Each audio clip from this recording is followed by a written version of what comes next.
Ladies and gentlemen, I'm never gonna level. Alright. I think it's time we return to Tuliolo. After scaling Tyrell's tallest mountain and battling a legendary beast to death, even dauntless heroes like you could probably use a rest. No, I'm fine. That was a nice warm-up. Because there are preparations to be made for visit the next destination laid out in the saga. The respite would be most welcome. I believe I hear the forward cabins calling our names. So we're going to teleport back, right? Because, you know, we can do that.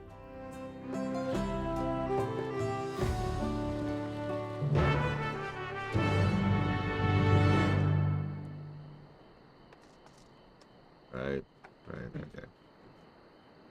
That's probably the, hey, you should go do the side quests moment. Way ahead of you, game. Hey, Kinnick's Cow. Hey, Spartan. Hey, Czar. Damn it, that's the second time I've told her to bind here. Valerian, you have a new job, okay? I need you to tell her to bind her ass to this stupid crystal, okay? Okay, cool. Good talk. Alright, now. Hey, Primarch. That quest. Oh, that's a hunt. Okay, never mind. Although, what?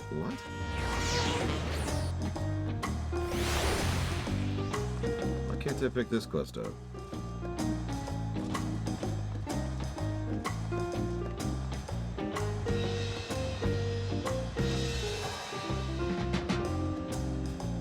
MSQ locked. I hate this game sometimes. I really hate this game sometimes. Hey, here's this quest over here. It's just gonna sit on your map. You can't get it. Don't even try. Don't even make the effort. You can't get it. Go to the MSQ. But I'm doing this. Go to the MSQ. Okay, God. There are still 2 feats left to go. We want to face them refreshed and ready for action. Then why is the quest there, little Billy? They have the ability to not make a quest even show up at all until you fulfill the requirements. So why not do that? Just don't have it be there, sitting there glaring at me. Hey! Hey, there's a quest! There's a quest! I know that's just a psychological thing and it doesn't really matter, but it bugs the snot out of me. It's like, hey! Hey, there's a quest. There's Steppenwolf. Steppenwolf, there's a quest. Thank you for the sub, Steppenwolf. As always, if you want to put that towards up to 3 things, please let me know. We actually talked about this in FF16. Same concept. Yeah, it's MSQ. It's even worse. Because this is the Kingdom Hearts thing, right? It bugs the snot out of me when there's like a marker being like, hey, there's a notification. There's something you haven't read. There's something you haven't done. And then you're like, okay, you pull in the menu to make it go away and you leave. And it's still there. There's still something you missed. Okay. Actually, no, Rex. I do all side quests because I grew up on RPGs like FF6 and Oblivion. I know that's a weird comparison of those 2 games, especially since they're a decade apart, but I stand by it. In most RPGs, side quests are meat content. It's actually the exceptions where side quests are chaff. Even in this very game, side quests have drifted out of being chaff and into being main content. Somewhere around... honestly, probably Shadow, I'd say. Somewhere around there. However, I will freely admit, and I'm not actually ashamed of this at all, one of the rewards of doing story quests is to empty them from the map, to clean up the map, right? I cannot be the only one who enjoys a clean map. If I could just show this here really quick. Well, we'll use... well, Ul'dah is not a good example, but like... behold. I know it's not quite the same if you're not in the zone, but like that... I've swept that zone. It's done. So that's what my map looks like. It's clean. Now, again, that's a lower reason why I do this kind of a thing. It's like a secondary or tertiary reason. But I have done every goddamn side quest in this game prior to this current expansion. And there is something legitimately satisfying about looking at a zone and seeing nothing because I've cleaned it. You know? Anyways, sorry. Off topic. I won't say no to clean sheets and a soft pillow. No sooner did we set foot back in Tuliyolo than I felt the weight of recent events all at once. I'm definitely in for a long nap. Actually, hang on. You know the map I am most proud of having actually cleaned? I bet you do. Because it's this one. How many of you can claim to have cleaned this map?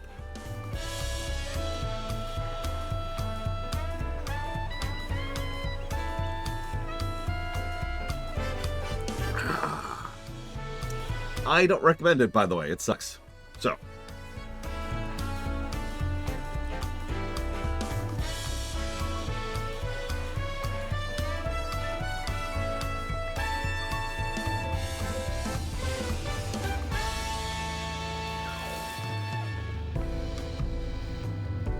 Anyways, yeah, sorry. I actually agree with you, Little Billy.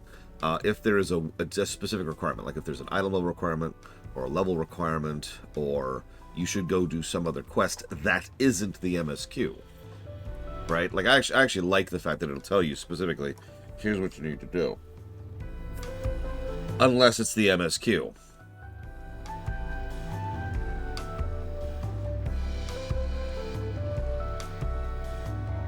Like, it's this weird exception. Uklamat? Ah, lost in her own world, it seems. Well, no matter. I'll be back soon enough. That's true, Rex. Having said that, I do like how in this exact case, because I just looked at it, it said, until you progress to a certain point in the main story quest. And that's all it said. Nice and smooth, right? The implication there is there are zones we haven't unlocked, which is fine. And again, it's not negative worthy. You don't need to jump down my throat over it. It is a very minor thing that irritates you that there's a red quest there that's just staring at me. Go away. Sorry.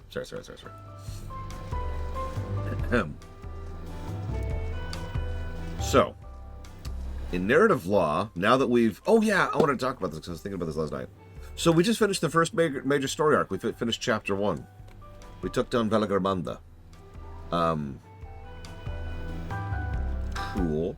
Yeah, check it out. There's more zones than just the 2. Isn't that wild? Anyways. So like, we did it. So, did that just fall completely flat for anybody else? They have been building up the conflict with the storm for literally the entire game. Like, during the trip across, we got hit by the storm. And we demonstrated that we actually knew what we were doing. Oh my god, it's Arthur Mordragon.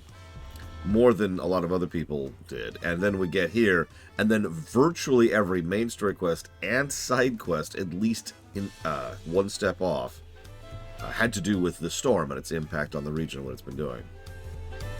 Correct, Czar. Then, we're like, oh crap, you know, it was Velagarmanda, which is kind of a flat reveal, but at least it was a reveal.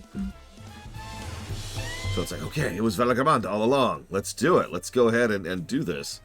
And then it's like, okay, we did. Okay. We're even going back to town to do a night's rest in order to then be able to progress to the next chapter. Like, this is usually the moment where there's some kind of either reveal or development or character moment. Like, that's very common for this kind of moment in a story for that to happen, right? So, like, if we came in here and Wuklamat was like, Laura, we must talk. I'm desperately in love with you. This would be the kind of moment where that would happen, right? Or we found out Wuklamat is actually Lise and has been for years. She's been using the wrong name, you know, something like that, right? This is the moment for that kind of reveal. So we have clearly and definitively concluded chapter 1. But, like, it doesn't... Like, I barely noticed that we finished chapter 1 until I was describing the events of the day to a friend of mine while we were playing WoW. And they were the ones who were like, oh, so you finished chapter 1. You know, you finished the first arc. And I was like, actually, yeah.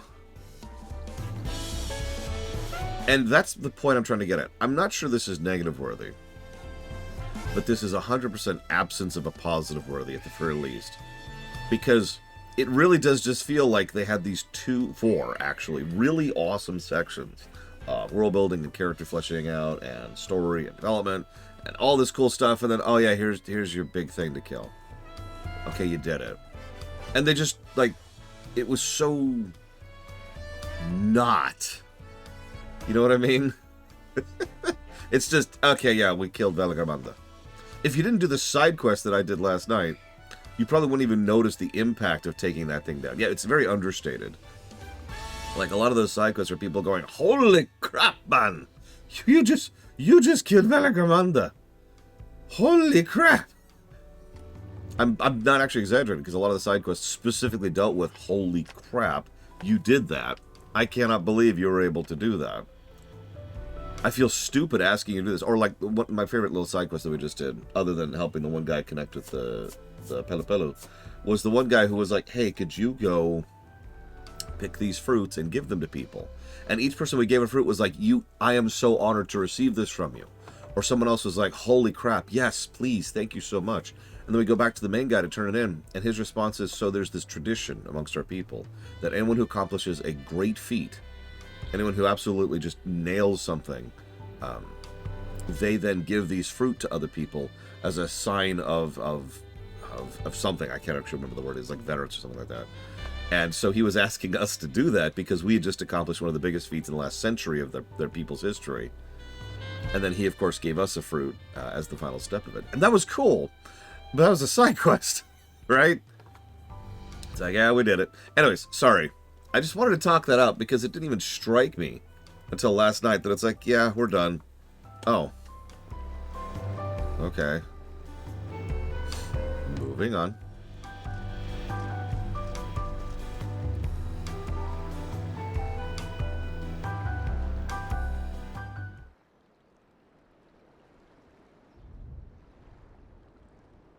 Oh, my outfit didn't change. I just noticed. I told you, there's going to be a moment, because we finished chapter 1. The structure is obvious.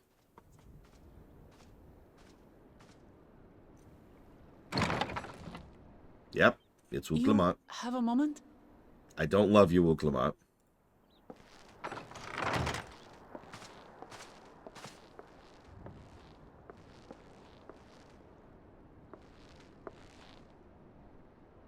There's something I wanted to talk to you about.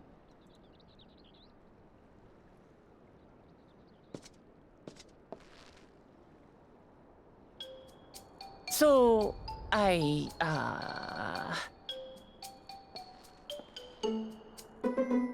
She's not actually crushing on us, don't worry. They would never do that.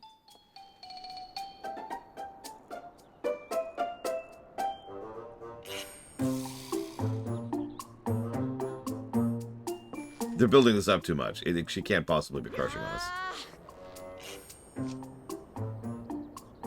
It's just too stuffy in here, that's what. We should go outside. Aye, a nice walk in the fresh air. That's what we need. What's this we thing? Okay.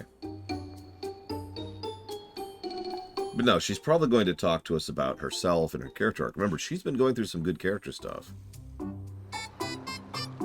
However, you can tell the game is really trying to play it up like she's trying to confess to us here.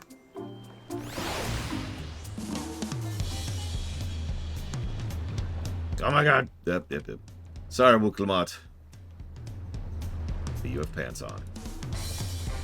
Sorry to drag away from a nice, comfortable cabin, but I could feel the walls closing in. Oh, I know. I'll take you to one of my favorite places. That should help get my thoughts in order. Okay. Which I'm going to very quickly just do... Whoa, no, don't do desynthesize.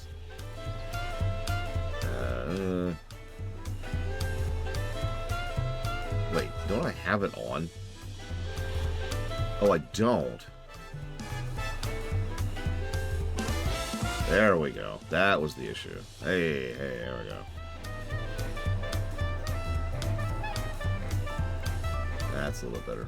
Man, hold still for a sec, Bregman. Okay, they are a little bit different.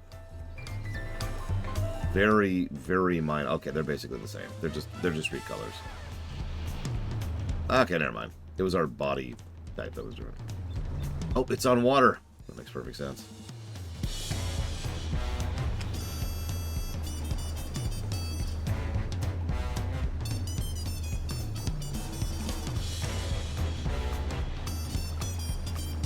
Let me use an example, Blade Chaval.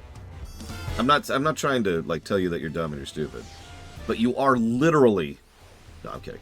But like it just occurred to me what this should be is the transition to Mysidia in FF4, right? Because that's functionally what happened. We have established a new status quo. We've developed 4 separate times. We've had a character arc. We've had multiple character arcs for Koana. We have showcased that Zoraljil, despite being an evil jackass, is also someone who is willing to have a brain. And we've shown that Mamul Jaja absolutely doesn't have a brain and he's crossed the line. So all 4 of the claimants have actually had character growth at this point. And we've understood a little bit more about what the trial is, why we're searching for the City of Gold, and the significance of it to the local people, in addition to having finished 4 trials and a few other things. Also, we just stopped a horrifying death doom creature that has been causing terror and destruction on a continental scale for literally millennia, or about 1,400 years, I believe was the number they gave us. That was only stopped 80 years ago by, the current king. And we just killed it. So, yeah, this is, like, I don't know why I'm saying this feels like. This is the end of Chapter 1, structurally speaking. We even come back to town, and now we're having a bit of a breather section before we progress to the next arc. Now, it's not quite the same chunk that Mysidia was in FF4, but it fulfills the same slot.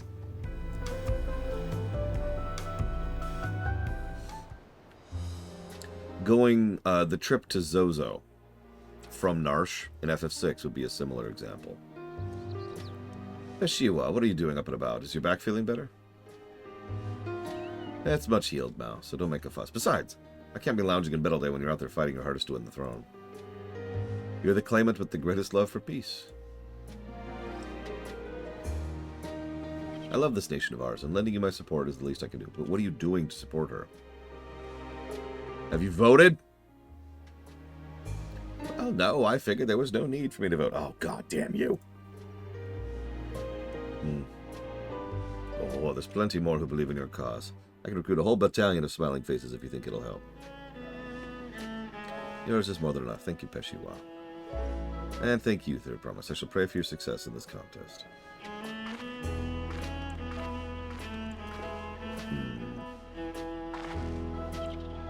All those smiling faces.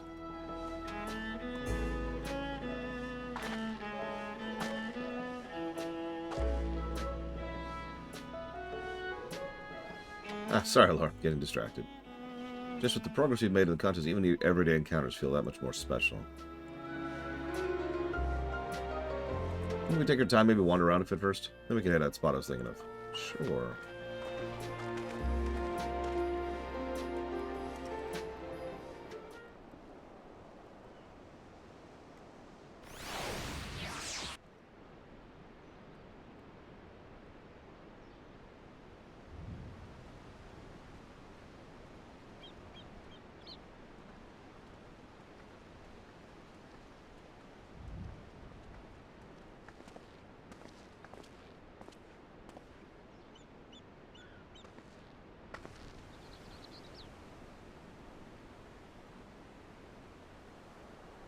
This is much better. Now she can confess her love for us. But I'm not into, like, the cat face. Sorry. No, thank you. I used to come here all the time when I was little. I'd look out over the whole city, and whatever worries I had would seem so small.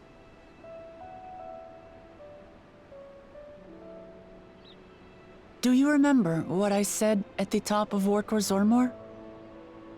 That would be funny, Mad Overlord. That I would fight to preserve Papa's peaceful Tural?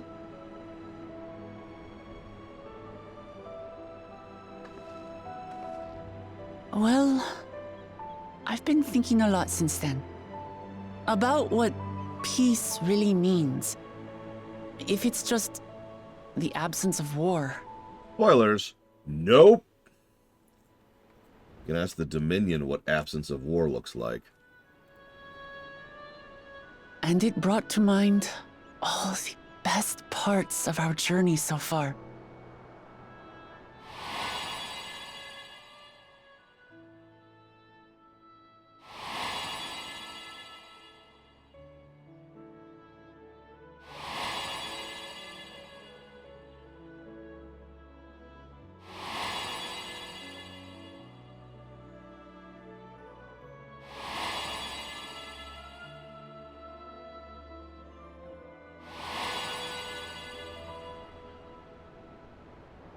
I realized nothing gives me greater joy than the happiness of others. Life has its ups and downs, but the company of family and friends and the music of their laughter is what makes it worth living. And as silly as it might sound, I've come to believe that those smiling faces are the best measure of peace. First mandate is that smiles are mandatory.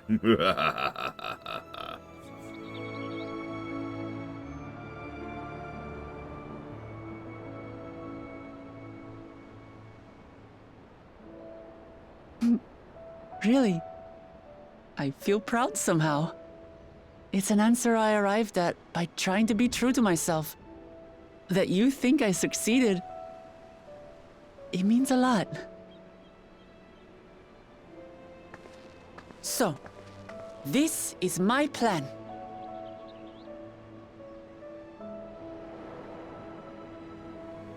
When I become Dawn Servant, I'll build on Papa's peace. Our people will live together in happiness. Or I'll kill them. Sorry. It's just like Kryl said. By taking the time to hear their concerns, understand their feelings, and consider how best to serve, with each passing day, I'll be that much closer to becoming the leader I want to be. It's hard for me to say how much I've changed since the contest began. But there's one thing I can say with confidence. I wouldn't have come this far without you as allies. No comment. If it wasn't for you all listening and feeling and thinking along with me, I would have never learned so much, and in so short a time. There are 2 keystones left. After everything that's happened, and imagining what could happen, are you still willing to walk this path with me?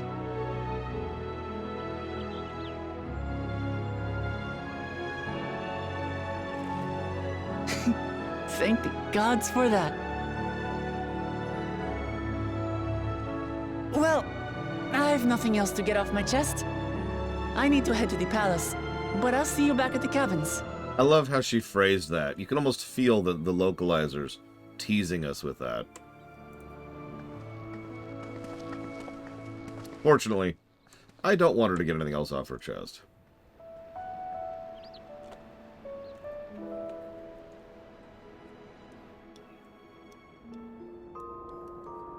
Alright, now for everything to go wrong, because that would be the logical next step to happen.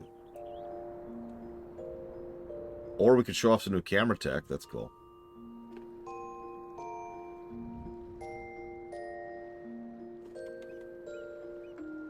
We sleep weird. And we're apparently a mouth breather.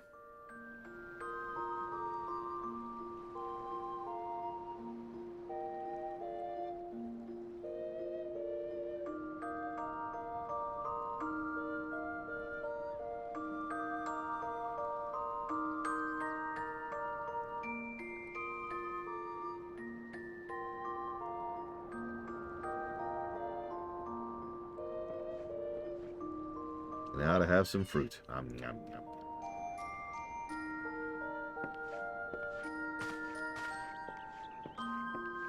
Naturally, I went to bed in my full armor, like you do.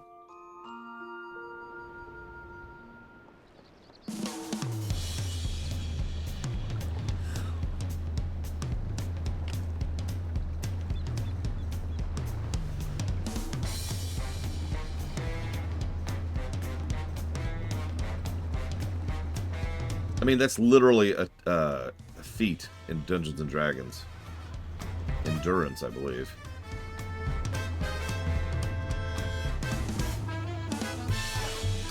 You're looking good, Spirits. I assume your leisure time was well spent.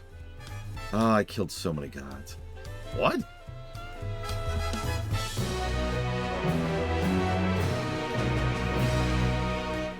I'm sure the others will be along shortly. I do hope everyone's rested well.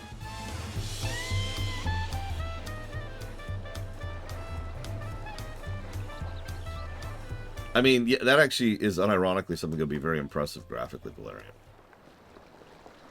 Blankets are a hard thing to render properly. Now that we have refreshed ourselves somewhat, let us... Oh my god, look at this song! Let us consider all claimants as they currently stand. Zeral, Jah, and Koana have completed every feat thus far and hold 5 keystones apiece. Uklamat would be equal, but for Bakul, Jaja's thievery, which has left us 1 short.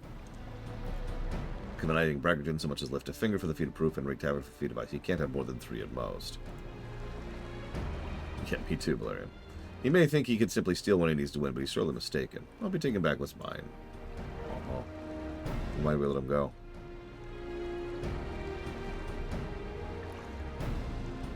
I fear that reclaiming your keystone might not be enough. That is, if Bakul Jaja's unleashing of Veligramanda is any indication.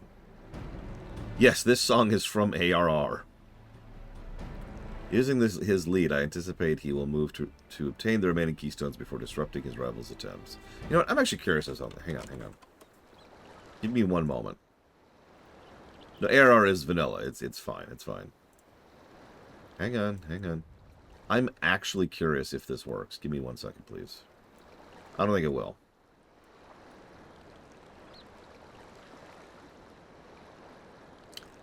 Or it's not in the playlist it should be. That's interesting. Okay, 1 moment, please. What'd that be? Here.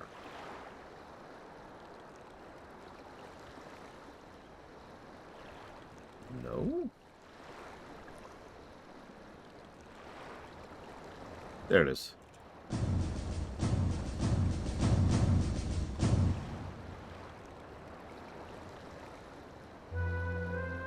Using his lead, I anticipate he will move to obtain the remaining keystones before disrupting his rival's attempts. We may all find ourselves being forced to take from one another. I can't say I'd be comfortable with that.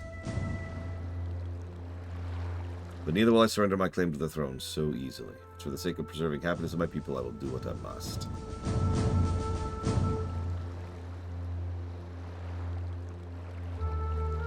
The last 2 keystones we require are those of the Lay of Her Past and the Lay of the Brotherhood. The former depicts the cessation of hostilities between Mamulja and Jabral in the forest of Teal, specifically near a city called Ikbrax. That's where I was born, if you recall. I've been back there since Papa took me in when I was a baby. Where the Lay of Brotherhood takes place, however, is unclear, and the saga had said that a foreign explorer came in seeking an audience with the Dawn Servant. A little more than that. Eorzea has a similar tale. The explorer Keren Ram befriended a 2-headed king known as the Autarch before commencing his travels across Tural. He journeyed there several times afterwards, but ultimately was lost at sea. At least that was the commonly held belief. Your 2-headed king certainly sounds like Papa. So this Keren Ram fellow must have come to Tuliolo. Yeah, we knew that, thank you. If he indeed arrived some 80 years ago, the capital may not have been built yet. Vestiges of Yokui architecture notwithstanding. Wait, you said Autarch? Then Ketran must have met with the Dawn Servant and Mamuk. Is that a city? One of the grandest in Tural, once upon a time, and the city of the Mamulja's homeland. It too lies in Yaktil, not too far from Ikbrax. All things considered, Yaktil seems the obvious choice for our next destination. in that case, it's time to get moving. From here, the safest method of travel is by dirigible. And not chocobo. Oh, we're riding in one of Kona's balloons? Well, they can't be worse than ships, can they? Eh.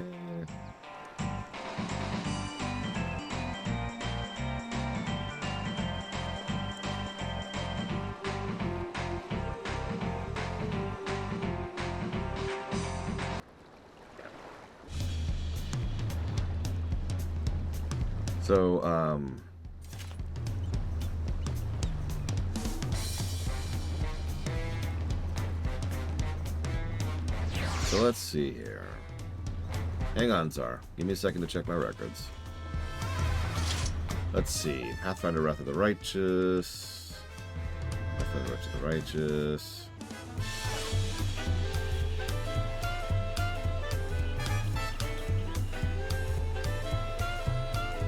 Darksiders 2, Darksiders Genesis. Splinter Chaos Theory, Mercenaries Playground Destruction, Siphon Filter, Omega Strain, Hi-Fi Rush, Dragon Age 4, Pathfinder Wrath of the Righteous, Thief, Blockchain Exos, there's an FF Pixel Remaster. That's one. Is that it? That is it. Okay, so hang on. Double check my second thing real quick. Yep, okay, so once you have donated towards the Pixel Remasters, so we have identified that. Now we have to figure out why it's not on the list. So while that's loading... where are we going?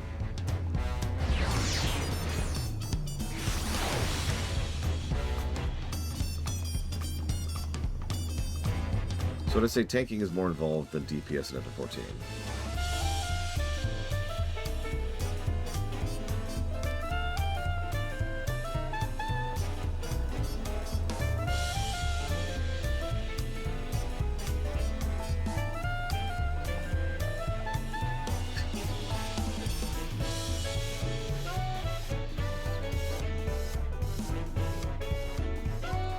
That's a harder question to answer than you'd think. Let me chew on it for a few more minutes. Oh, there we go.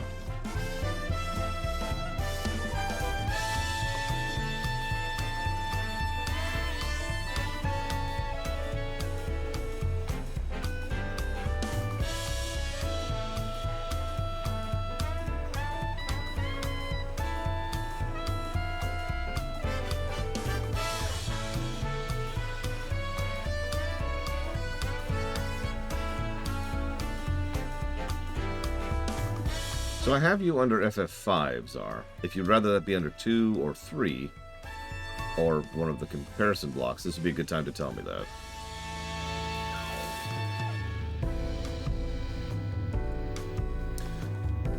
Yeah, so... it's hard to... if I put this in words. DPS usually have to worry about enemy attacks and their rotation.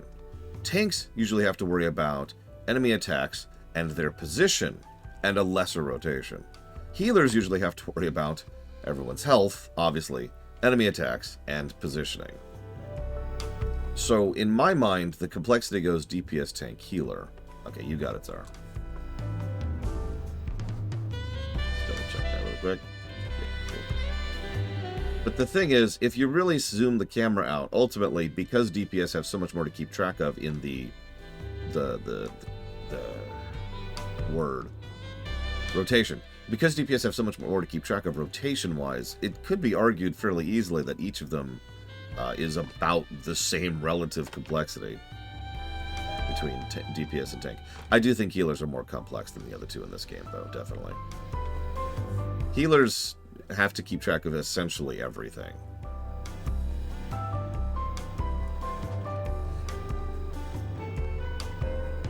Because healers cannot afford to get hit by anything, so they have the same problem the DPS do, plus a little bit extra. And then healers also need to keep track of everyone else, especially the people who are not doing their jobs right, so you need to be ready for when someone is about to get hit by something, or when a tank's about to get hit by a tank buster, for another example of that. And you have to be ready if you're going to sneeze.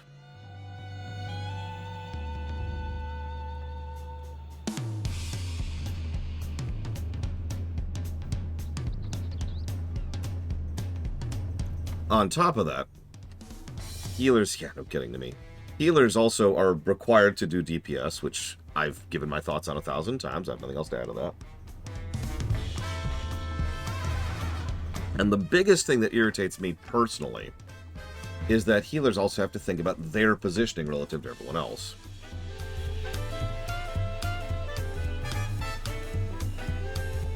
Because here's the thing. There's this thing in FF14, I've complained about this many times, and I've already given this game negatives for it. Heals have a pretty short range, relatively speaking. If I do this heal right here, this would heal Mr. Red over there. But if I'm about over here-ish, this same heal will not heal Mr. Red. Now you might think, but he's way over there! Now think about how large the boss arenas can get, especially in the trials and the raids. Also think about the fact that most players have this instinct, this natural instinct, to spread out from other players. So, generally a healer is closer to, say, up here. In other words, you are caring about your positioning, which arguably makes it harder for you to do your avoidance. Yep, I just lost 2 people. Sorry, that's my fault, I was too far away. So you care about your positioning, you care about, I know, Rex. You care about your positioning, you care about, obviously, healing, you care about boss mechanics, because, again, you really don't want to get hit, and you're paying attention to what everyone else is doing so you can be ready. So, like, if Mr. Red over there is like, oh, hey, I'm going to do something, and I'm like, no, don't do that thing. I have this heal ready to go for when it hits him, right?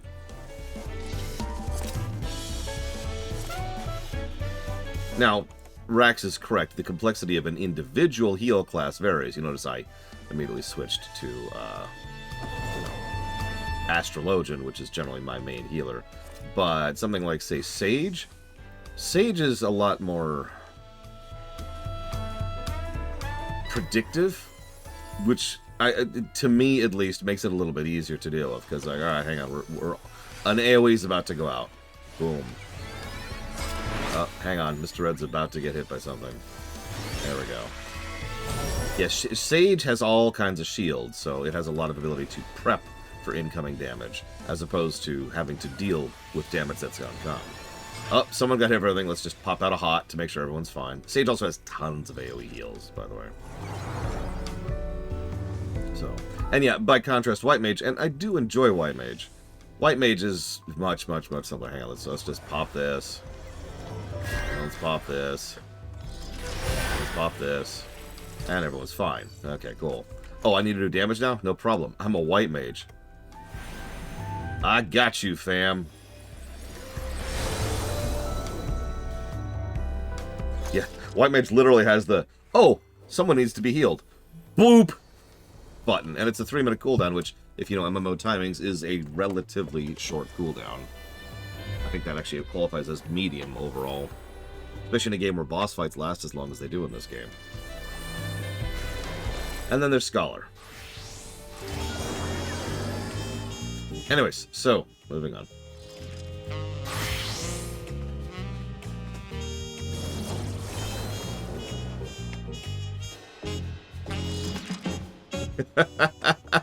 I mean... So, okay, I'm really bad about ability names in this game in general. Because, like... Hang on, let me cast Diagnosis. Okay, that's easy. How about Druchole? Okay. How about Tarachole? How about Dosis? Dyscrasia? Physis? Pneuma? Hyma? Panhyma? Prognosis? Okay, I know that one. Ixchachol? What? Pepsis? Huh? Eucrasia? What? Psyche? Egero? Over here I've got Icarus, for some frickin' reason. I've got Carachol up there, and Zoe. And Rizomata. It's okay, you think that's bad. Have you ever looked at the samurai rotation? Okay, so we've got Jinpu, Gecko, Yukikaze, Shifu, Kasha, Mangetsu, Hisatsu Yaten, Oka, Shoha, Iyayutsu, excuse me, Hisatsu Guren, Hisatsu Sene, And the whole time I'm sitting here going, what? Then we've got Ninja, which has Spinning Edge, okay. Gust Slash, no problem. Aeolian Edge, alright. Armor Crush, that makes sense. Bunshin, Dream Within a Dream, Hake Mujin Satsu, Dokumori, Hellfrog, medium.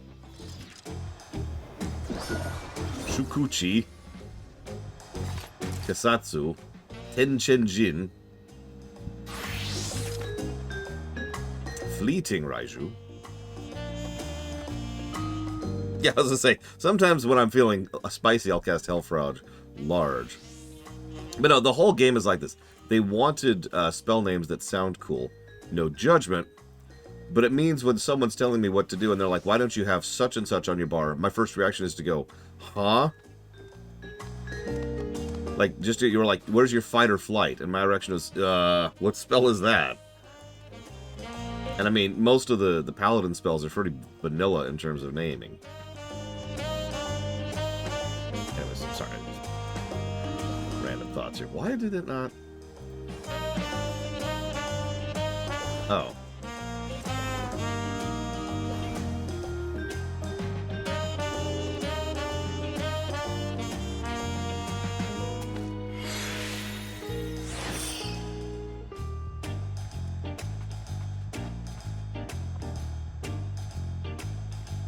I've never had this issue in WoW for the most part, but WoW has a search bar.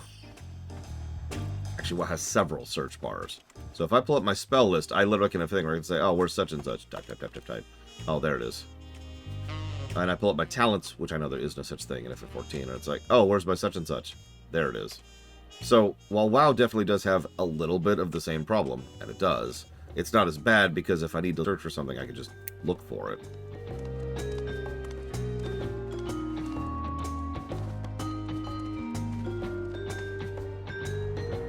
Yeah, no, I'm weirded out that this game doesn't have a search function for that, because you'd think it would be relatively easy to add.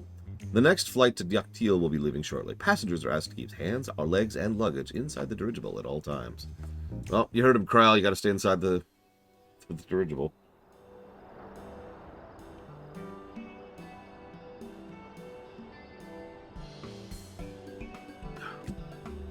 Are we sure that thing will stay in the air all the way to Yaktil? Yes.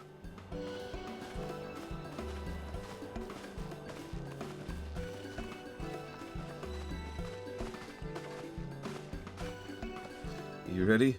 Bags packed and goodbye said. There's no going back once we lift off. Not that I'm nervous or anything. I'm just making sure you're not nervous. Oh, Clement.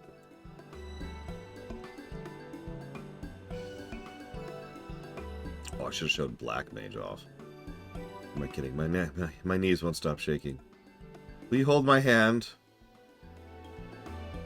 Maybe ask Ehrenfell. I will not hold your hand.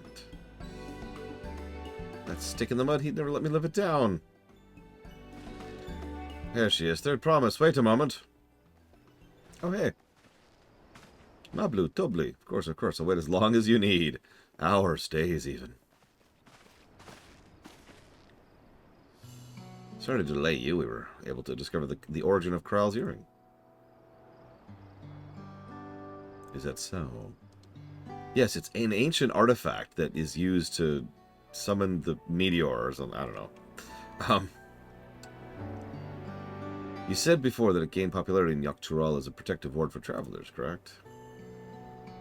That's right, we tracked down the elderly merchant whose first sales are attributed.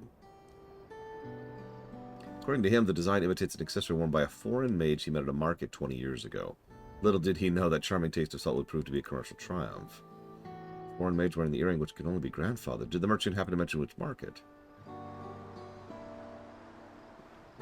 One in Yaktil, to where you're already bound. Bad luck. Then I shall seek my next clue once we arrive. Is it mere coincidence that brought grandfather there, or yet another discovery to look forward to?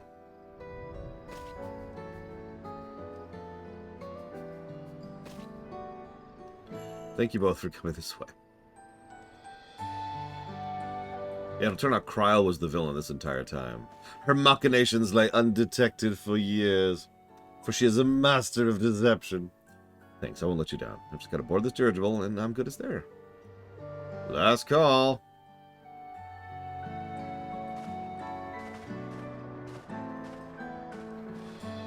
I mean, the last time we played this game, all I had to do was stop listening to everyone in chat, and I could figure out Black Mage. Now, I don't mean that as a dig, but everyone in chat kept trying to explain Black Mage in a different way to me, and none of them made sense in my head, right? So once I just stopped doing that and just started looking at the class and how it layered on itself, I was like, oh, this is how it works. Dectiel will test your metal without a doubt. The next Dawn servant must be willing to bear the full weight of this nation's history, no matter how heavy it'll be. Hey, Ect.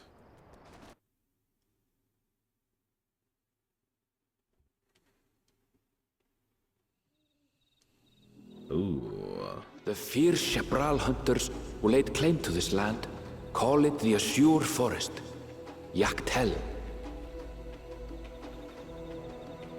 Now we've got some FF10 going on. Times and colored mesmerizing shades of blue and green by nature. It is easy to understand why the place is so named.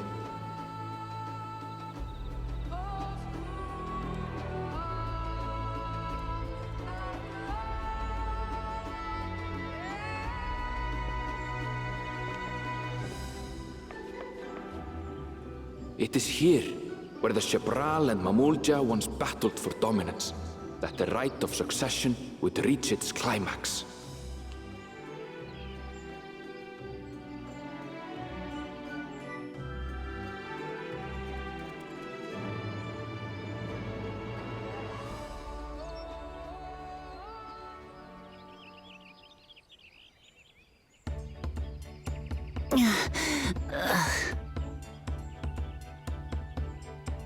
Are you all right?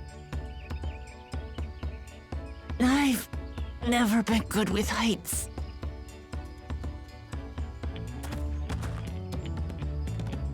The vegetation is far denser than in Kozamautka. I suggest you pay more attention to the ground, unless you want to walk straight into a cenote. A cenote? Sinkholes filled with rain and groundwater. Many meteors fell here long ago, it is said, and after they struck the Earth, it became susceptible to erosion. Deep as some of the pits are, you'll not climb out in a hurry should you take a tumble. So, don't take a tumble.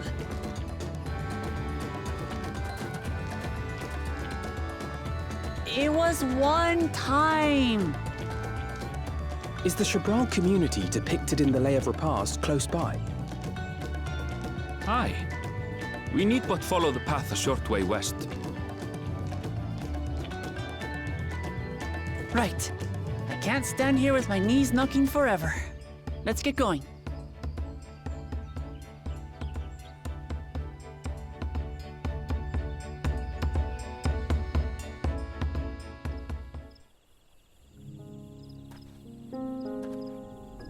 No, the journey was delightful. Wind was fair. Vessel hardly rocked at all. Would it kill Erenville to give me the benefit of doubt or the benefit of a second chance? Yes. I can hardly fathom how difficult travel must have been before the second promise introduced dirigibles. Can you imagine having to walk all this way? Whoops. What was that? Probably not. Kryl and I will ensure our promise doesn't wind up at the bottom of one of the cenotes. Looks like 3.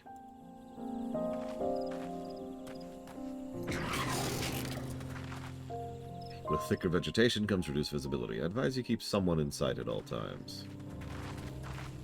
You got it. There are no capybaras. No capybara, no capybara.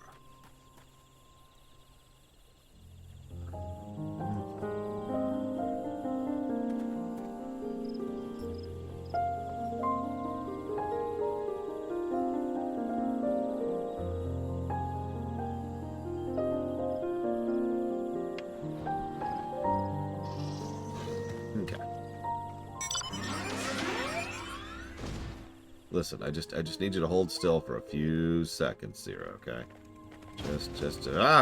Sorry.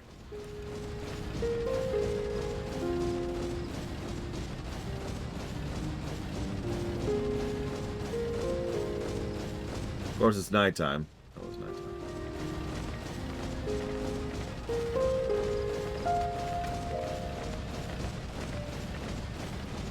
Yeah, no, every Nova mission was a shockingly good mission.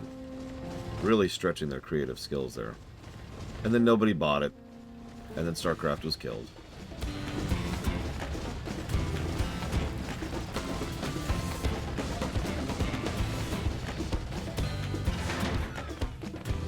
I mean, why make a game that nobody plays, right? That's just logic.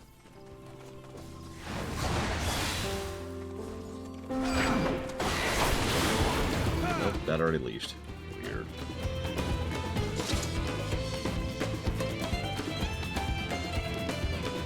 See, no tumbles.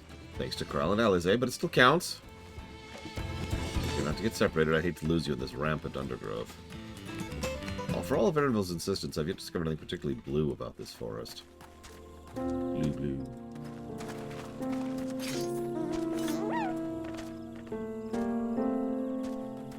I still haven't played Age of Empires 4. From what I've heard, I won't actually enjoy it all that much. No, that's what my own research agrees with Little Billy.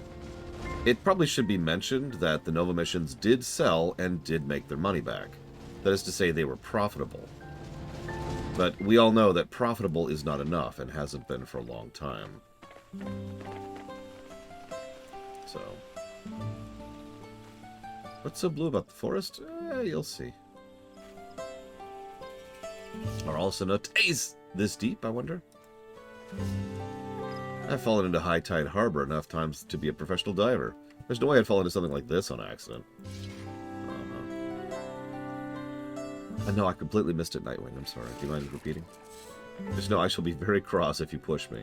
But you're right there, Alize. Okay, fine. I won't push Alize into the water. Not unless we have a hard reset, Spartan. Greed has been too much of a driving factor of human history for the last 3,000 years. Erinville was not exaggerating about the cenotes. It would be a grueling ordeal to climb out of one. Thankfully, we made it here without incident. Let's not dally any longer.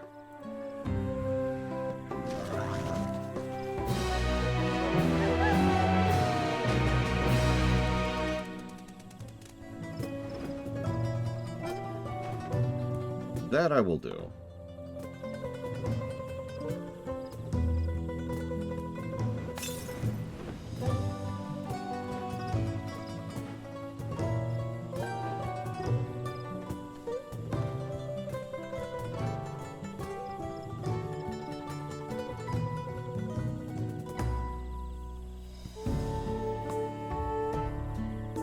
Why is it not acknowledging? Why is it not acknowledging?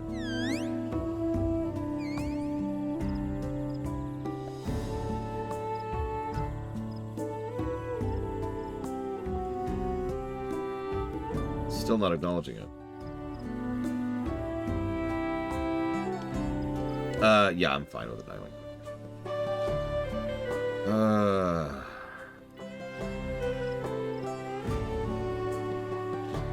No.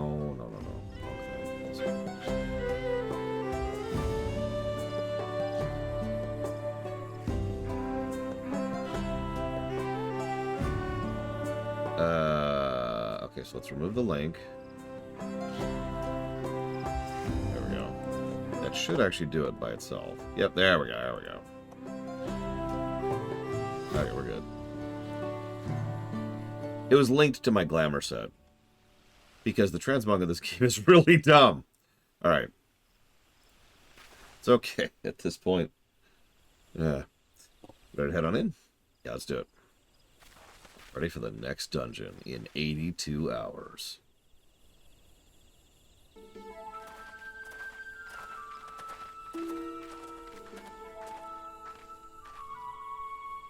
Our first test should be finding the Elector. Hopefully our relative tardiness will not reflect poorly on us. Sorry, I was off saving the continents. The third promise and her retinue, I presume. You presume right. I seek the Dawn Servant's Elector. And come and join us in the Garden of Stars at the village center. Everyone's waiting for you to pelt you with fruit. Pelt, pelt, pelt.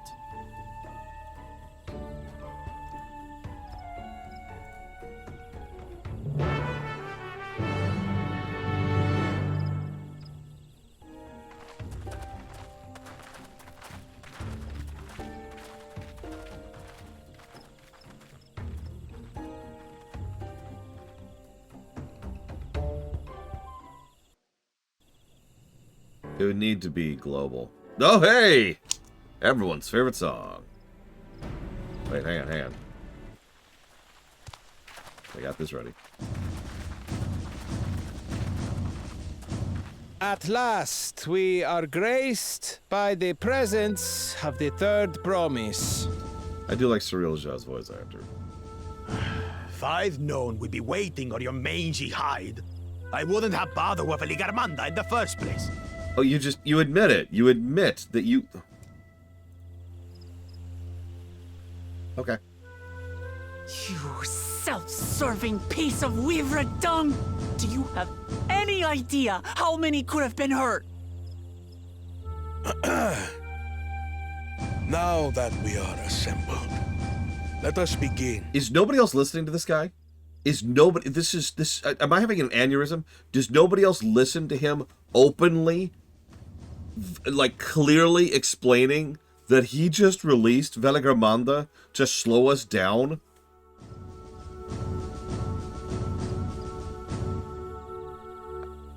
Okay. My name is Hunmuruk. As a Brash Rash, I have the honor of serving as Elector on behalf of my people.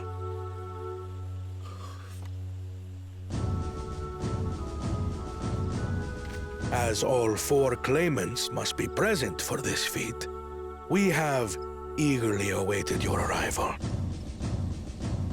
Third promise, if you would please join us.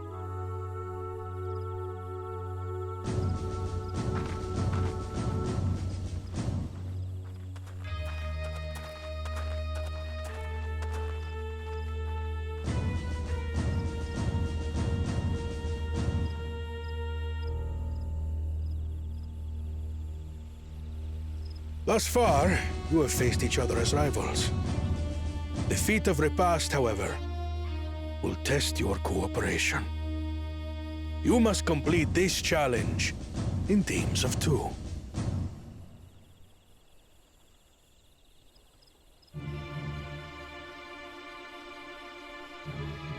What? You expect us to work with one of these weaklings? Be warned. Only the triumphant team will receive keystones. I advise you to cooperate with your partner. Teams will be decided by lots. Those who draw the same color will be paired accordingly.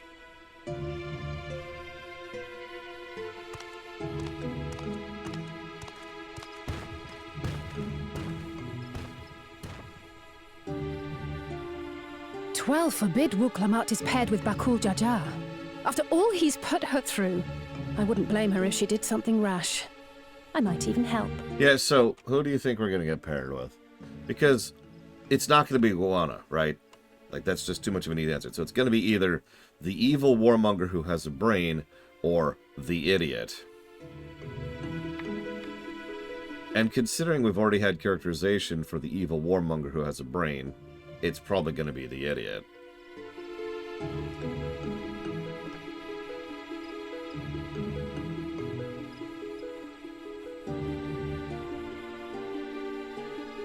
Claimants, please present your colors. I have red. Blue. On separate teams, then. And the rest? Alright, this is it. Last chance to make a prediction. Are we red? Or are we blue? Wait. By logical definition, that means we're going to be with him. So never mind, I think I'm wrong. Red. Which means... Oh, wow, I'm actually shocked by that. Together again, as fate would have it. I'm legitimately shocked by that. I was really not expecting that. Huh. Okay, you threw me a curveball game. I'll give you that one. I had a song ready to go. So just to fulfill the joke, when we got Bakul Jaja, I was going to play this.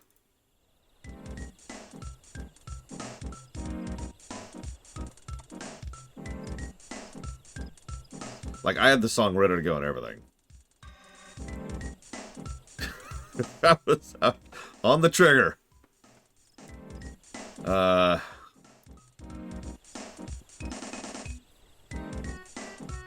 Instead, we're grouped with...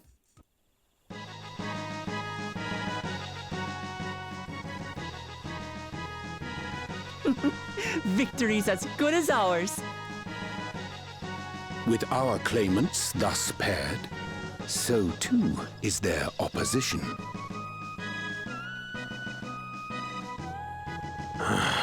Not the one-hit. He's already beaten you once and was asked to spare your life. Also, you tried to kill him.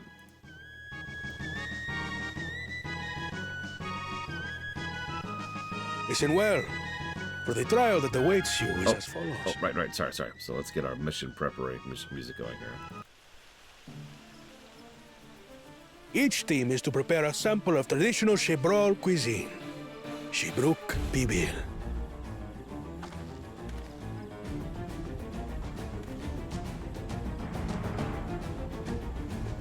And now we must cook. Another ludicrous feat. So it might seem, but there's bound to be deeper meaning to it. Agreed.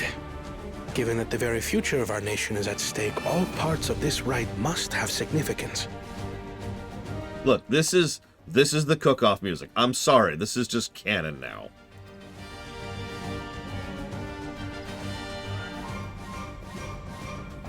Our promises have grown rather promising, wouldn't you say? Thancred, Dadcred, leave those to me. Indeed. If I were to guess at the significance of the feat, few things reflect the history and development of a culture so clearly as its culinary traditions. The variety of stewed dishes in Garlean cuisine bespeaks their agricultural roots and cold climes, true.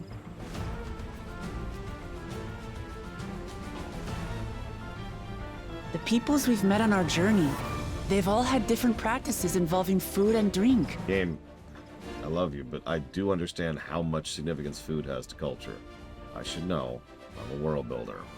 The Hanuhanu replenish their magical energies with reeds, while the Pelupelu have turned their fondness of beverages into a living. Game. So basically, to know a people's cuisine is to know something of their ways. Game. With each feat, we have deepened our familiarity with a given community's history and culture. Game. Is this what Father intended for us all along?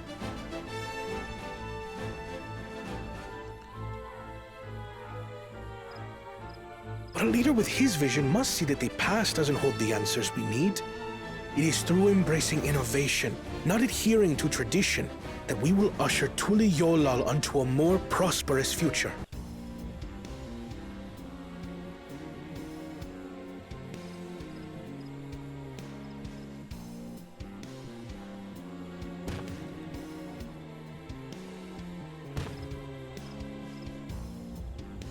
The rules are simple.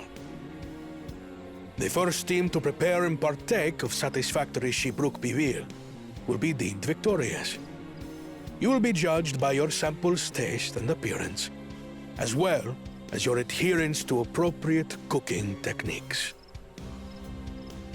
Kitchens have been made available for your use. Note that you may be asked to retry should your dish fail to pass muster. Let the feat of repast begin.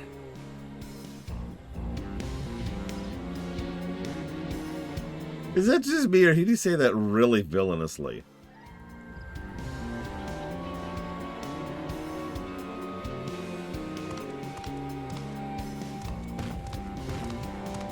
I love how those two immediately go in different directions. I've actually heard of Shibruk Bibil before. Oh, yeah, What's it okay. like, I wonder? Are we still at the same song?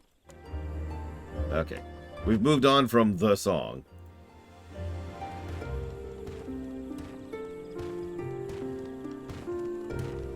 I love that I can mute in cutscene. That is such a quality of life thing for me.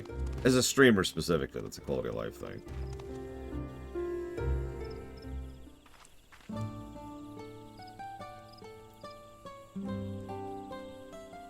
I mean, Iron Chef isn't just a meme. I mean, have you ever actually watched that show? Because that's actually kind of entertaining. Then again, if I'm being honest, there's actually a lot of cooking shows which are weirdly entertaining for what they are. There's this British one I can never remember the name of. And it's really wholesome and down to earth, and it's not like some big stakes thing. They're mostly just cooking because they love to cook. But damned if it isn't engaging, you know? My sister introduced me to it. I can't remember what it's called. Ah, thank you, Czar. But remember, you can pick up to 3 things for those. You only picked 1, which means we must rip off your fingers, and then rip off your toes, and then... sorry. Oh, 100% played Travolta. You kidding? They're being too subdued for me.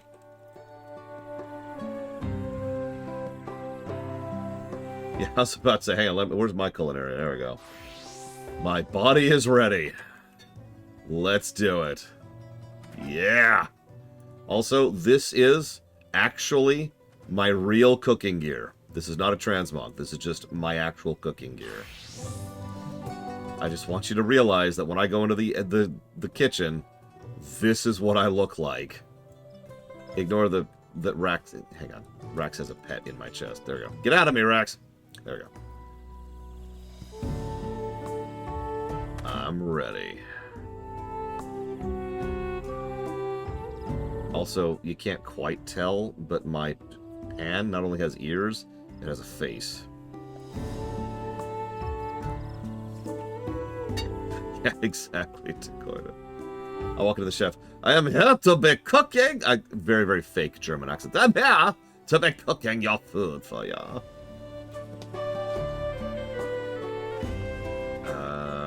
Final Fantasy V.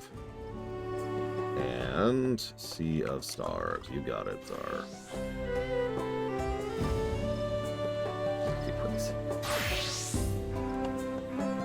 Hey. Listen, I love being flashbanged in the morning. It's how I get going. For the pairings to this be decided, the stars align indeed. As much as I would love to defeat you in all high-stakes culinary battle, I could have asked for better allies. Thancred, I am a level 90 culinarian. Do not test me on this. First promise and Bakul Jaja are formidable in the field, but in the kitchen, I think the odds are in our favor.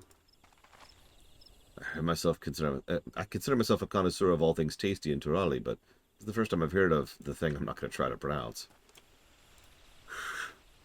Only 2 claimants can receive keystones from this feat. Intimidating, perhaps, but irrelevant. We shall prevail. The second promise will no doubt have thoughts on how best to proceed. Let's ask for his perspective.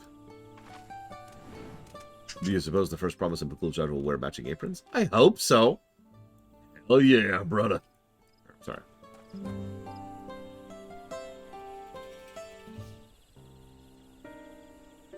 How fortunate this feat's unique stipulations have frustrated Bakul Jaja's attempts to delay us. Serves him right. Yep, that's what he gets for unleashing Godzilla! I'm sorry to keep hammering this point in. You may have noticed I actually gave it a second negative, because the game keeps hammering this in like he put stink bombs in the bathroom.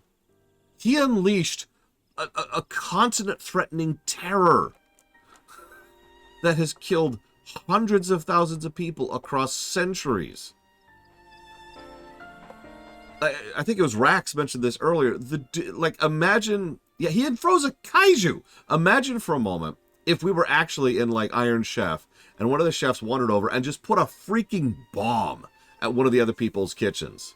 It doesn't matter that it didn't kill anyone. He put a bomb over there. God damn it. F-14, you're better than this. Why doesn't he just complete fairly?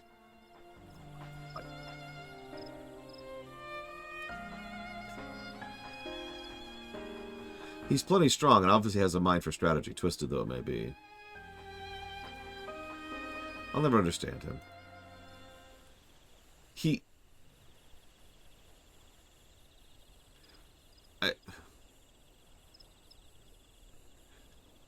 See, I was assuming hundreds of thousands, little Billy. First of all, niggling. But second of all, because this has literally been something that's been a threat for actual centuries.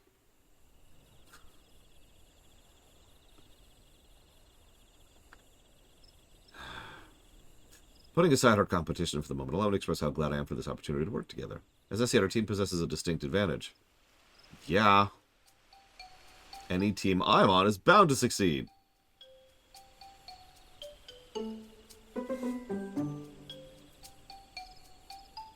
Luke, I was starting to like you. So thank you for that. Precisely.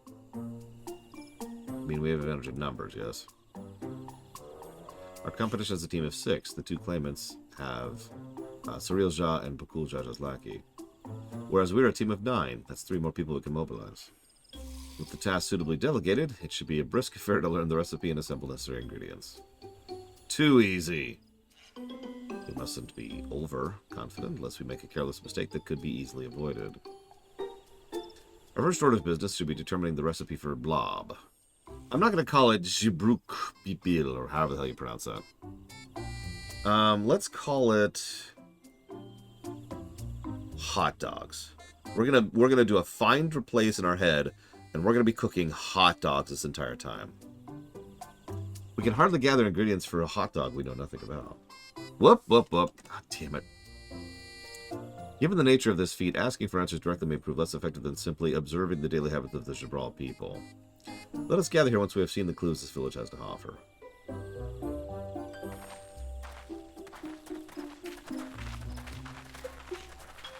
I'm actually pretty good with Latin American pronunciations in general. I have no idea why. Like, I can make up a reason. I did grow up in Southern California. But I don't know why. Yeah, but fajitas are boring. We need something as ridiculous. Although, I do like jelly. No, hamburgers. No, that's not ridiculous enough. It needs to be something like really banal and really American. It has to be distinctly United Statesy.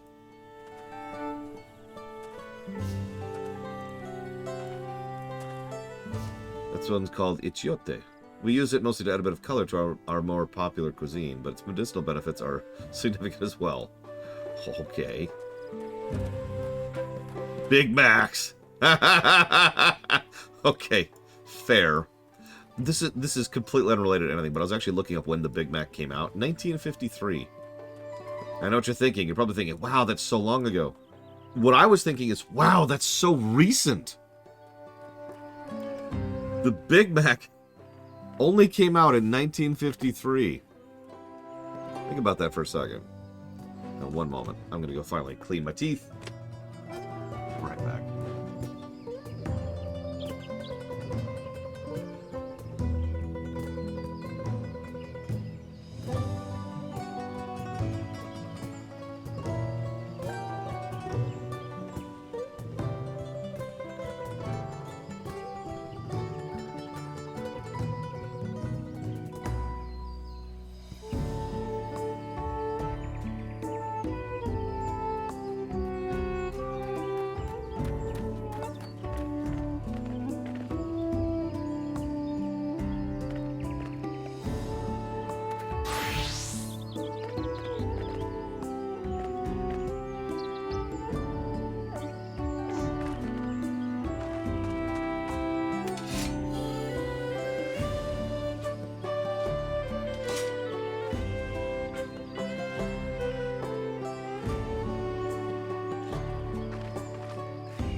Okay.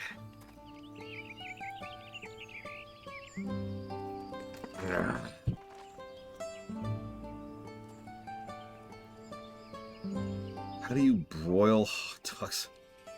That's a dumb question. The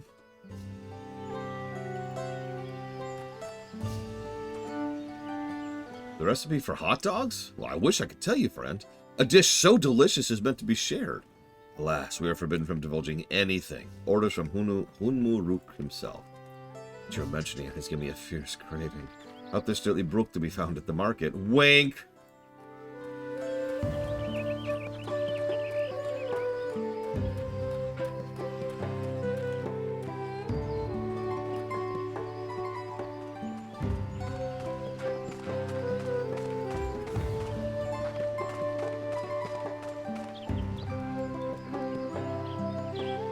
Weirdly mesmerizing, isn't it?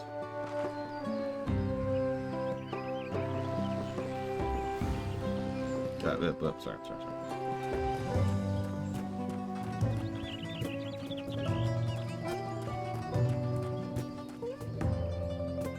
Let to cut our losses as said to Mamuk. This feat is nothing but a fool's errand.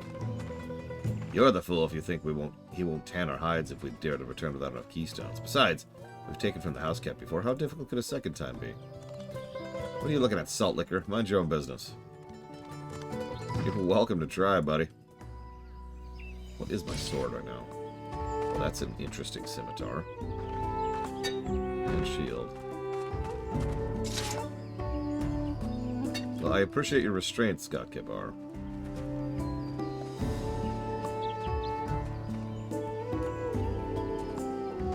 Yep.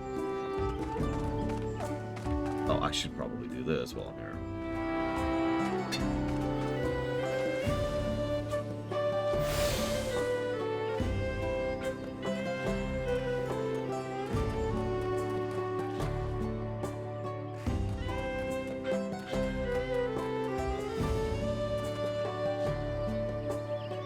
An unusually colored banana peel has been neatly arranged on the ground, which appears to be smoking.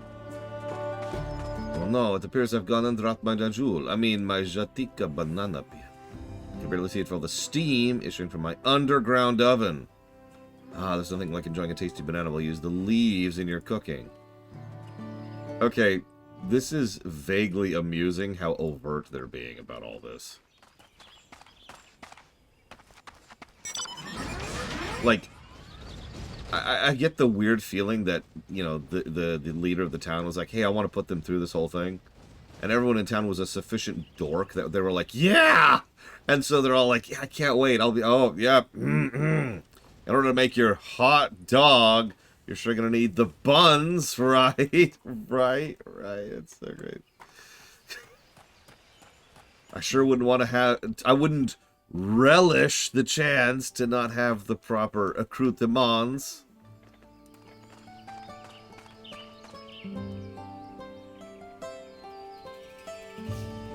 Either that or they're just having fun with it, little Billy.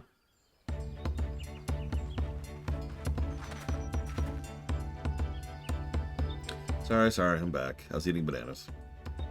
What did we discover about hot dogs? True to your prediction, the villagers were forbidden from educating us directly. However, many were still preparing it as one might a staple dish, and observing if their techniques yielded clues enough. A lady blending local herbs and spices only to have described the ones I didn't recognize, while neither confirming nor denying any relation to hot dogs. But one in particular... Ooh, hot dogs with meat buns. I need to make that a thing now. But one in particular she attributed to a common Jabrali dish called achiote, she called it. I see. Then if hot dogs are indeed a dish as ubiquitous as Alphino claims, they have confirmed our first ingredient.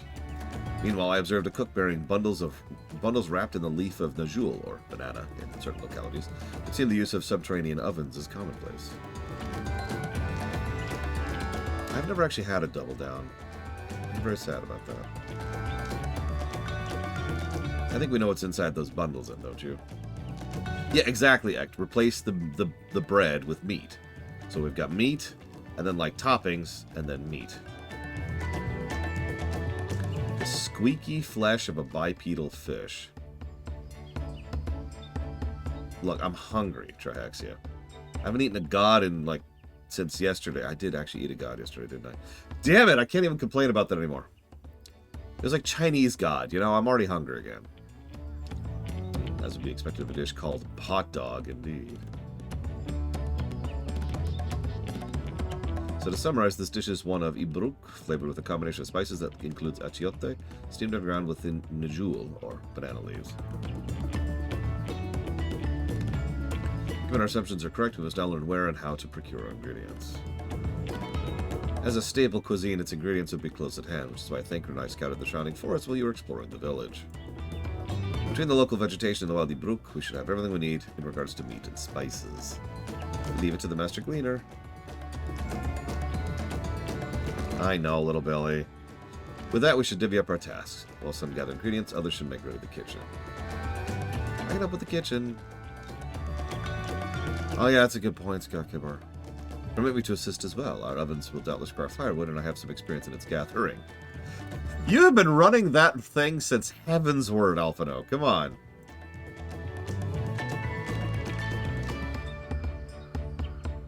The rest of us will gather ingredients. I can make quick work of the spices and herbs myself. I'm happy to lead someone to suitable ibruk, and if they will perform the requisite deed. Alize? What am I doing?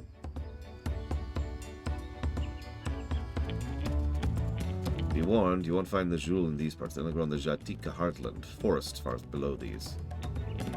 Such excursion may be time-consuming. We better try bartering first. This feat encourages communication with the locals, after all. Lamati, Lore, would you accompany me? Sure. Have your walking nuke do your charisma checks. I mean, I keep mentioning this, but I want to really stress that I like that we're not just doing everything even though we could. Because again, that's really not the point of all of this. I would actually probably be giving story negative, no joke.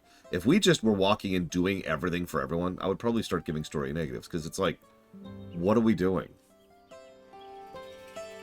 You know? We've done everything by ourselves before. We have literally held... I shouldn't say literally. We have metaphorically held the weight of the universe on our shoulders. I am glad that we're taking a step back. Lamati had no specific task assigned her, so I had her accompany me. No more, no less. Come on, let's go and get those Najul leaves. Oh, that would be even worse, Bladeval. We've got to defeat some random local threat. We'll never make it, it's too hard. And I'm just sitting there like, really?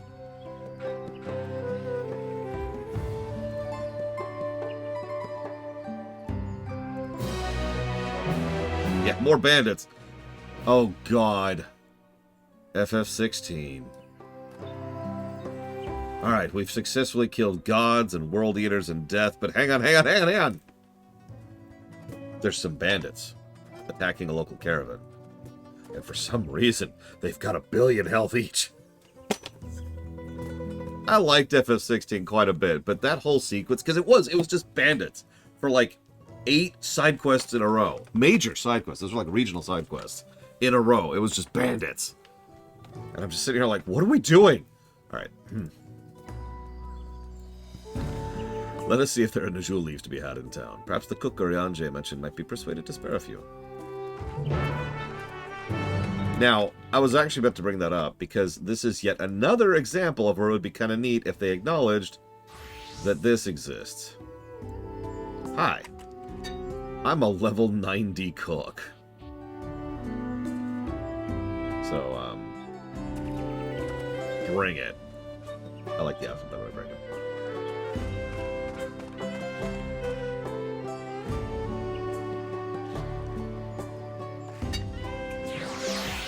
See, Bregwin's deadly with her pan. I was going to say, it's very possible to be a level 100 culinarian. I just haven't been touching the crafting stuff yet. Well, that's interesting. They got rid of the focus abilities.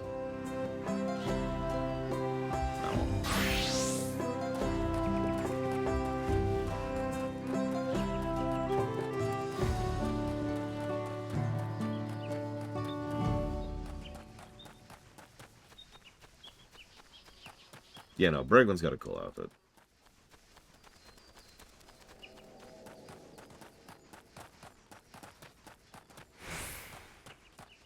A broken skill, even more broken than, oh, where is it?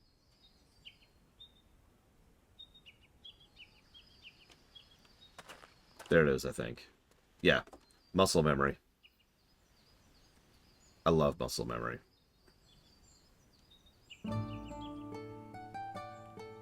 No, actually, I don't think it is muscle memory. The thief teach much veneration? Oh god, where is it? I'm still not sure of it. Hang on.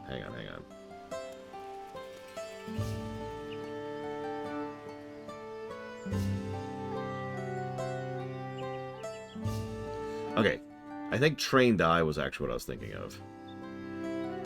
Although it's only useful at items that are lower level. But it was nice to have. Apparently I eventually get trained to perfection. Damn. That's crazy.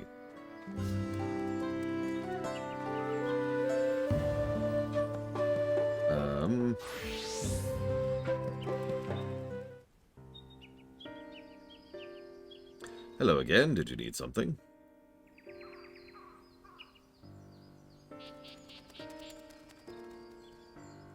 The jewel leaves. For purposes other than hot dogs. Naturally. Unfortunately, I've just used up my last. You'll have to travel to the lower forest for more. Gull Magique Grove is the source of the finest jewel leaves you'll find. Wild variants you sometimes see in the city markets can't compare. I see. I'd hope to avoid such a lengthy venture, but if there is no other way to employ an ingredient to the heart of the Jatika, we shall go. Allow me to save you the trip.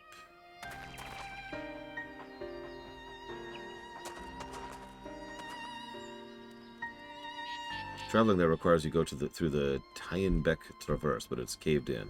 Due to the storm, I expect. What? That means we can't get our jewel leaves. But we can, can't we? If there were no other ways of procuring them, we wouldn't have suspended this feat or altered its objective. Perhaps. Anyway, I apologize for the interruption, but having overheard your conversation, I felt compelled to chime in. That's very kind of you. Any last-minute advice you'd be willing to share? Only to undertake the feat of repast with an empty stomach. You may find hot dogs to be a delicious but daunting dish to finish. I can't wait.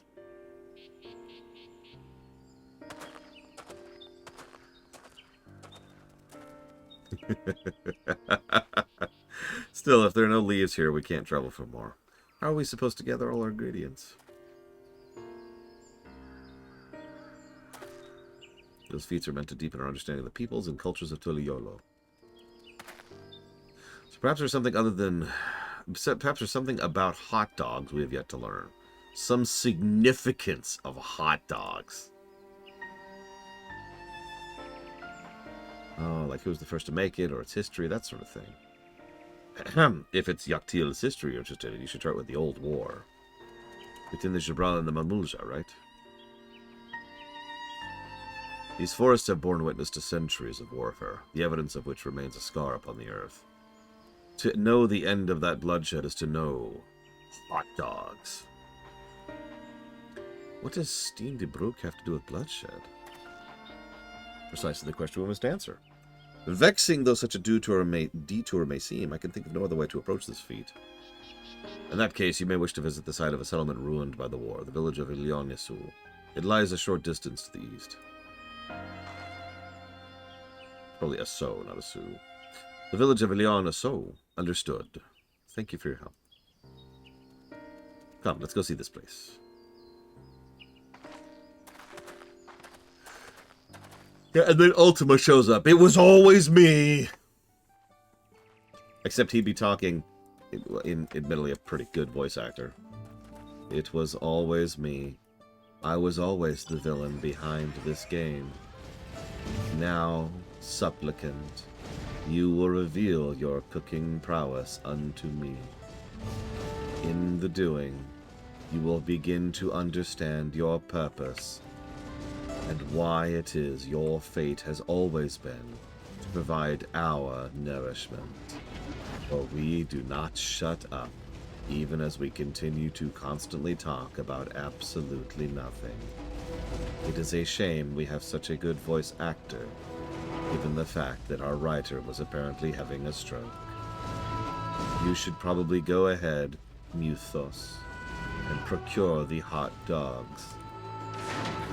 Doing so will fulfill your destiny. Ultima was just terrible. God. I do like the music here. I'm disappointed. There's no blue.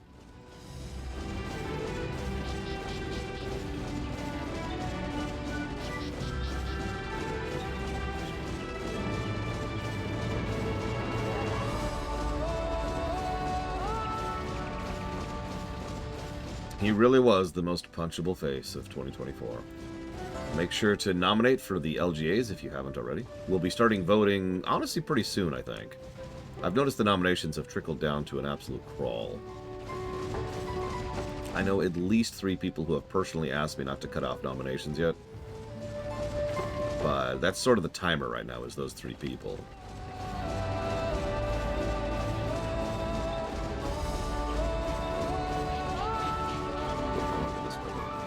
I guess I don't have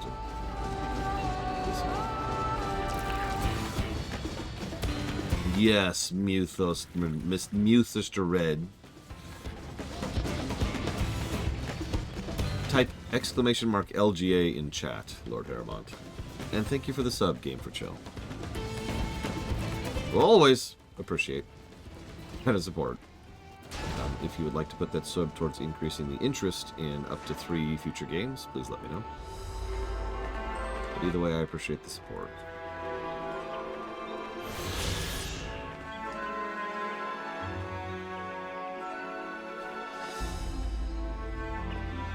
Yeah, remember, the rule is very simple.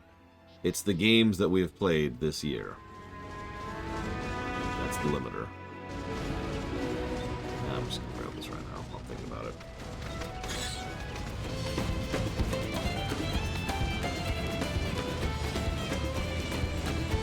So FF16 does qualify, for example. But FF7R2 does not. Breath of Fire 1 qualifies. Are you trying a different type, Mr. Red? Yep, there's actually a second tab which lists all the games, not counting the one we're playing right now, which qualify. Oh, and for the sake of it, because of some finaglingness, Untitled Goose Game does count. Mostly because it didn't count last year. WoW will not count, by the way.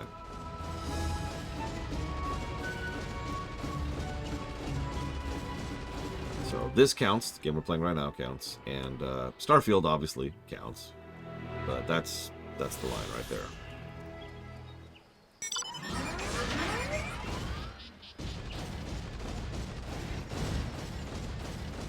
Essentially Primarch, but like I said, there's a little bit of asteriskiness to it. I've actually thought a couple of times of moving the LGAs to January and February instead of November and December. But, it usually lines up a bit more schedule-wise to do it this way, which is the main reason I do it. I mean, we have Best Villain, Lord Haramont. And I'm pretty sure the Untitled, the Goose is actually in there. If I'm not mistaken.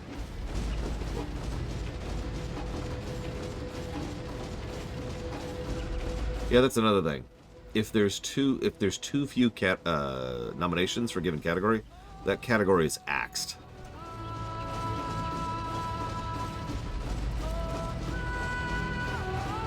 So, heads up on that. Also, you can suggest categories, Lord Haramont. So if you want to suggest most evil character, we can do that. 4. You have to have 4 nominations for a category to not get axed. The one big change from last year is I'm going to go ahead and be suggesting my own nominations, because last year I didn't do that, and so a huge number of categories had nothing, because nobody was nominating. The village of Ilion-Asso must be further east. Let's continue with haste. Okay. I was going to anyways. Yeah, 5 would be ideal. 4 is minimum.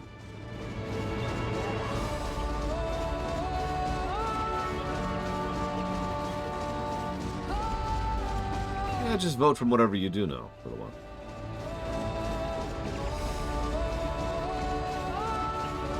Most unstreamable game. That would probably qualify as worst stream game. Since we already have that category.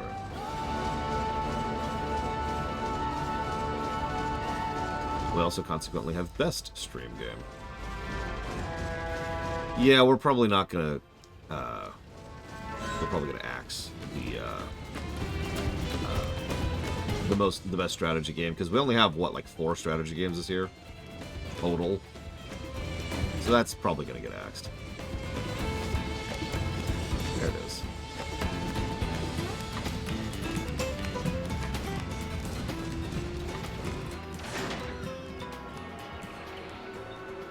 I mean, Blackadder didn't really make me laugh all that much.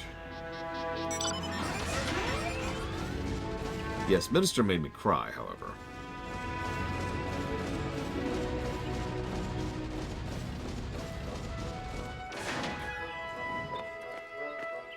This place feels forgotten by time. Yeah, nice place. By that I mean it's terrible. We did have strategy games this year. We had, Ultimate Admiral Dreadnoughts. We had Oxygen Not Included. Jeez, I can't actually remember what else. Hang on. Total War Troy.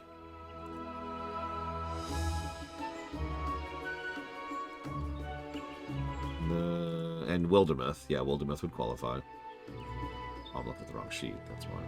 Here we go. Iron Harvest, Invisible Ink, I don't know. I guess that does qualify. And, yeah, Age of Sigmar, Realms of Rome. So we've actually had 7 strategy games this year. But, how many of those were good and how many of those were bad? You know? So those categories are probably getting axed. 7 games total for a genre isn't that much. You'll also notice Platformer is probably not going anywhere. Because it's just going to be Metroid, right? Metroid is just going to dominate that. We did add Best Zelda Game, although I cannot help but notice that there are only 2 nominations for Best and 2 nominations for Worst Zelda Game. Which means that category would get axed. Just point it out. Remember, this isn't by, according to the golden number, the whole point of the LGAs is this is your vote, not mine. I give my own vote, separate from all this. The point of the nominations and the vote is for you to vote on which ones you think are best, worst, most interesting, most whatever.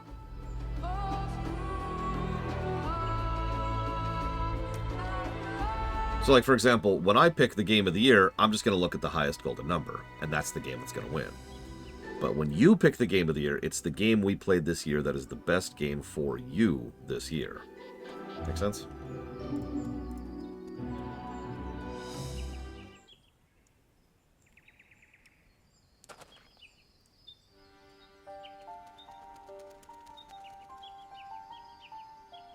Well, it's funny you say that, Lord Haramont, because that is actually a thing that's applied in the past.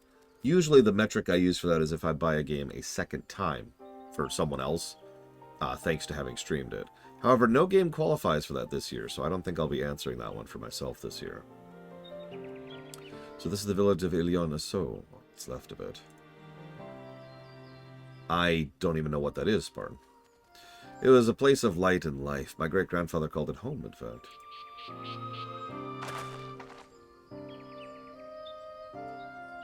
Gone Home, I believe, or not Gone Home. Far Home? No.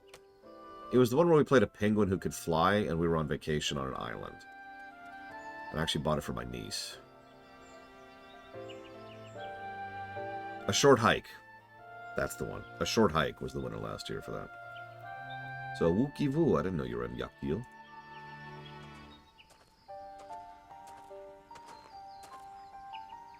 Oh, she loved it. She actually beat the game. In fact, she beat it quicker than me because she wasn't doing all the side stuff. I was picking up lumber from Ikbraj when I heard the third promise was on our way to site of deep historical significance. I immediately saw another opportunity to be of service, so I followed you here. Wukivu is a shipwright who came to our aid during the Feat of Reeds. A pleasure. You are a member of the Third Promise's retinue, I presume. For a moment, I suppose I am. My name is Koana. Pleased to make your acquaintance. Yeah, here it comes. That's a good name, a familiar name. Where have I heard? Koana, as in the second promise of Tuliolo? To think that I addressed the Dawn Servant's own son as some common retainer. Such disrespect cannot be excused. Please, take up your gun. Oh, not this again. I take no offense. Do not dwell on it. Okay. Yeah, this is the... Moving on. I understand you wish to learn about Jibruk Pibil. While I am forbidden by the Jabrak's rocks to divulge any information regarding its preparation, I would be happy to share what I know of Yaktil's history. We'd appreciate that. In the most basic sense, the conflict between Jabral and Mamulja was one of land. The Mamulja lived in the lower forest, where the thick canopy obscures the sun and the soil is unforgiving to crops. This drove them to covet the upper forest, the home of the Jabral, and they launched a determined campaign to seize it for themselves. Yet advantage ever favors higher ground, and the Jabral forces held the upper hand against the invaders in rebuffing them time and time again. But as the state of this village would attest, the tides eventually turned. What brought it about? Something you know all too well, blessed siblings.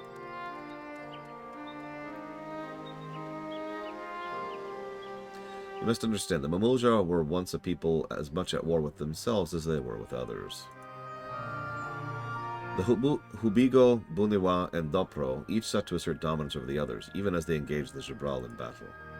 In an effort to strengthen bonds and discourage infighting, Hubigo and Buniwa leaders arranged a marriage between their children. However, this political measure altered the course of history in ways no one could have ever imagined. It was long believed that partners of differing clans could not have children together, but then it happened. A child arrived who shared the blood of Hubigo and Buniwa both, a two-headed Mamulja. Blessed with tremendous physical strength and magical prowess, he grew into a mighty warrior before eventually rising as the first autarch, ruler of all three clans. Such qualities would dispose anyone to leadership, character notwithstanding. Under the autarch's rule, the newly united Mamulja became a force to be feared, and the war soon came to a head. I think it's best you see the results firsthand. Let us visit another battlefield from that time, and there I shall continue the tale.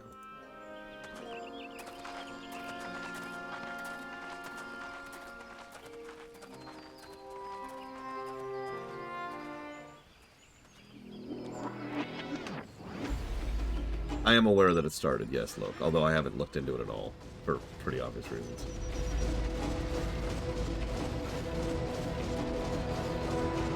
You know what, Rax? Good night, Act. I think I agree with you. I think this is the prettiest forest in the game, right here. Yep. Yep.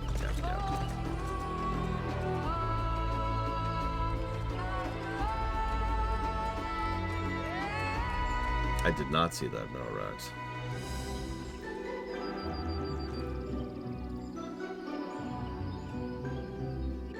Koana just said by the 12, by the way. This is where most battles were fought between the Jabral and Mamulja, the Shobrit Cinderfield. A field of cinders, indeed. How fierce their clashes must have been. The war over these lands began after the Yokui's departure some 500 years ago. And for 4 centuries thereafter, the two enemies repaid violence with violence. A constant stream of minor skirmishes, punctuated by massive slaughter. Until Father ended their endless conflict 80 years ago. Accompanied by a retinue of only 6, the Dawn Servant opposed both armies and brought the fighting to a standstill. First they sealed Valley Armanda at full strength, and now this. It was during this armistice that both sides gathered for negotiations at the Dawn Servant's behest.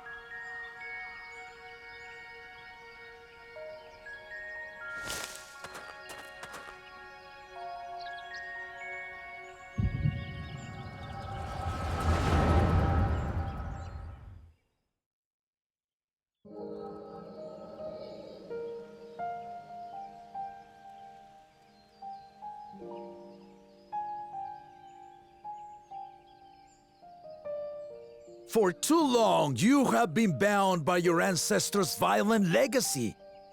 It is past time you broke free of it. Tell that to the Scale Scum! We fight to protect what is rightfully ours! If not for their greed, we'd be living in peace! Buff your tails and scurry off, then! Cowards like you ill-deserve the bounty of this forest. Even should one of you succeed in vanquishing the other, your triumph will last only until a new invader arrives. Tell me, do you know of the vast continent that lies far to the east, where numerous nations vie for dominance?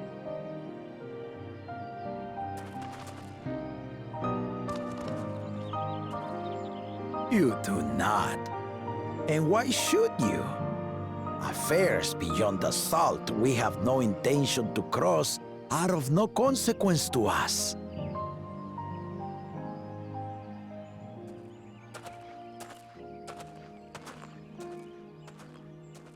Not until those affairs come to Tural, like our honored visitor here.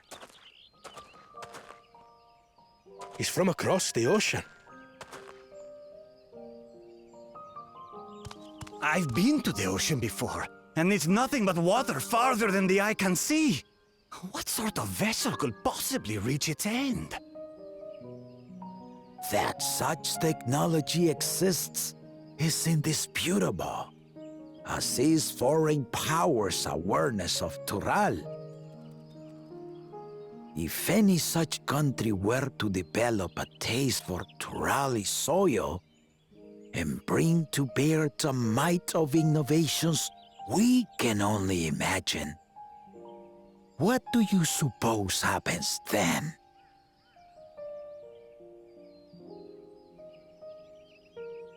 You do not know the warlords of the East, but you know that if they came, they would not settle for a single forest.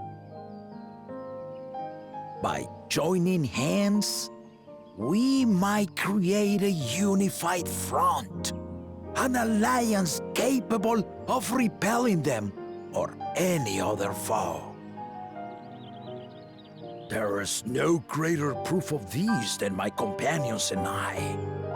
Alone we are weak, but together we triumphed over Valigarmanda. What? You defeated the Sky Ruin? I'd take you for a liar if the sting of our own defeat wasn't still fresh. Their coordination was indeed impressive. How the Belu stymied our efforts to cripple the Yokui's legs and defend our ballistas. And when we withdrew to strike again from a distance, the Hanu called the winds to make our arrows miss their marks.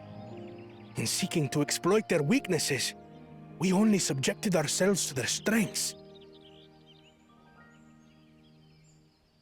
Those strengths are born of cooperation. The guiding principle of the nation we envision.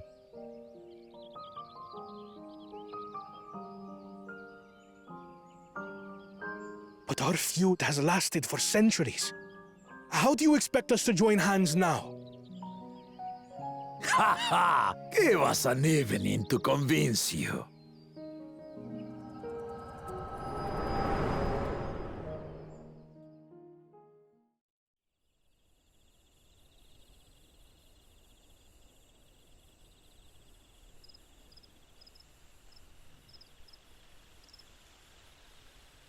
And so began that legendary banquet. Sorry to interrupt, but I was about to say, whose memories are we listening to? Because surely it wasn't Wookie Vu's, right? I mean, he's the obvious answer. One would not expect sworn enemies to abruptly drink to each other's health, and, indeed, a tense silence hung over the venue.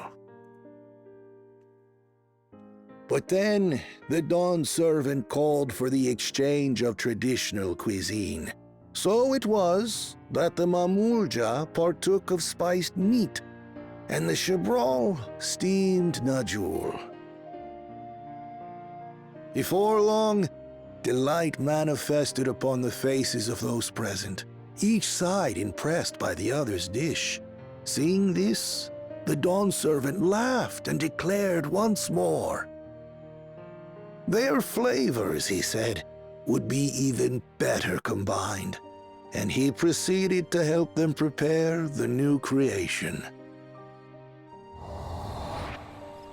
That's Shibruk Pibil, I'd wager. It is a marriage of Chebral and Mamulja cultures, and proof of their newfound cooperation. The Dawn servant had asked for a single evening, but the feasting is said to have lasted 3 days and 3 nights. So delicious was their repast. In the end, a peace accord was reached, and the Dawn servant's words at that time still illuminate our way forward. Ignorance begets a strife. Understanding begets fellowship.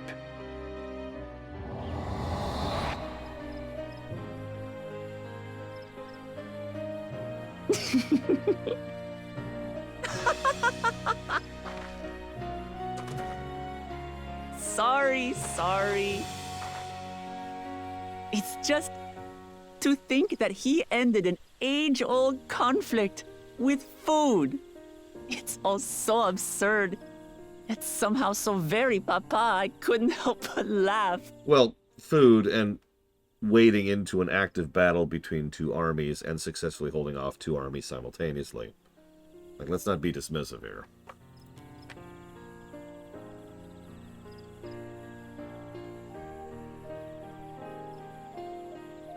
Ignorance begets strife. Understanding begets fellowship. Yeah, I know, Rex. Now then, I trust you understand the significance of Shibruk Pibil, and... Absolutely. Thank you for sharing the story with us.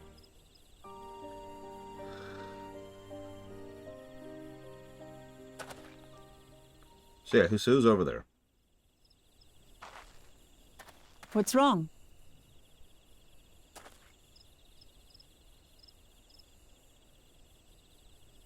Someone was there, you say?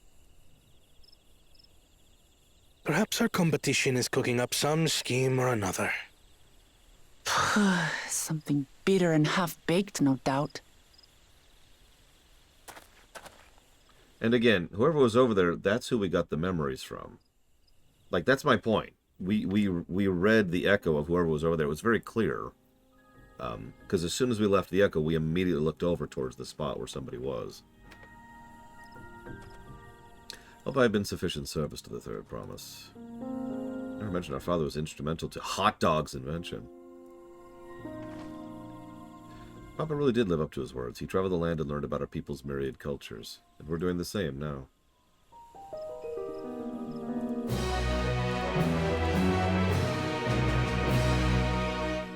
Mystery gift, huh? Wukivu has given us valuable insight to the origins of hot dogs. However, they're still no closer to procuring the necessary Najul leaves, unless... Tell me, was that historic feat commemorated in some fashion with a monument, for instance? Indeed it was.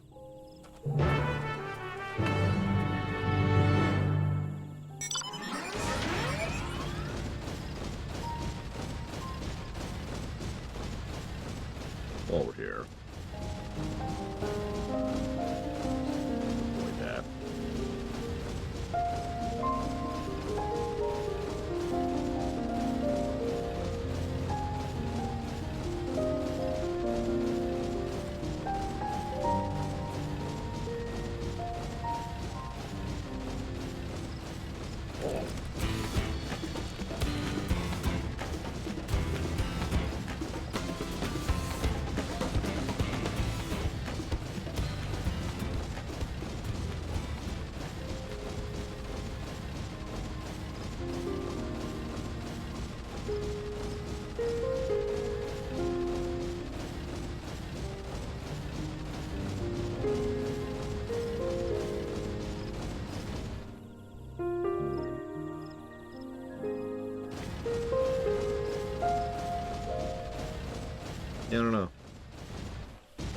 bet that's up, not down.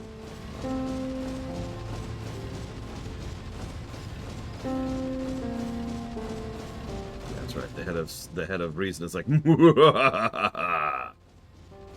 I was always pure evil.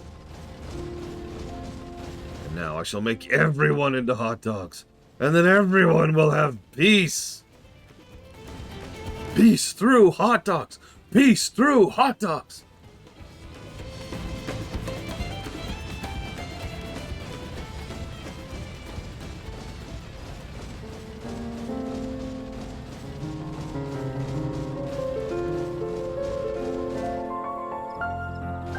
There it is. There's only one known force that can stop the hot dog menace. I can't believe it let me do that.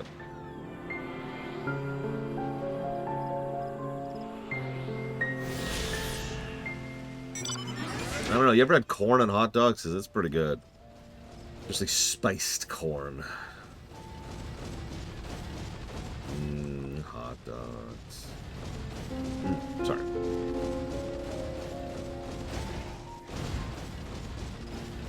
Makes me wonder if they caught that in testing, Brig, when they're like, you know what, we should add a spot where there's no invisible wall there. Just for players. Like me. Oh, they patched it! Okay, even better.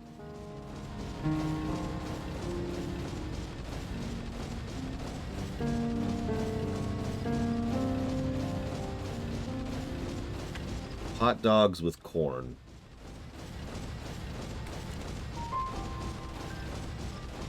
Oh, that looks good. Lime hot dogs with corn. Cool. There's also fire-roasted street corn on a hot dog. Elote hot dogs, that also involves corn. Oh, man. I feel like there's something over here. Oh my god, it's Kingdom Hearts.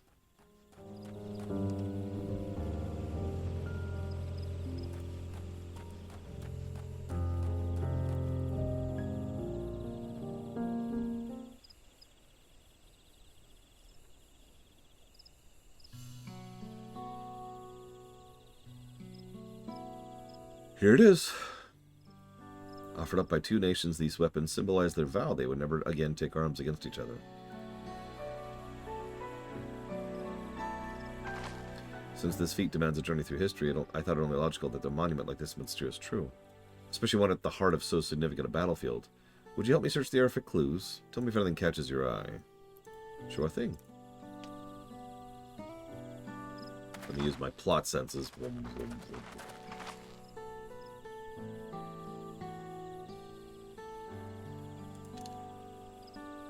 Look, this soil has been recently overturned.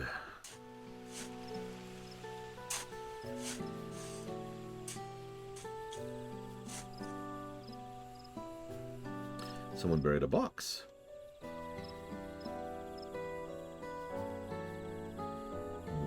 I would have been satisfied with only a hint, but there are fresh Najul leaves in here. What Muruk's doing, I'd wager. There's a poetry in hiding them on this battlefield, given the way it was central to the war they helped end. So we planned this all from the start. What's in the box, though, Rax? With my apologies to present company, allow me to offer my encouragement as well, through promise. Ever since I witnessed your performance in the Feat of Reeds, I have been certain you are the claimant most worthy of leading our nation. All devised solutions to Hanuhanu's ailing crops, but you alone sought to know their culture and revive Ihihana, even if it seemed unrelated to your task. In my humble opinion, no one cares more for the people of Tuliolo and what they hold dear. Should you again require the historical musings of an old shipwright, I am ever at your service. For now, I take my leave.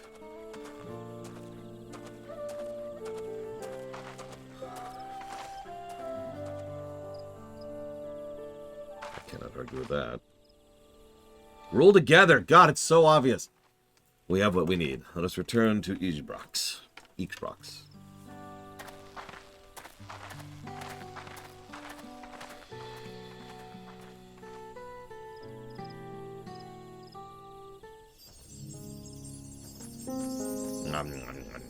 Oh, speaking of let's see. Let's have some banana puns cake.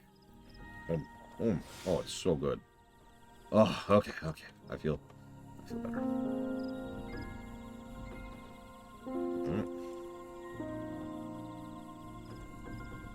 Why? Oh, someone's trying to trade with me. You were preventing me from teleporting. I couldn't trade. Or, you know what I mean.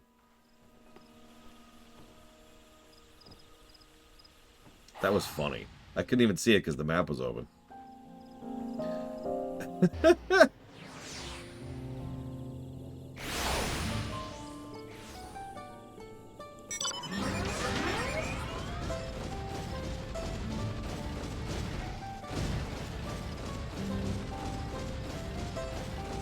Sure, you can leave. Once you accept this food. Okay. But you also have to accept this drink. Okay. You have to wonder whether Wukivu is actually a historian and not a shipwright. Nah, I wouldn't worry about it. I'm glad we were successful. The others should be back soon, I expect. I hope so. I'm famished.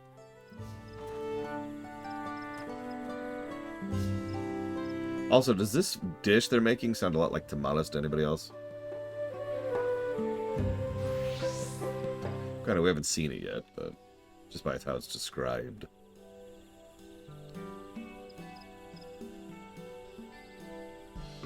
Real tamales, not that crap you get in a grocery store. How did everyone fare? We got the Najua leaves. Wukivu came along and helped us find them. Wukivu was here. I would have liked to say hello. Yes, he gave us an important history lesson. You see, my dad solved war with food. And being a total badass with a party to back him.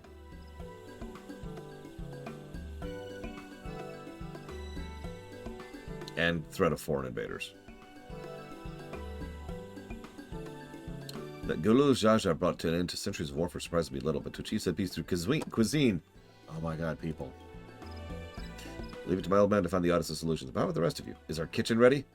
Everything should be in order. Urianji and I made our tour of the village and borrowed our cooking utensils, with no mention of what we needed them for, of course. I am pleased to report we are stocked with the finest firewood this forest has to offer. Spoken like a true expert. Anvil and I found our Ibrook, so we should have plenty meat aplenty. It was a spirited creature, so much so that its hunter fell down a cenote trying to catch it. Whatever part of speak of this to no one did you not understand?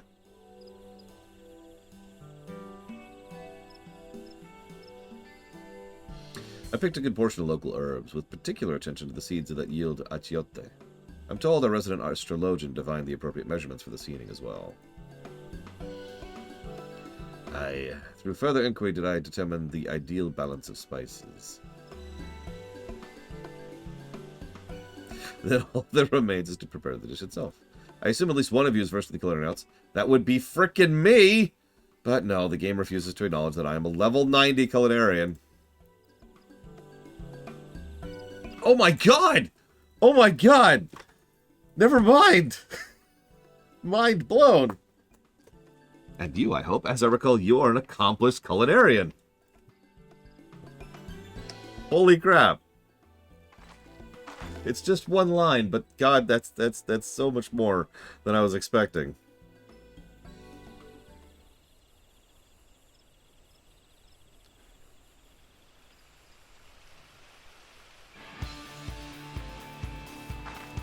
Let's get to cooking.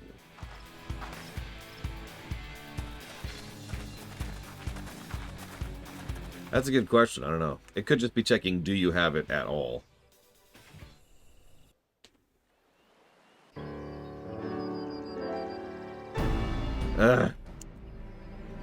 Good morning, Ross. I hope you've been enjoying yourself. We're up to 14, by the way. I know, ours, Bruce. Oh, it smells so good. Let us see it. Let us see the fajitas. Good, there is still time. I shall prepare our sample at once. It's not a race. At first, I wasn't sure about being stuck with the one head. But better that than playing nanny to the mewling house cat. Be quiet, Bakul Jaja. No one cares what you think. Yeah, but cool, Jaja. You unleashed a freaking kaiju to kill hundreds of people in order to delay me. He's such a prankster. Huh. Act tough all you like. Victory will be ours. And no one cares about your war crimes. You're so silly. It's ready. Oh, those do look good. And those, yeah. Those are just straight up fajitas.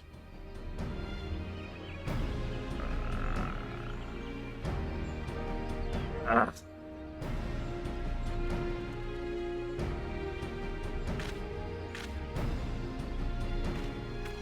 Yeah, nobody else seems to even care.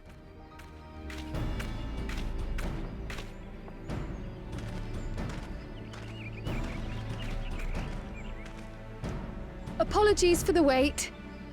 We submit to you our Shibruk Pibil. These don't look anything like hot dogs. Disqualified.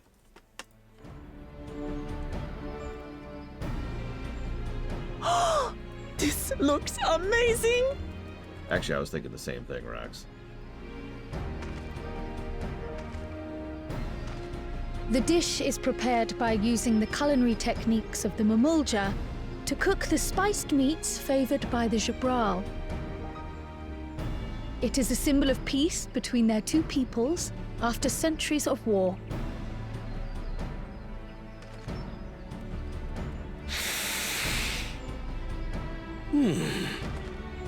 Both the ingredients and your methods appear to have been correct.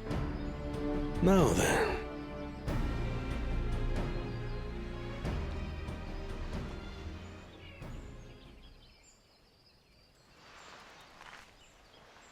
Someone tell me the name of the two-headed guy.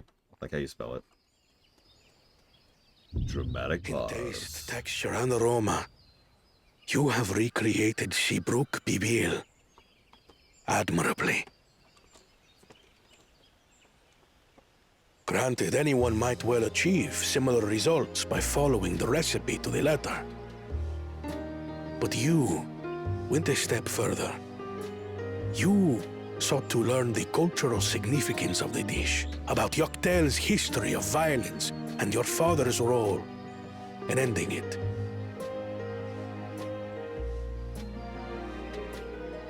Your willingness to take lessons from the past befits aspiring Dawn servants. And for that, I commend you.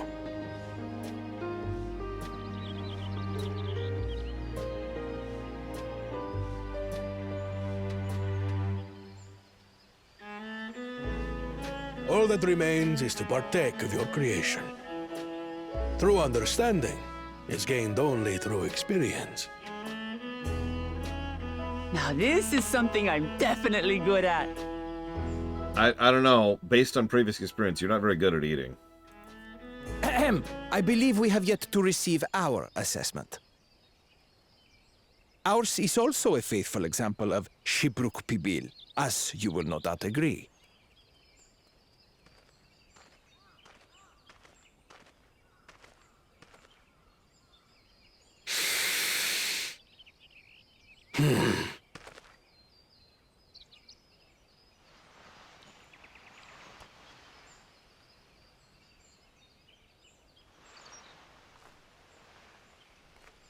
Okay, that's a little thing, but getting that model in his mouth like that, that's actually mildly impressive.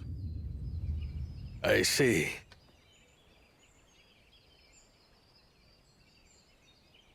While your effort looks the part, unlike the second and third promises dish, it lacks its defining aroma. Preposterous! The meat was marinated and spiced before being steamed in an earthen oven. This is Shibruk Pibil. Oh? And what about the Jatika banana leaf? It's because of you that we couldn't get any damn leaves! You can't fault us! You know, Bakul Jaja is very slowly drifting his way into being a character negative at this point. Ignoring the fact that he's obviously an irritant, he's just a little bit too Team Rocket for someone who is a goddamned terrorist, who has attempted to murder people on camera twice, not counting the Valgarmanda incident.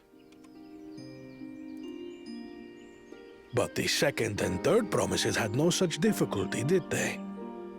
That which they needed they acquired simply by showing interest in our history and heritage. Ugh, it's just some crusty old leaf. What difference could it make?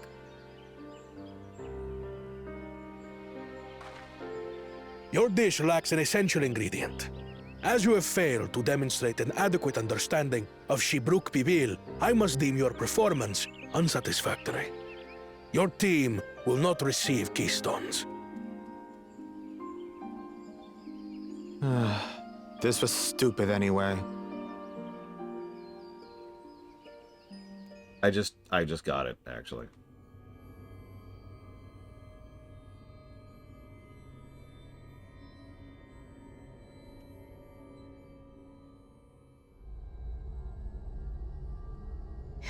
His ambition only grows more intense. That someone could harbor such dark thoughts towards family.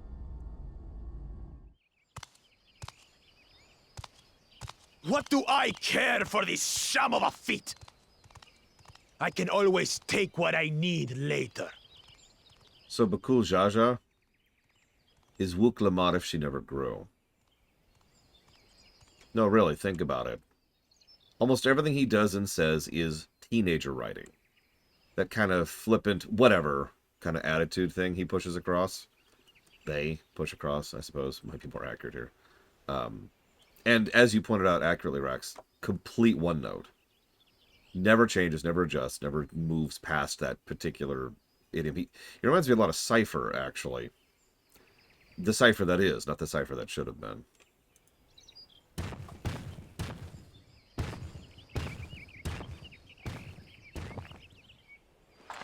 This is delicious! The brook is so tender it melts in your mouth, and the way the Najuli rounds out these spices is sublime. This is the taste of harmony. Someone who only knows brute force and deception could never appreciate it. Okay, so I've been trying not to make too much fun of this actress, but that was not how that line should have been read. That should have been read as a triumphant proclamation, not a snide aside. Because you heard how she just said it, right? You could never appreciate it. What that should have been said is, this is the taste of harmony. Someone who only knows brute force and deception could never appreciate it. This should be forceful, right? There should be emphasis here. Sorry to point that out, but you know me, voice director.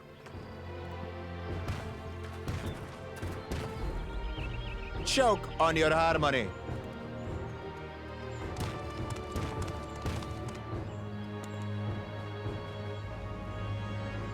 Come, come.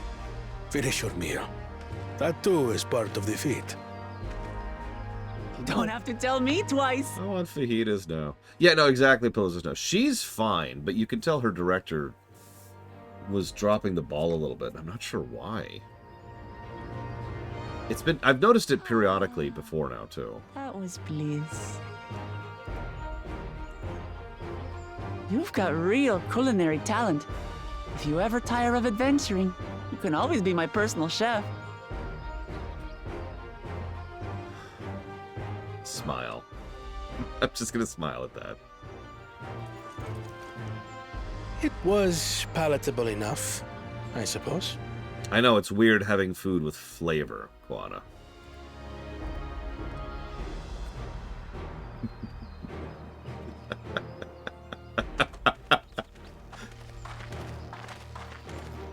To you, who have successfully performed the feat of repast, I present these keystones. Sorry. The reason I was laughing is Blateval just said casually, she couldn't afford you. And I just realized that, logically speaking, the potential queen of a nation probably actually could not afford us.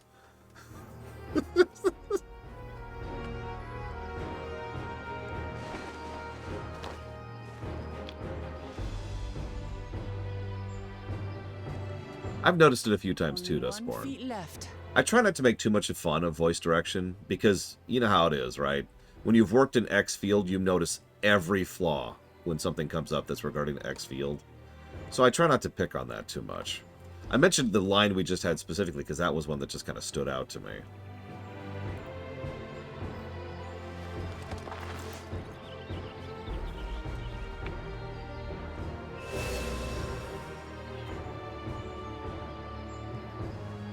Well, I should get going then.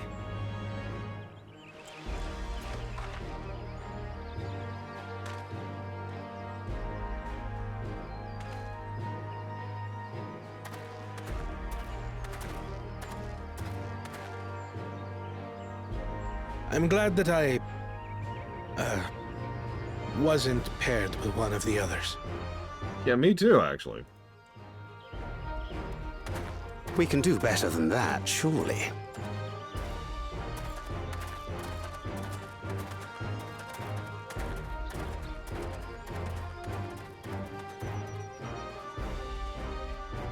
The 6th keystone is ours. Thanks for all your help, everyone.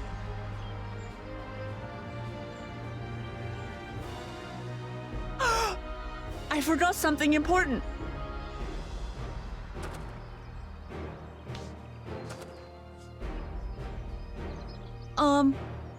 Was there any shipwreck people left? I could really use another helping.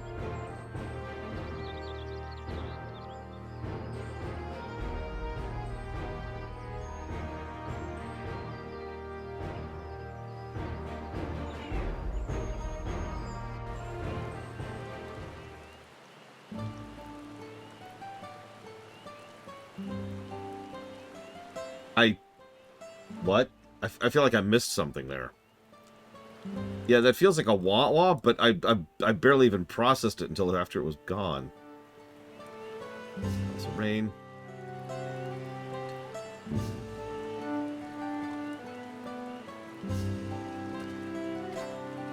I'm relieved our dish was well received. Whoop, whoop, whoop. Depriving the first promise of a keystone is a crucial victory indeed. One final feat remains. After this one, I hardly know what to expect. Probably the Golden City, and if I were to guess, a dungeon and a raid boss. Excuse me, trial boss. That's a delicious example of hot dogs! I have high hopes for you all.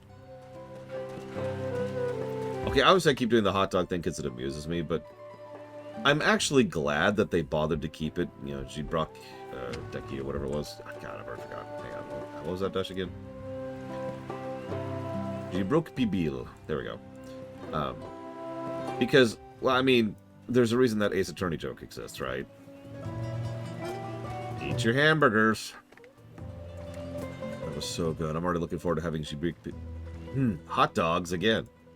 Here, Laura, Carl made some more. I'm thinking of buying more for the road.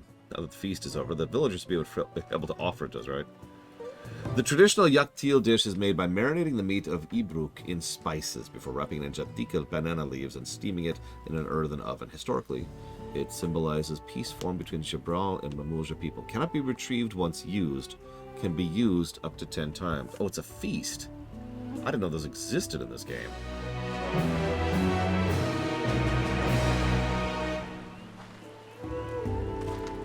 And side quests. So we're going to do a slightly new policy with regards to side quests for the time being.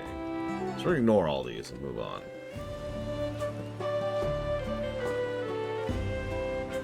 Oh, gotcha, little Billy.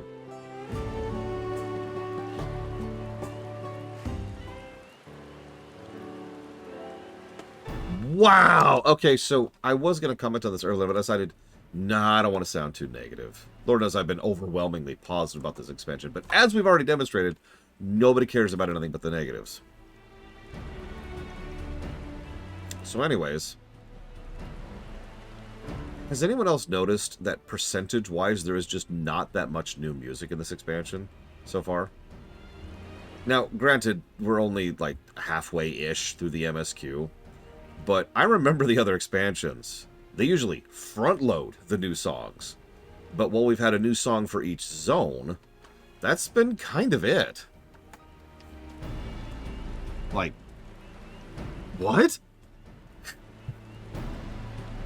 And yeah, there's been some solid music too, but it's just, again, it's the density is weird. And yeah, it makes perfect sense because we do know Soken was working on FF16 during the creation of this game. Which, can we not Uematsu him, please? The man already recovered from cancer. Let's not burn him out. Seeing as we now face the penultimate objective of the rite, it would be wise to travel to Mumuk and undertake the feat of Brotherhood without delay. Wise, yes, but impossible. The Tienbeck Traverse, which connects the upper forest to the Jaktika Heartland, is still impassable. Is there no other route? I'm afraid not. Work to clear the path is underway, though, so I'm hopeful we can resume our journey soon. Yeah, 16 has a lot of music, too.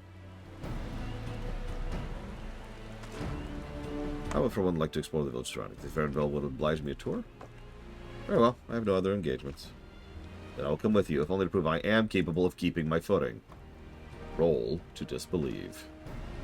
Though I shouldn't rejoice in our delay, it does afford me the opportunity to look at my grandfather's purported visit here. Oh, that's right, Mabu said something about a foreign mage coming through here decades back, didn't she? I'll come with you. Want to join us, Laura? Sure.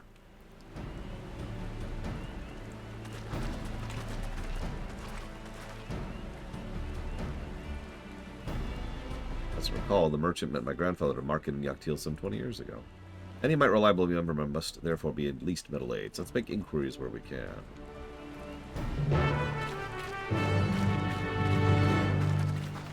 Hazy Lear. Thank you very much, as always. Don't worry, no spoilers as of this second.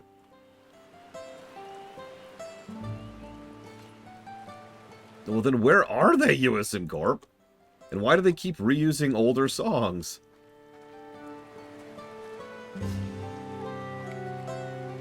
I don't know. Maybe it's just backloaded. Dealer's choice. You got it, Ziller. Thank you. It probably is backloaded, but regardless of my overall complaints on the matter, I think I can swing a negative for that one song because we're up to 15 usages of it so far. And we're probably not done with that. Oh yeah, I need to put this here. Sorry.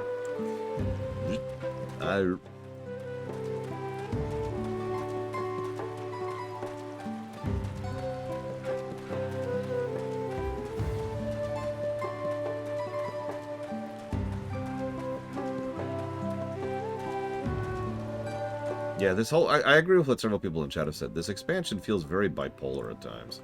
Which I suppose makes sense. When you've got a giant team working on an expansion, which is trying to stick the landing after having concluded a major story arc. And also they're working on FF16. Still looks promising. Definitely older than I am. Foreign mage 20 years ago.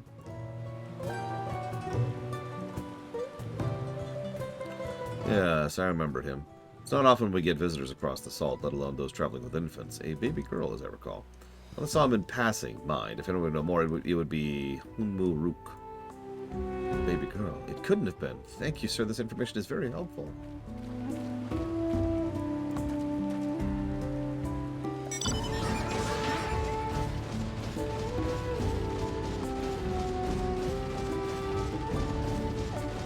I mean, if WoW can still be good after 2 stinkers of expansions, pretty sure FF14 can manage. Although, then again, a lot of people quit during Shadowlands. The Shadowlands dip was a real phenomenon, so... hopefully FF14 doesn't get hit by that. It's the last thing it needs.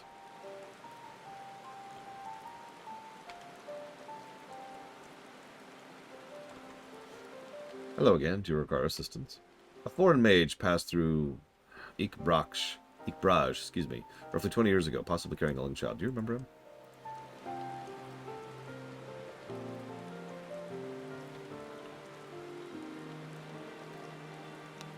Why do you ask me this? Who is this man to you? He may have been my grandfather, and I wish to know what brought him here. Your grandfather? Not by blood, but he is family nonetheless. A foreign mage did indeed visit Ikbraj, Master Galuf.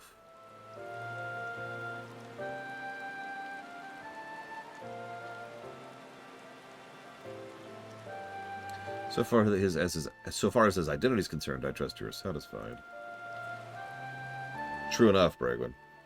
There was all the real life stuff, and then there was the stuff that was going on from the upper management, and then a lot of the core team left, partially as a result of the aforementioned. And then BFA hit, which basically put the dominoes up, and then Shadowlands hit. That's why we call it the Shadowlands dip, not the BFA dip. That would be really funny, Blight of All. More than that, I cannot say. Why not? I simply cannot. I beg your forgiveness and understanding. Very well, I will not press. Thank you for confirming his presence here. The rest I will discover myself. Out of more general curiosity, I have another question. They say the Yakui once dwelled in the forest. Where was that exactly? General curiosity indeed, but yes, they withdrew to Urkopacha some 5 centuries ago. But the Hoktui claimed Yaktil as their own. Many of their architectural remains can be found in the lower forest, the Jatika heartland. That's where they must have had their visions. Thank you, that answers much and more. I understand what it means to long for one's family, so believe me when I say that, though my position forbids me from aiding you further, I wish you nothing but success. By helping the third promise to find the Golden City, you will surely find the answer to your questions.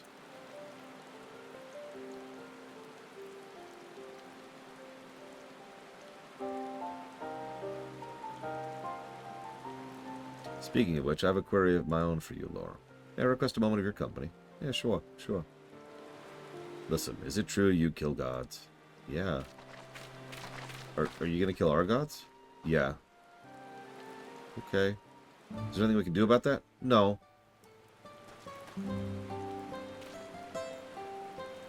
In order to find my answers, I must find the Golden City. Well, that was my intent from the first. I'll do everything in my power to make it happen. Let's see what Hanumuk means. Okay. Umu. Thank you for obliging me. First, let's head to the cenote behind this village.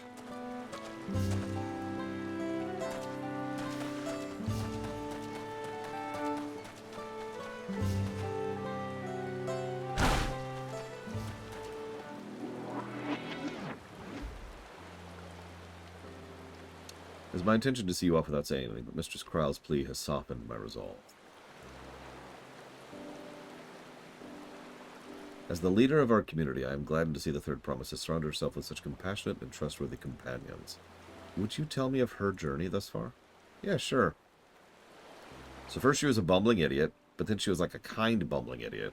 And then she had some good moments and some longevity, and she figured out how to actually think about things culturally and long-term wise. Then she was a bumbling idiot again, then we fought God, and then we're here. It seems the ride has been a source of great learning and growth for Wuklamant. It does me well to hear that.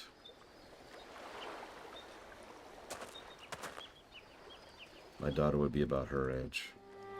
Girls are rarely born amongst the Jabral, so when she arrived, the village was elated. Such joy I felt when I first held her, and pain when I found her at the bottom of a cenote. 3 years old. An accident, it was said, but I knew better. She had been pushed. Though we never caught them, a suspicious figure was seen fleeing towards the Jatika heartland, towards Mamuk. Once bitter enemies, the Mamulja and Jabral had learned to live in peace. But who could doubt the intent of such a reprehensible act? By targeting the child who would one day lead her people, the criminal sought to undermine the future of the Jabral. I was determined not to let them succeed, so I let the memory of my daughter die in that cenote, and gave her into the care of one person I knew who could protect her. Dawn servant Galul Jaja. Yeah, I caught that. Though she was born to lead the Jabral, fate had a greater plan for Wuklamant. Only the Dawn servant and I know the truth, but I must now take you into my confidence for one reason. If the villain who attempted to murder my daughter was indeed of Mamuk, then rancor towards the Jabral still burns. I was caught off guard once, and I will not suffer the same tragedy again. And so I ask you, not as the Dawn Servant's elector, but as a father, to watch over the Third Promise. That is 2 of her fathers who have asked us to watch after her now. As if we weren't already mentoring. Defend her from her enemies that may be lurking in the shadow. Will you do this for me? Yeah. Thank you from the bottom of my heart.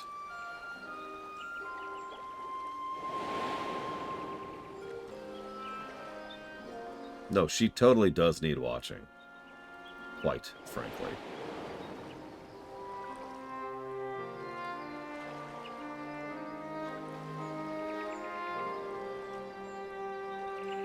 Suffice it to say, this conversation must remain between us. Pray breathe not a word of this to anyone. Well, the other one was asleep, Lenareth, but yeah.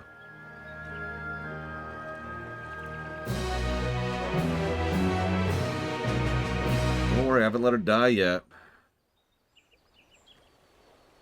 Despite everything. I'm evil! What's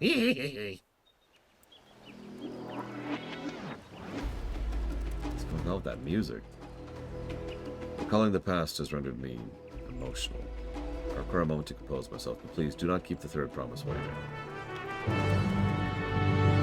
The plot must progress!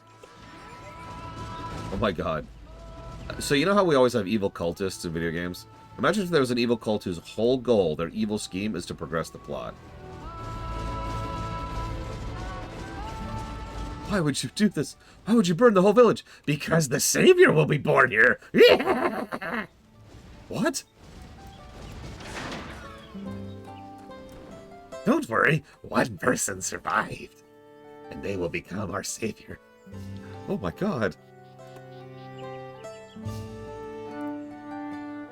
So, upon speaking with Wook Lamont, several cutscenes will play in sequence. It is recommended that you set aside sufficient time to view these scenes in their entirety.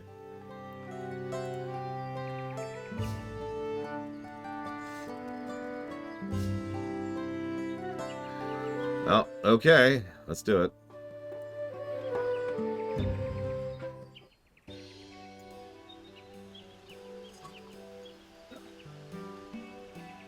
You're back!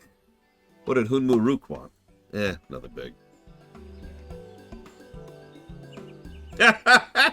What? It's alright, you don't have to say more. More importantly, the Tienbeck Traverse still isn't clear. Something about even more rocks?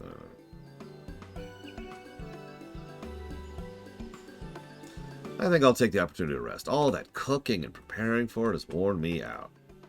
Now, you might think that's funny. Like, why would cooking be wearing you out? And if you think that, then you've never cooked.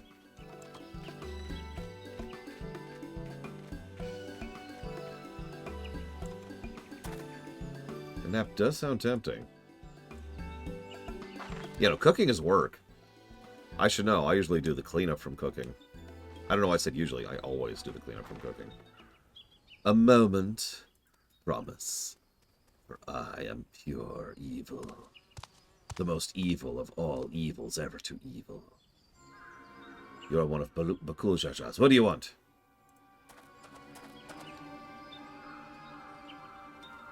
I've come to fetch you. You're welcome to refuse, but know that it would be most unwise. Why is that? I'm sure your salted friend has an idea. What do you think?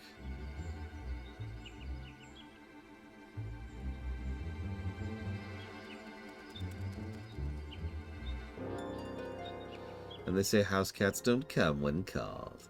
Follow me, promise me! Sorry.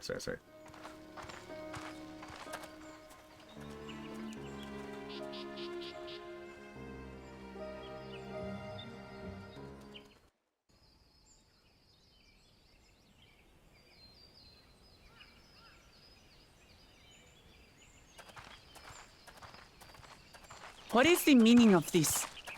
And just how far do you plan on taking us?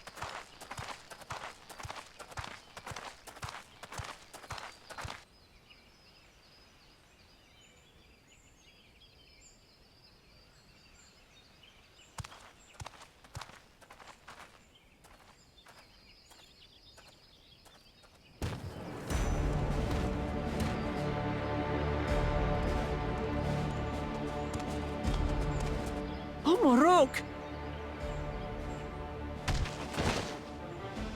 Bakul Jaja, you snake! If you want my keystone so badly, you'll deal with me and me alone. Leave the Elector out of this.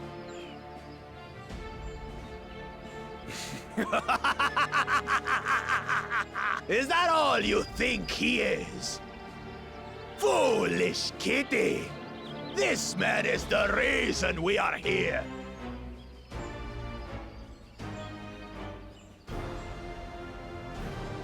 Take a good look at him.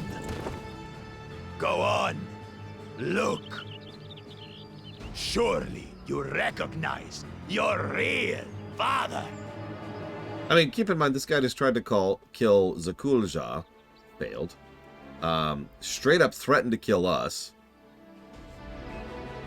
Like, he should be disqualified. Oh, also released Velagamada. He should be disqualified like 4 times already. Don't believe us? Then ask your trusted Sellsworth. He heard it straight from the old man's mouth. Is it true? Is Humuruk my... This is not the time for this conversation. Can I go kill him, please?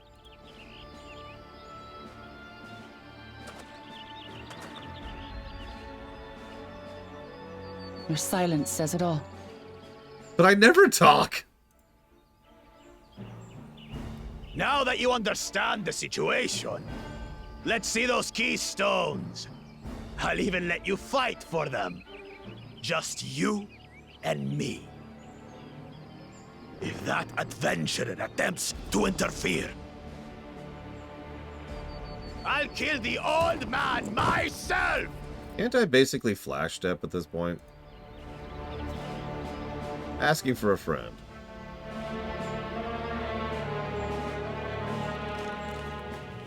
You despicable, heartless fiend!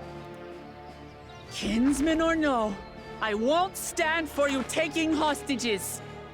Everything else you've done, attempted murder, attempted mass murder, terroristic acts, it's all fine. But you cannot take hostages. That's a line. You're not supposed to cross the line, man.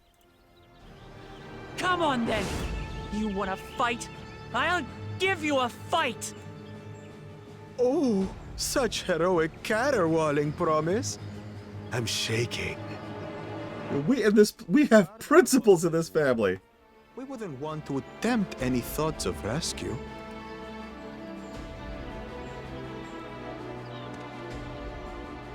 Why did we let him go? Okay, whatever. By the by, house cat, they've been instructed to put down Papa Dearest when you lose. Hopefully he settled his affairs.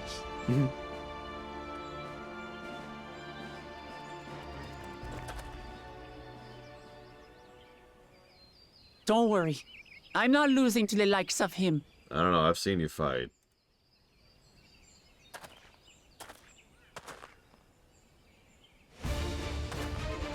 Well, what are you waiting for, you blessed bastards? It's 2 against 1. Don't tell me you're scared. I know I didn't hear you right.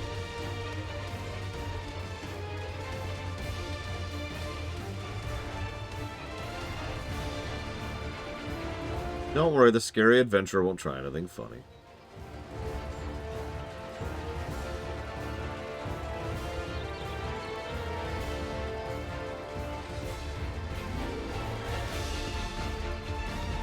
Foreign scum! Who are you to mock me? I'll kill you, kill you, kill you all! What? I didn't quite catch that. Don't look away, son. I want you to watch as I tear your beloved promise to shreds!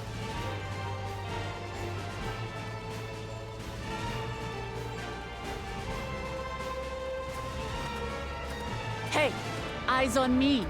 The house cat, remember?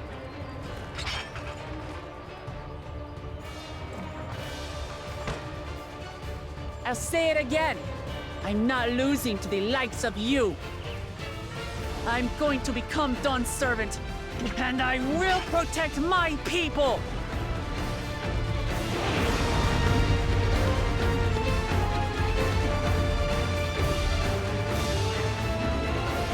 Really?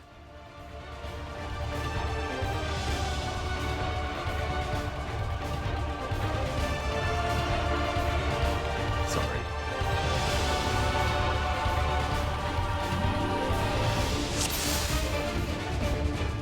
Yeah, we're just standing over there. Just chilling, you know.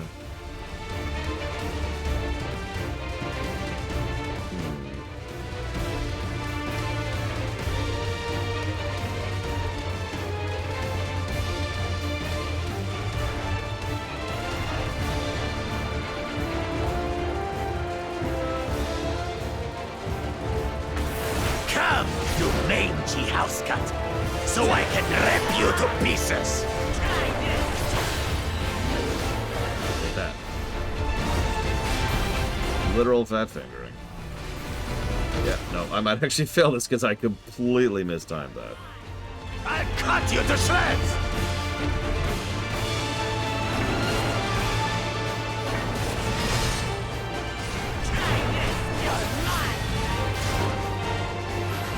My magic should be more than enough for Miss Middens.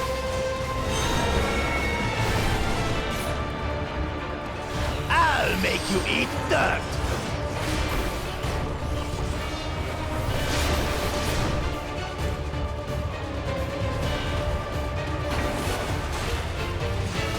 Warrior No more tracks here. tricks, Bakul Chaja. We're settling this here and now. Still playing the part of the brave warrior?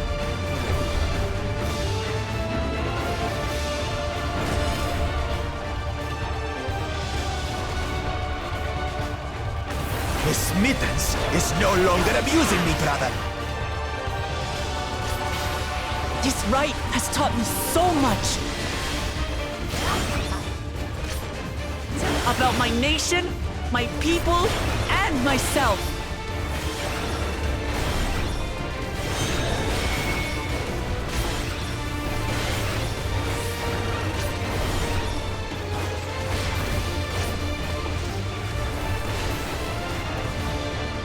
That's what I thought. What?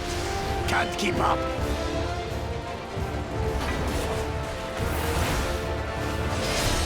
Yeah.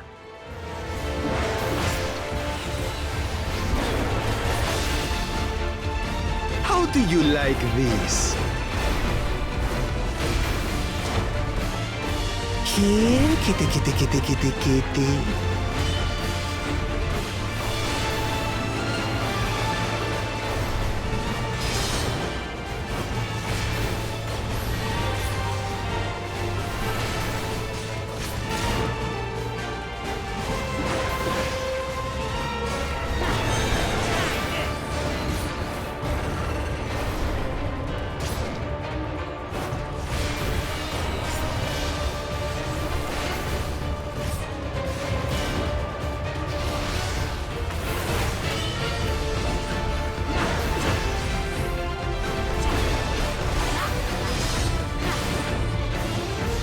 I finally understand what it means to live in peace. Means to kill you. Each day in safety and happiness. Irritating pest! It's time we finished her, brother. This is the end for you, kitten!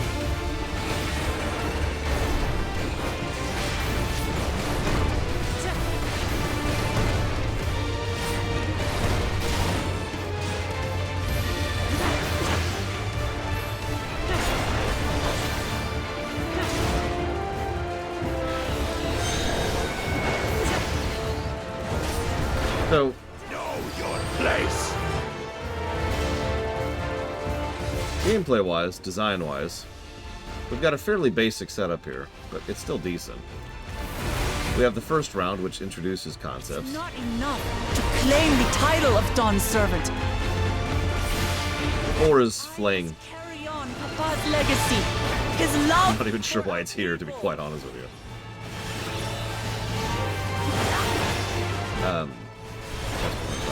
So yeah, we've got circle. I'll grind you beneath my heel! And we've got large, donut. And this is getting close. Oh, there we go. And then we have his seeking attack, and then we have his kicking attack. And then we start staggering them. This is pretty much the bog standard approach to FF14 boss design. It's a good approach, don't mistake me. But it is the method by which they tend to do their boss design. Introduce, then escalate. I was actually talking about this last night while I was like, wow. Because as we've talked about on camera, Why won't you die? there's no dungeon log in this game. So they pretty much rely on the first phase of any given boss fight being there to just kind of teach you how to fight the boss. I think that's at least part of why so many people think that the bosses in this game have too much health, is because there's an entire phase of the fight whose only purpose is to be a tutorial. The true power of the blessed!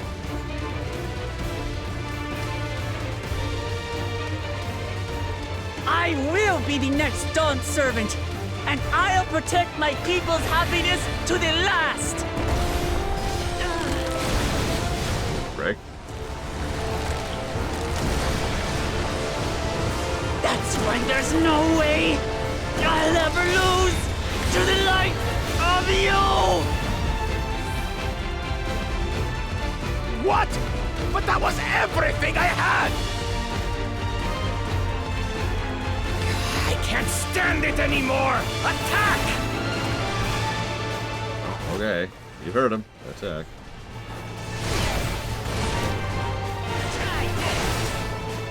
Oh, he would never actually rule, don't be silly. This is our fight! Stay out of it! You bring shame upon us!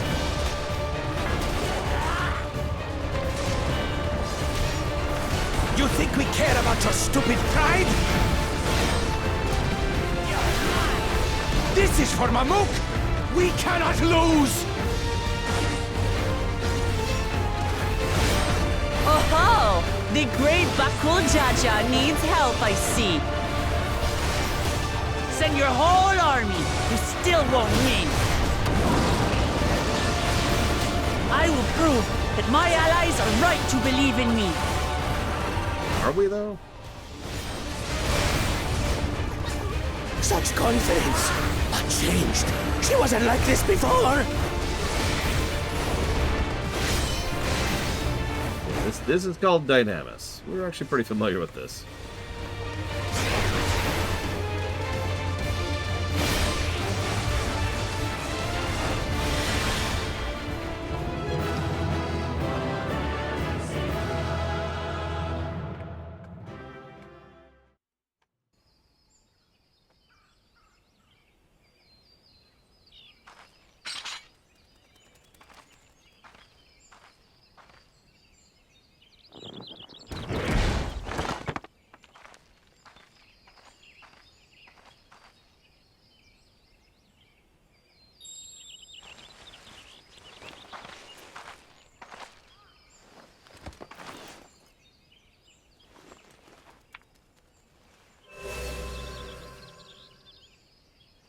Yep, got our gym badge back.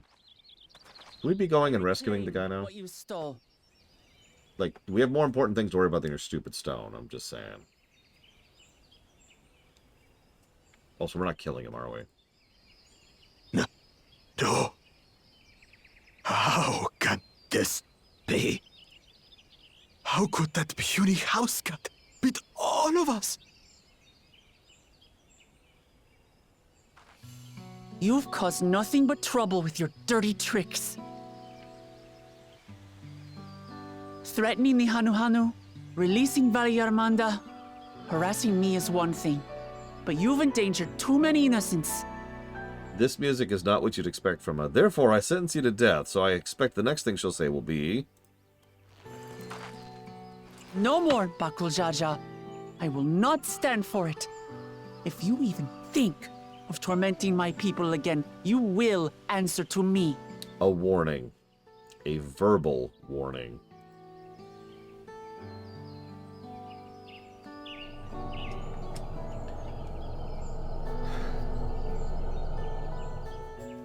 No. No.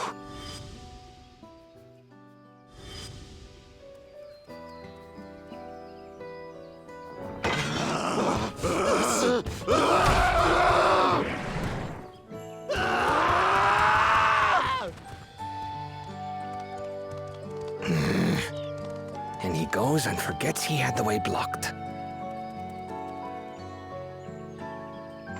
What?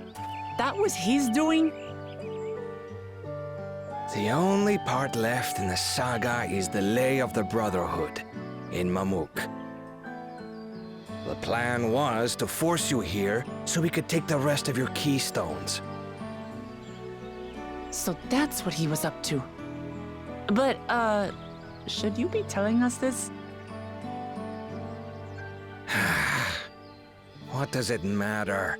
You've beaten us. It's over. We'll release the hostage. But we were told to murder.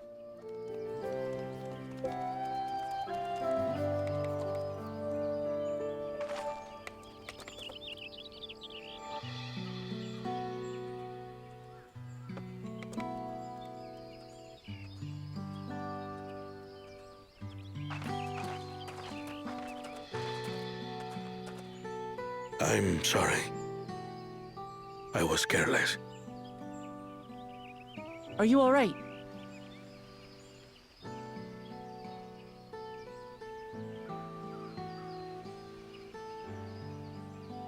So what Bakul Jaja said about you and me... But to single-handedly defeat Bakul Jaja, you truly are the Dawn Servant's daughter. Dude, she already knows. Why bother hiding it at this point? It has been my honor to bear witness to your journey. Promise.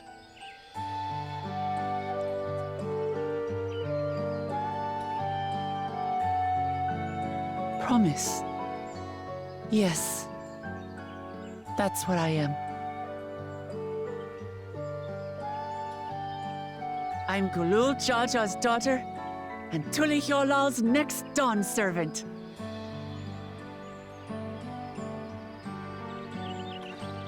Come on. Let's rejoin the others.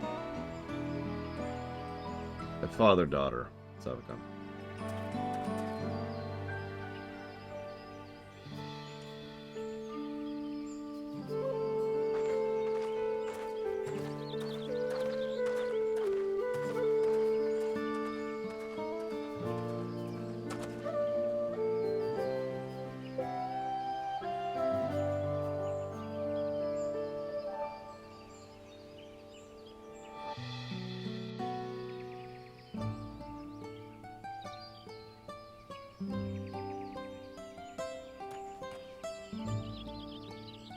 In the capital while you were away? No. Aaronville's tour was both educational and exciting. Hope we can persuade him to conduct another in the lower forests. For as weathered as our promise looks, she's positively glowing with confidence. What in the world happened? She figured out what dynamis is. The twins ran from me from one end of the horizon to the other, asking about everything of remote interest on the way. Seems we are last to return. I'm glad everyone made it back safely. Thank you for having faith in me. Keeping out of the fight even when it got dirty couldn't have been easy for you. But Bakul Jaja won't be the last person to threaten those I care about. I want to prove I can stand up to such villains, even when I stand alone. Which isn't to say I won't ask for your help when I need it, of course. I know better than that now. Do you?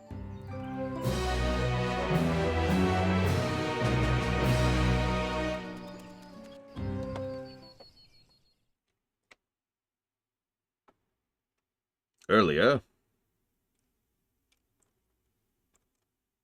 Meanwhile, in the past...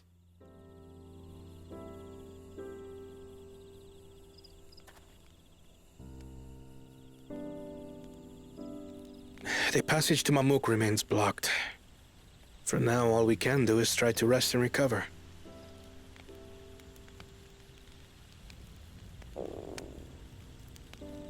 Perhaps with a meal, as my sister would no doubt suggest. Shall we borrow the kitchens and prepare some Shibruk Pibil? I don't know. I could go for some Archon loaf.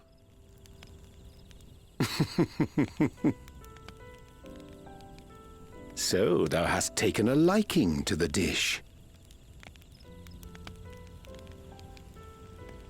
As we learn to appreciate the unfamiliar, 'tis only natural that we develop new affinities. There is no shame in this.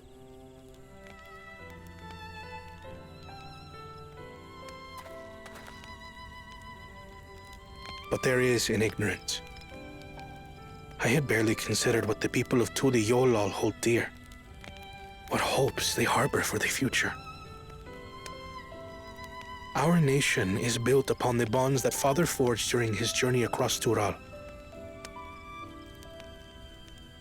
But so single-minded have I been in my advocacy of foreign innovations that I fail to understand my own people.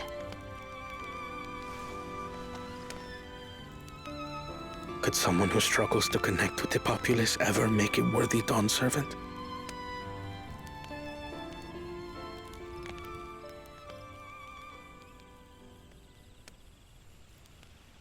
To understand and connect with people is by no means easy.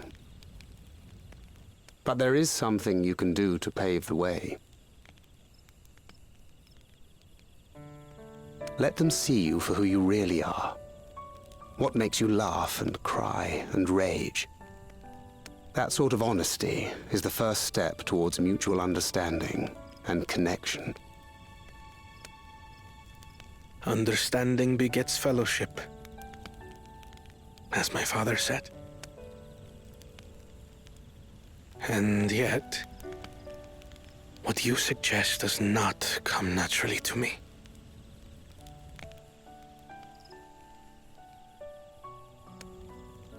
I, too, have found it difficult to speak from the heart. In thy struggles, I see mine own, painful in their familiarity. Yet frightening though it may feel, if we are to move forward, we must indeed take that first step. Dispense with pretense, and simply be. Do you remember when you first approached us, and we asked you why you wanted to become Dawn Servant? You said you wished to use the knowledge you acquired in Sharlayan for your country, and in doing so repay your father for the opportunities he afforded you. What won me over was not your ambition, but your motivation. So let your people know this, and in time, they'll come to support you as we do. You can't hide behind that stoicism forever.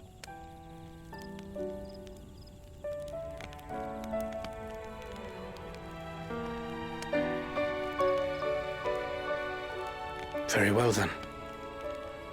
I will make a greater effort to be myself. By not being my usual self so much.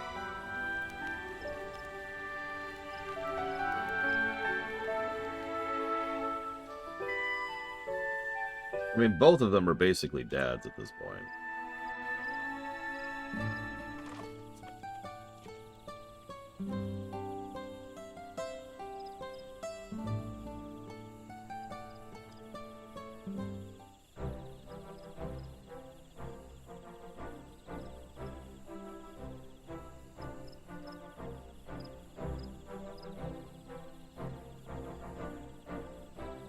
What's the state of the Traverse?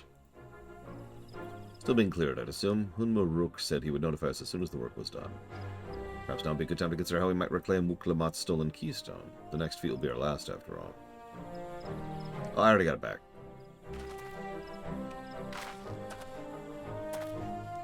What? When? Not to mention how. This is Bakul Jaja we're talking about. Yeah, so there's this thing called Dynamis, right? Oh, say no more.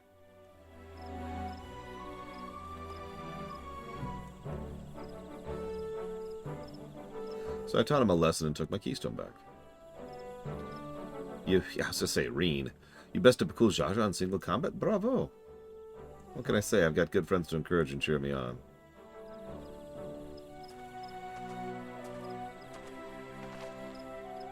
There you are. Our excavators have contacted me with news of their success. The Traverse is now safe for travel. Finally back from Mamuk. Think of it, isn't that Bakul Jaja's home? I can hope his residents don't share his winning personality. If it is indeed the city where Ket and Ram first met the Dawn servants, surely some civility awaits us. I would not be so certain. It is true the Dawn servant received Ket and Ram in Mamuk, and was instrumental in the establishment of friendly relations. But since that time, most of the Mamulja who supported peace have left the capital, their city, in favor of abiding in the capital. What remains is a cloister of Mamuk, and while these traditionalists do not take up arms against us, they don't have bear great love for outsiders. Ah, traditionalists. Whatever they're like, the people of Mamuk are also of Tuliyola. If I'm to be Dawn servant, it is my job to know them first of all.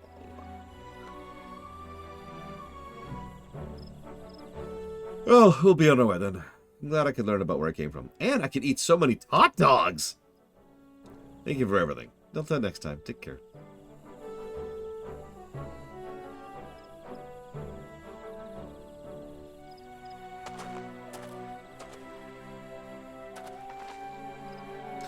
First we make our way across the Jobrit Cinderfield, southeast. Then... okay. Yeah, exactly. You've got two starch products surrounding a meat product. It's a hot dog.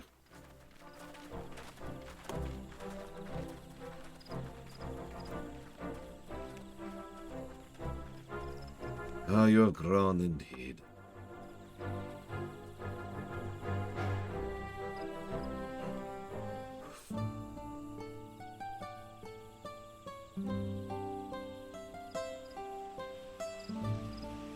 See, now you're getting it. It's secretly also a sandwich. We're ignoring all that side stuff. I am memeing, obviously. Just to be... I just feel the need to explain that, because I don't actually think that. It's the RPG thing all over again, right? This is old trod ground. What makes an RPG, right? What prevents Doom Eternal from being an RPG? The answer is, it's not an RPG. When you try to drill down too far when it comes to definitions, you end up with noise.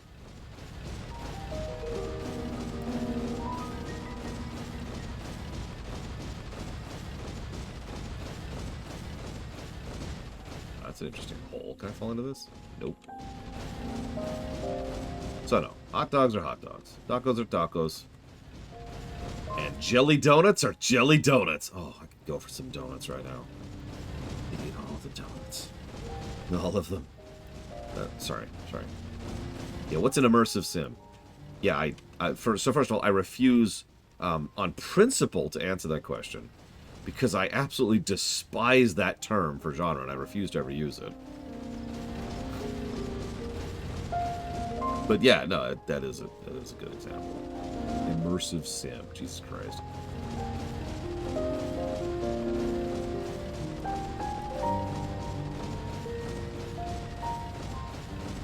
Fairground donkey poo. You win. You win, little Billy.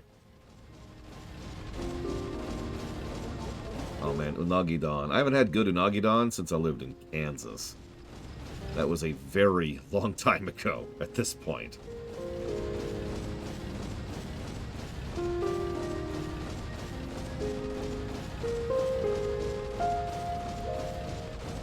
That's a long walk.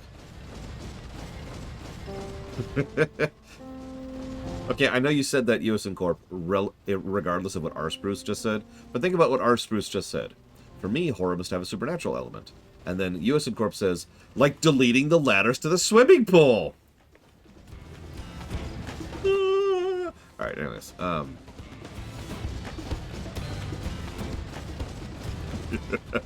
Where did the ladder go?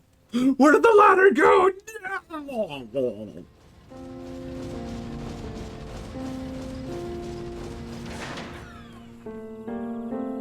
I wonder if the first and second promises have already arrived in Mamuk. At this pace of movement! Oh, God. After seeing that battlefield, I found it miraculous the Dawn Servant was able to negotiate a peace. If Bakul Jaja ran in this direction after losing to Wuk Lamat, he undoubtedly was returning to Mamuk, and we'll fight him later, and will we ever kill this jackass? God. I filled my bag with hot dogs before we left, but I'm down to my last serving already. Okay. I know you're a teenager, but we need to talk about control. Control. You must learn control! The traverse will bring us straight into the Jatiki heartland. Remember how you insisted the forest is green? Yes! I've honestly been pretty bored of this zone so far visually. No offense, but it's another forest, right? It looks almost indistinguishable from the two forests we've already seen.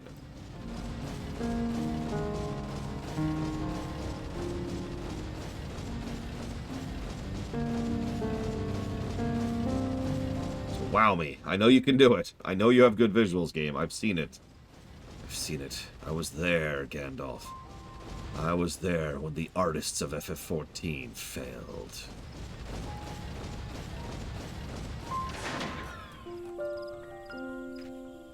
Path is quite steep, isn't it? Let's take our time and descend safely. That's another weird thing. You'd think going downhill is easier, and I guess it is, but it's just a different kind of hard, in my opinion. When it comes to hiking.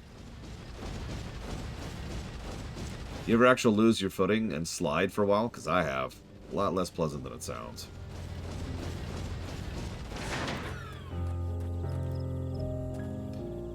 I spoke with one of the excavators on my way down. Apparently Bakul Jaja cleared away one remaining tree by barreling through it. That Wuklamat single-handedly defeated someone possessed of such physical might is nothing short of remarkable. That's hurtful, Alphino. I'm right here. Still, we ought to proceed with caution. There's no telling what his wounded pride might compel him to attempt. Yeah, thank God we left him alive with a verbal warning. I'm sorry. We had a whole discussion about this recently. I think it was during FF16. And how, you know, good guys don't kill, and that leads to the Disney villain death. It has never stopped irritating me. And that's all I'm going to say. That's all I'm going to say. Because I don't want to go down this rabbit hole for the 50 hyper-billionth time. But god damn it. Listen, I know you've attempted to murder people 3 times now. You just took a hostage with intent to murder him. And you unleashed a kaiju, but, you know, shame on you. Jesus Christ. At least try to redeem him or, like, I can't think of the word. The thing you do instead of punishing someone. Help them be better. There's a freaking word for that. No, not exile. Not redeem. Like, it's a real-life concept. Because there's, you send someone to jail to reform. Thank you. There's revenge and reform. Rehabilitation. Yeah, exactly. At least try to rehabilitate the jackass if you're going to leave him alive, right? I'm actually in favor of that. I'm pretty pro-rehabilitation. But if you're not going to do that, then kill his ass. Oh, you know what? Equalitas has a good point. He stomped on our tacos. Death.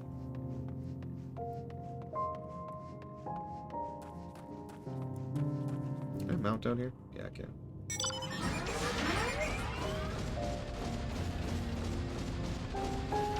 Hello? So now this is the FF10 realm. Macalania.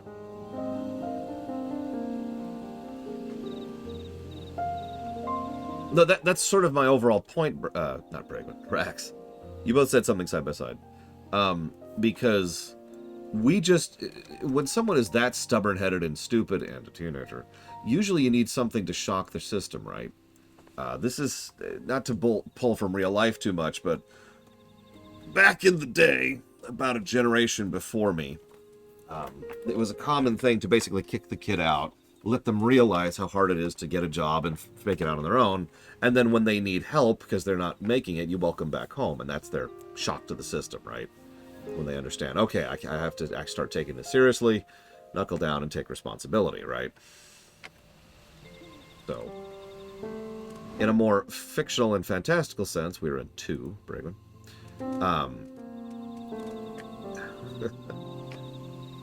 It makes a degree of sense that, you know, someone as dumb who has been able to brute force his way through everything, like Bakul Jaja, needed something he couldn't bust his head through, right?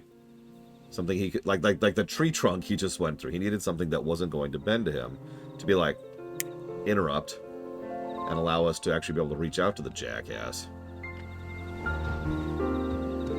But anyways. I like the outfit of Qualitas. I mean, I like all these outfits. But I don't know. Do I like Brigwin's outfit? There's some pants here. I don't know. But no, I do like the outfit overall. Yeah, no, I'm withholding some judgment.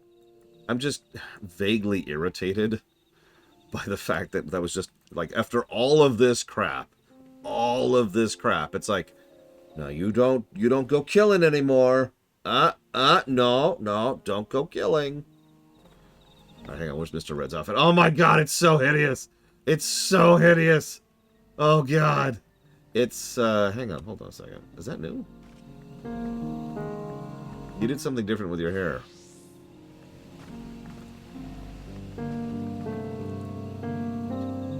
The fact that they just freaked out and ran. That, I mean, that actually makes perfect sense. That really feels like that humiliation moment, the breakdown, right? And like it or not, that at some point or another, a lot of us tend to need, I'll include myself in that. We need that breakdown point to be able to crack through and to knock some sense into us, right? So that's why I'm holding off. Ooh, I like Yada's outfit too. That's why I'm holding off on Judgment, is because that might have actually been the moment at which we might finally be able to start turning Bakul Jaja into a character, because quite frankly, he hasn't been one so far. All right, Zira asked me to... Oh, God, it's so hideous. All right, all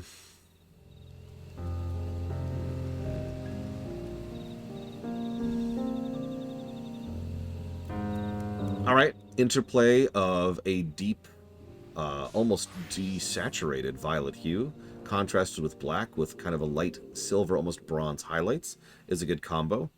The scattered use of red is also a good accent in order to try and draw the attention to certain things. I dislike the boob window. I'm going to be very honest about that. It feels completely unnecessary, especially since it actually contrasts the rest of the work by drawing your attention to the wrong part of the thing. Like there's this great scarf here, and you've actually got a really cool brooch right there, keeping the scarf in place, and a really cool necklace, and it's just kind of ruined by the fact that there's this freaking boob window going on. I also love what you've got going on with the shoulder shawl right there on the left shoulder. You notice it's only on the one shoulder too.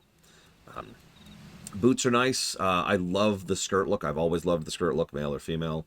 You know, I love a good coat, you know, a good duster kind of a look, or a trench coat. Love that thing. Obviously your hair is fantastic and always has been, 2-color, and even those colors actually accent the rest of it. And yeah, I noticed that you've got a bow, which also happens to accent the same color scheme. In this case, the purple's being taken up by the leaves, and the accents, instead of being the red, is actually being helped by the birds, which are disturbingly static. Did you kill those birds, Zira, and like tape them to your quiver? Is that what's going on here? I mean, well, Yada's just got drip. I got nothing else to add to that. Yada's just got drip.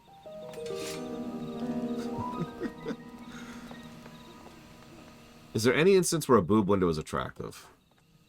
So I can only answer personally, but let me think about that. Can I ever think of a boob window that worked for me?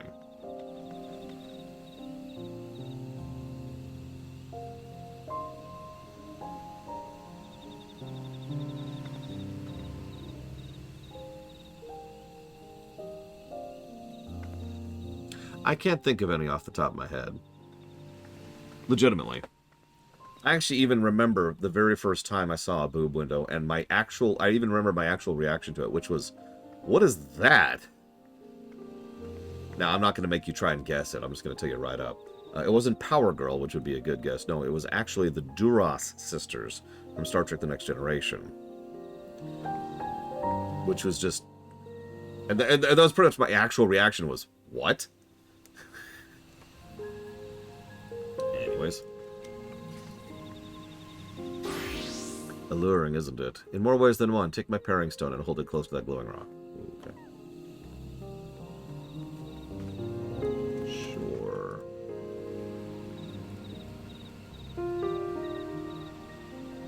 Probably trihexia. Paring stones are natural magnets. That's a meteorite filled with iron, one of many remnants of an ancient meteor shower. The heterogeneous ether they emit causes surrounding flora to glow unique hues, as you can see.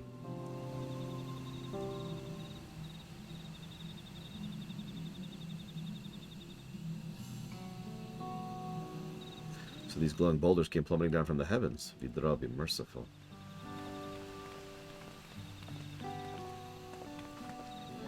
Hey, Talmurid. There you are.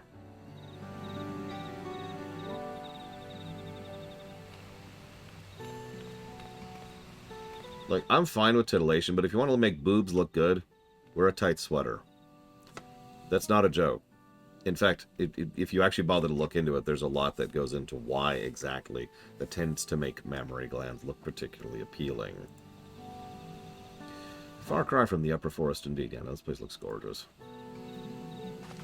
This place is already so fascinating. I'm eager to hear what people in Mamuk can tell us about it. Keep running. We're almost there.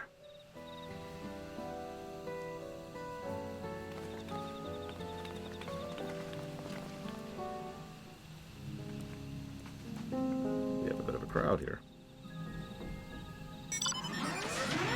What's really sad, and I know this is a common, really repeated thing, but I've always found the actual Starfleet uniform to be more attractive than the catsuits. But at least part of the reason why is because it's more natural. It actually shows off the woman's figure rather than a catsuit, which enforces the woman's figure.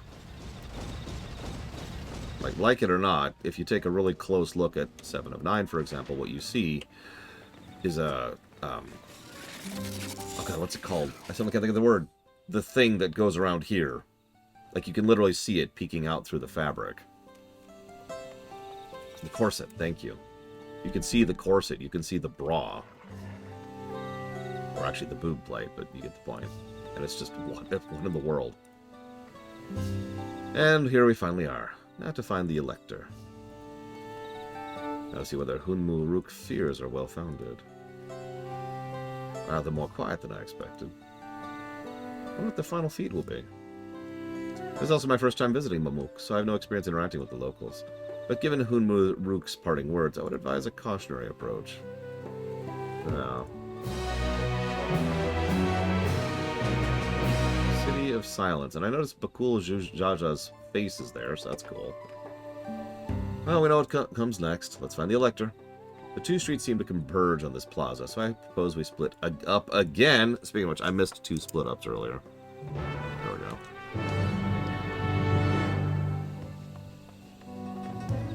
What's really funny is, obviously, people tend to speak ill of corsets, and for good reason. But if you've ever worn an actually well-made corset, you know, one that is designed either for you and your body type, or one that is properly laced, it's actually quite comfy. And yes, I am speaking from personal experience. Thank you for asking.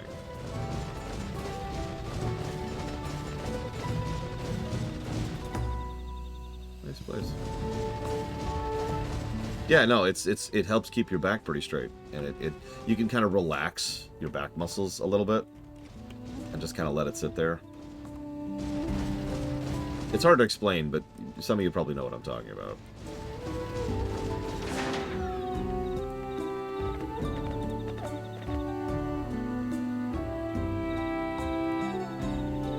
Your words may as well be ambient noise for all the care the citizen pays you.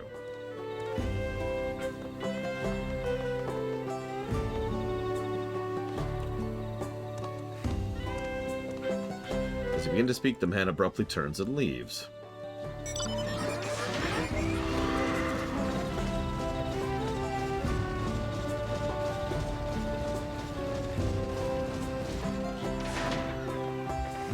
Please tell me you've had better luck. Nope. No one will talk to you either? I was prepared for hard stares and harsh words, but this is something else. That building looks like a shop. Let's go and take a look. A merchant won't ignore us. Surely. Surely, surely, surely, surely.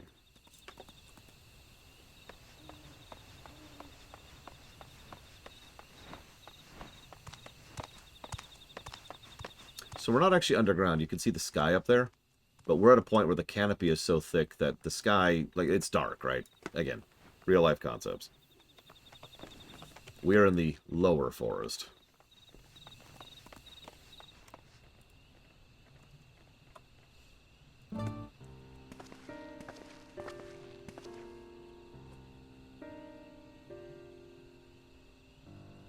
Hello there. We'd like to ask you something, if you don't mind.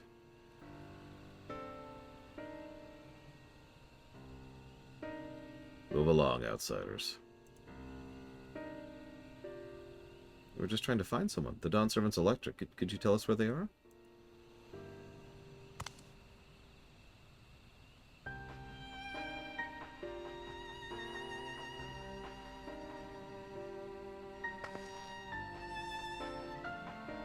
I mean, if villagers make you feel as unwelcome as possible, there's only one of two things that happens. Either you have to win them over, or they're evil, crazed cultists.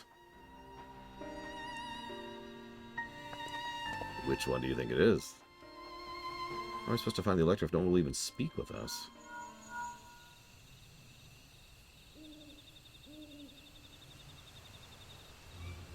Everyone, can you hear me? Come to the massive stone structure to the west side of the city as quickly as you can.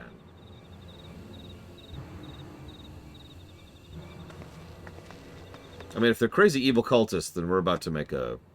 We're about to wash this city, if you know what I mean. Paint the town red, you know?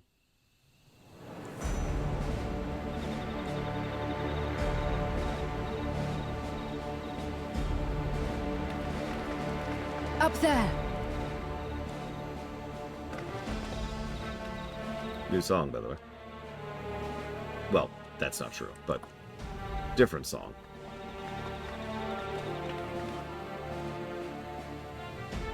Hi?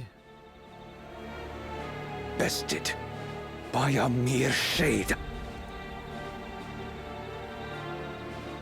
Sorolja? Papa? Not as you know him. What you see is an arcane manifestation of the Dawn Servant as he was in his prime.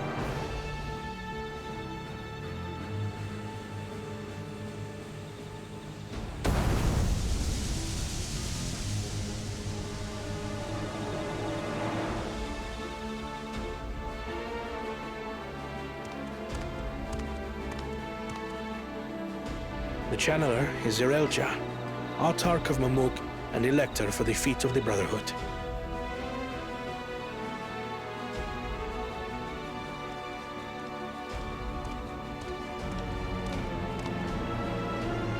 Yolar's mightiest warrior, yet wisest you are not. You, who spurned your retainer's shade when battling your betters. To prove oneself superior to blessed siblings by surpassing the shade of Galul Jar Jar himself. That is the final feat. You could have let your foolishness end with your failure. But instead, you attempted to harm an anointed elector. The autoplay is entirely too slow, and I don't like it in general. Soralja, as of this moment, you are no longer a claimant. I disqualify you from the right of succession. Be gone from my sight. Now. After all we've been through, now is when someone gets disqualified.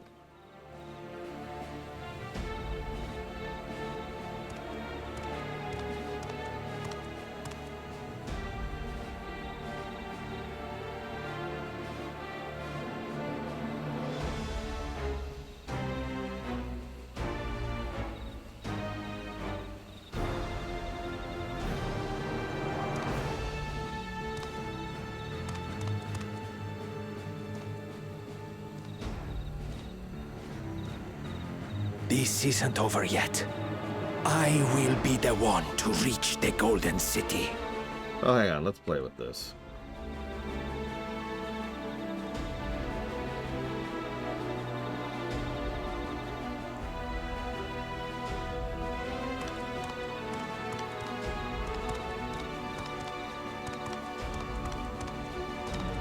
When Zorolcha was defeated, he tried to take the Keystone by force. But he was thwarted by Father Shade.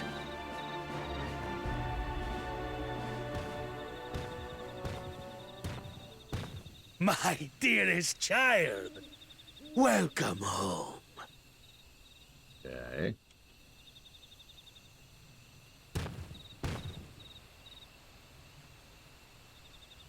This feat was made for you. Only blessed siblings could hope to defeat Gulul Jaja. But ere we begin, I would see the fruits of your triumphs. Come, show me your tablets.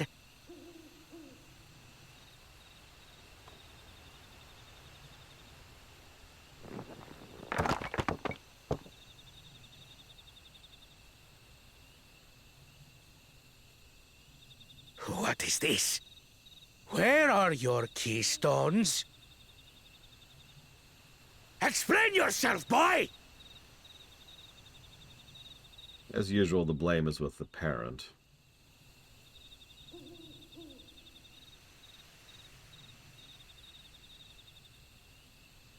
No matter.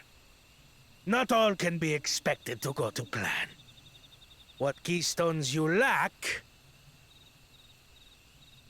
you can easily take.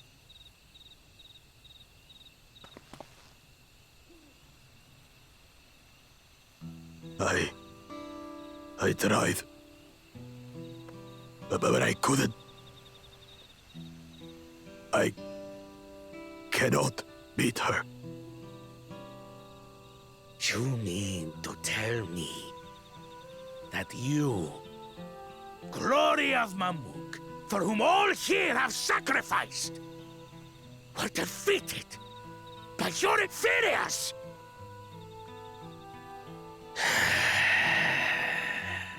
You are as useless as your siblings. A failure. Nice guy. Leave and never return! You have no place here!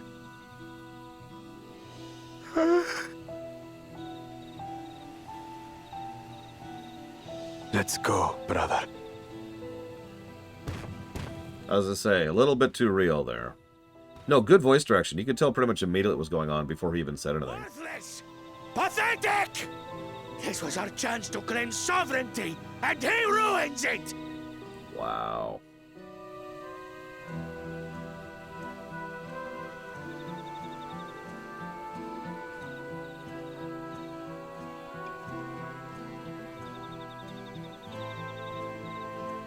But when these stragglers fail, Gulul Jaja will be forced to extend his rule. And in the next rite of succession, we will present a better claimant. So come, stand before me, and fall. I won't do your trial. Oh? You intend to forfeit the right? Papa wants his successor to intimately understand the country he loves. Every step of my journey, I've learned something about our peoples and their cultures. I would do the same here in Mamuk. The Mamulja deserve nothing less, so your battle can wait.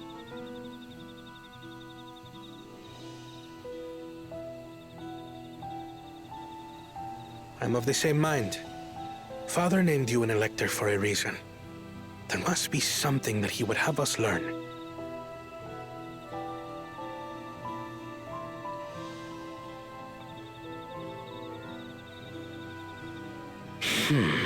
Do as you will.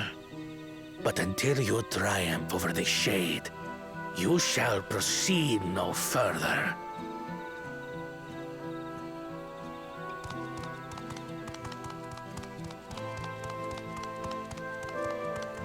Promise, I would speak with you. Meet me on the western outskirts.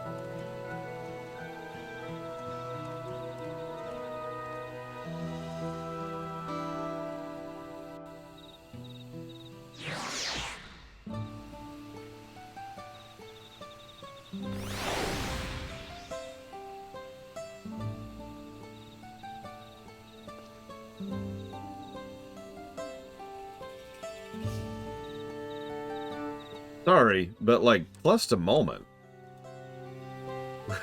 Where the hell was that kind of density in storytelling for like the last several hours? That was really good. I meant what I said. You can tell in seconds what was going on there. Just because of the quality of the line reading, the voice acting, and the animation. I cannot freaking believe that I am very abruptly, like my heart is suddenly lunging out for Bakul Jaja, someone I've given 2 negatives to, by the way.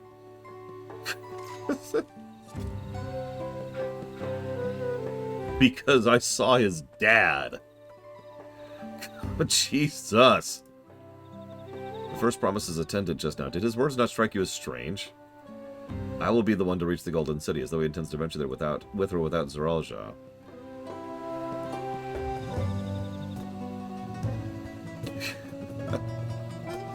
I have heard about this channeling art before. Passed through a certain clan, it employs arcane implements to produce a smoke from which a mage can conjure a shade. Well, that was a dramatic escalation. It really did, Pillars of Snow. It's hard to believe Zeralja was bested in battle. The electors we have met thus far have all had their peculiarities, but each we felt would judge claimants equally. This Zeralja, however, seems set in his belief that only blessed siblings are worthy of the throne. Yeah, so he's an asshole, a power-hungry idiot, who's willing to use his own child as nothing more than a tool. Yes, I realize I'm just describing real-life nobility. That doesn't make it any better. And in addition to all that, he's also bigoted, because only one type of species deserves to rule. Why would the Dawn Servant name an openly biased man Elector? Worrying over Zeralja won't get us anywhere. That lady, on the other hand, was the first person to address us with any civility. We should go meet her. Hear what she has to say. It is, but it's actually much rarer than you'd think, Rex. As the saying goes, because this actually happens semi-often, a bad scene that leads to a good scene is a negative and a positive. Make sense? Now, sometimes we do go back. Sometimes we say, all right. And I do still stand by my statement, if nothing else, that Bakul Jaja was too both. They were trying entirely too much to make him horrifically evil, but also just a teenage bully. And I don't think they succeeded at that dynamic. If they had picked a lane, I'd probably be a lot more positively inclined towards them and much more willing to go ahead and just axe that negative. Yeah, exactly. Delivery matters, right? That being said, I hope we start giving Bakul Jaja some positives, because damn. There we go.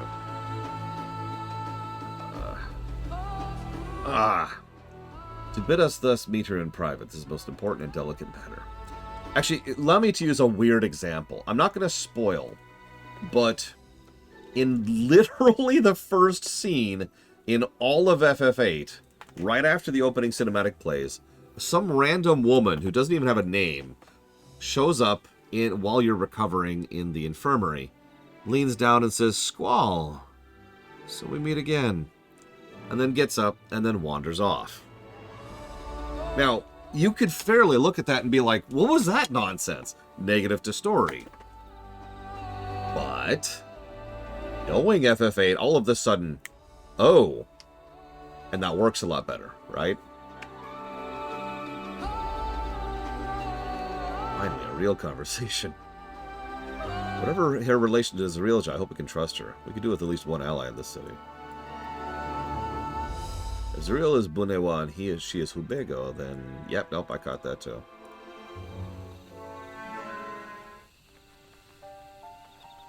Thank you for coming. My name is Milalja. Here when we talk freely, away from prying eyes. I didn't realize it that for non-cutscenes. Oh god! What does he wish to talk about? No, stop! That's too fast. That's too fast. No, stop! Tell me, what do you think of Mamuk? Well, we don't have much to say yet. No one wants to speak with us. All who remain in the city are devoted to the traditional ways. I like your outfit, by the way.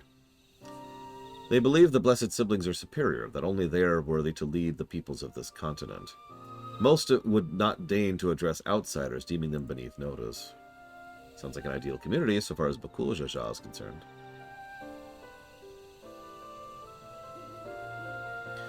I am tired, exhausted by this senselessness.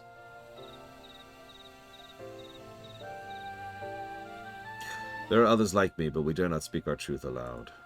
Yet now we have an opportunity to reclaim our agency. So you have bested Bakul Jaja. You, a Jabral, inferior by all presumptions, triumphed over our two-headed champion. This time anyway, next time I might not be so lucky. He is just that strong.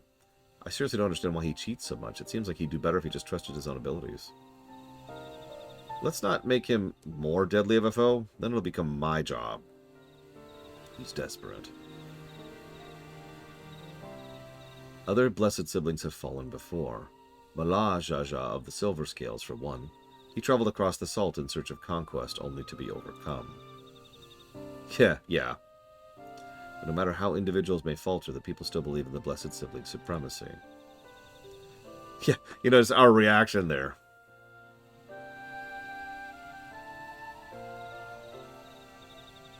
Because of my father. He who united Tural under one rule, who in their eyes stands as testament to the tradition's infallibility. Regardless of your father's virtuous intent, his greatest triumph was only fanned the flames of our people's obsession. However, as both his daughter and claimant to his legacy, your triumph could prove that Gulu Jaja's strength lies not in birth, but character. And in so doing, you may give us strength to renounce the blessed siblings forever. I understand wanting to forsake zealotry, but isn't forsaking two-headed Mamuja going a bit far? You must decide that for yourself, whether the price we pay is worth an empty dream.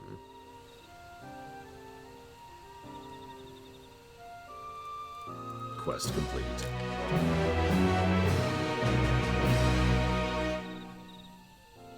Alright, hold on.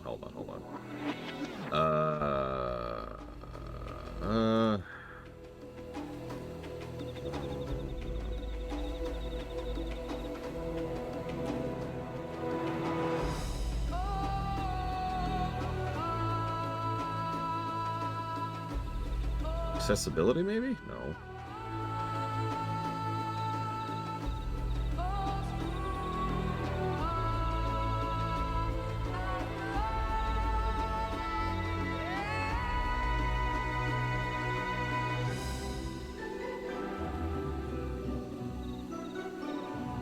Actually, it might be under sound.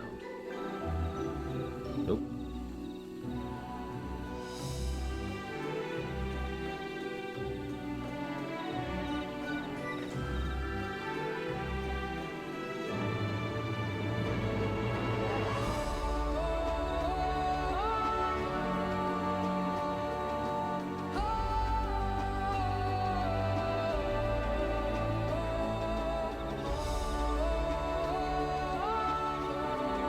That's new. Hide nearby players when close to quest NPCs. They finally came up with a solution for that.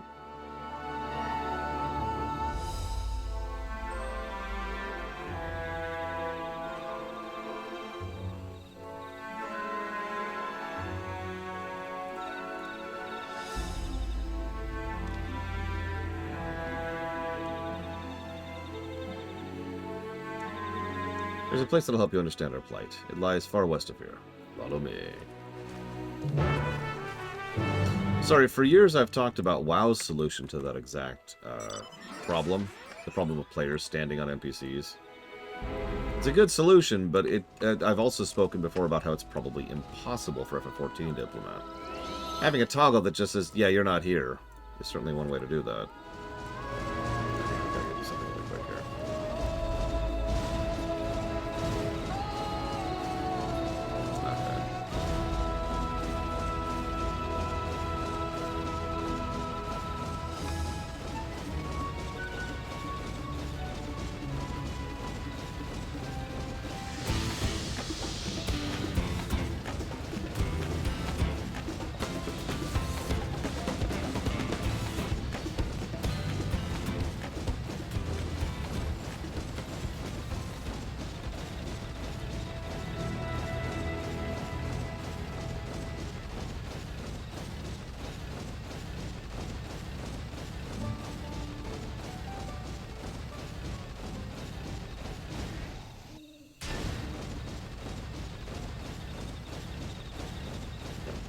As expected.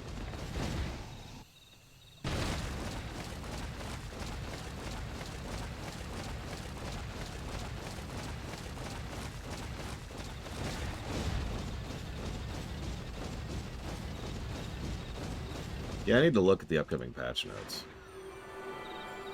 Quality of life changes and interface changes obviously are things that need to adjust previous negatives and add new positives. As is applicable.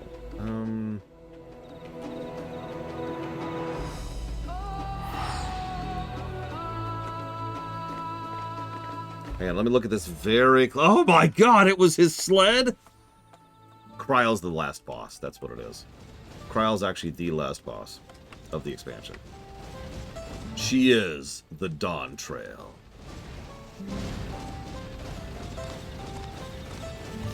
The whole time she was like, I'm sure we'll become the best of chums. Everything I've done has been for my brother Gunther.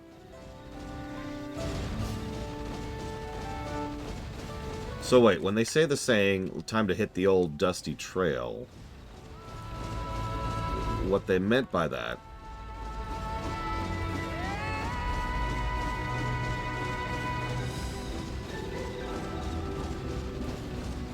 oh god, Kryle was Tatara all along. How could you tell the difference?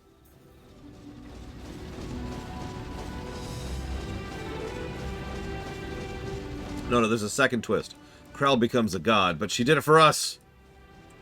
To express her undying love for us. There.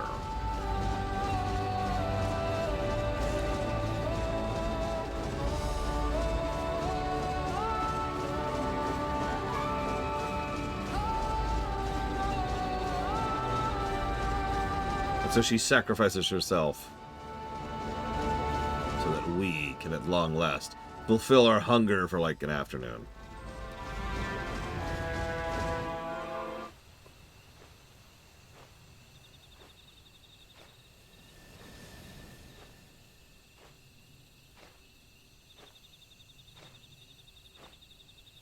God, why is it not here? Hang on. One moment. Because you got me curious now.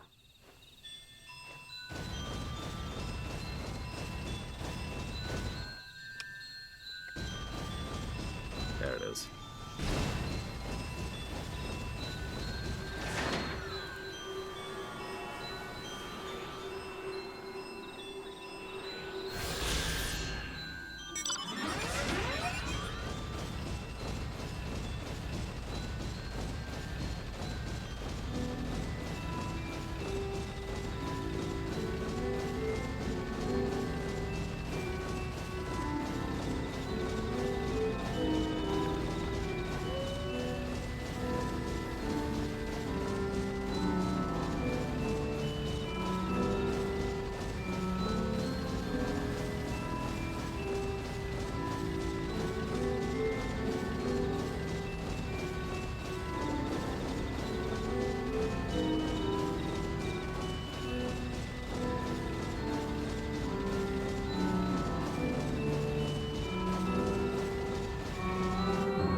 Hang on.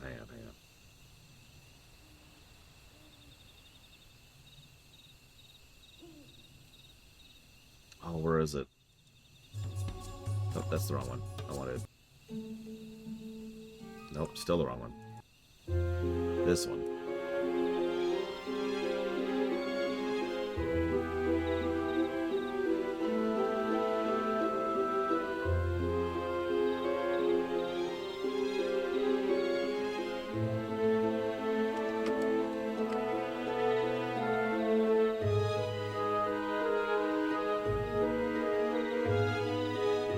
This is 12, yeah. 12 vanilla. I actually don't have 12 remaster locally. I need to buy that someday.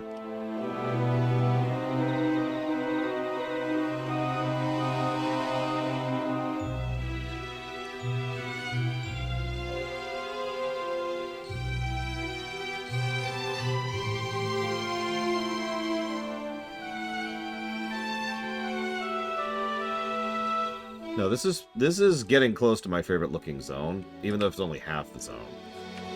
So I guess by technical default, the other one would win. Yeah, 12 has that good ambiance approach to its music, which doesn't work in all cases, but it works well for this kind of a thing.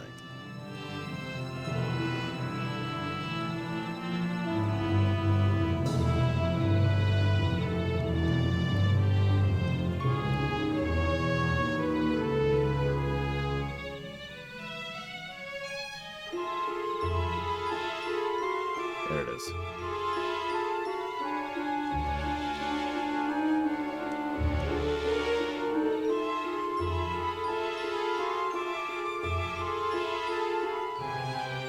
Yeah, I look forward to seeing what kind of side quests we have in this zone. Once we have flying.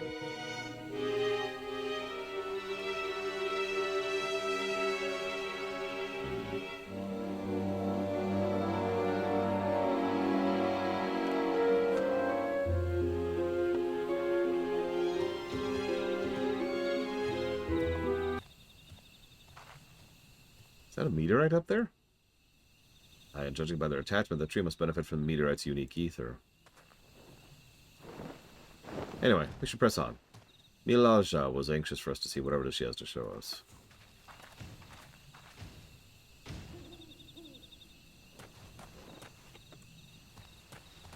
Okay.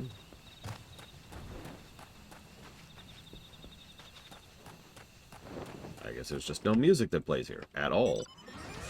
That's a little disorienting, but okay.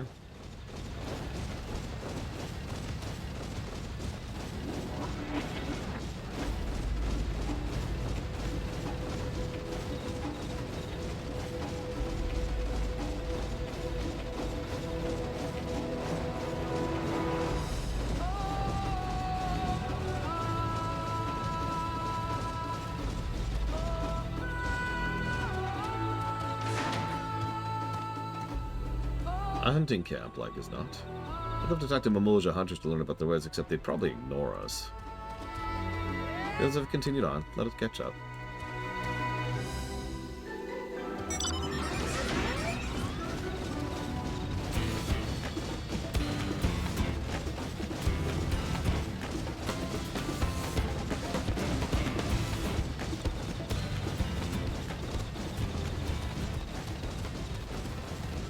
As a curiosity, for the sake of scheduling and planning, how close are we to a dungeon? Like, are we going to do a dungeon, or a trial? A group thing, basically. We're going to do a group thing today, tomorrow, 10 minutes from now. Kind of soon. Okay. Right after lunch. Okay, let's aim for that then.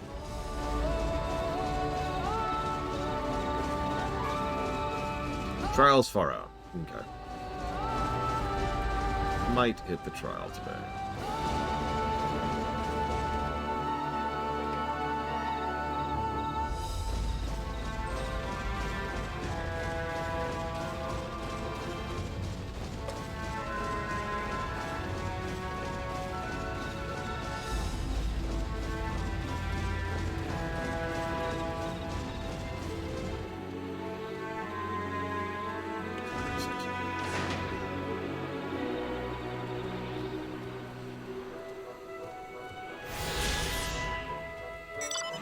That is all the ether currents. Other than the quests. Still have to check that, though. Yep.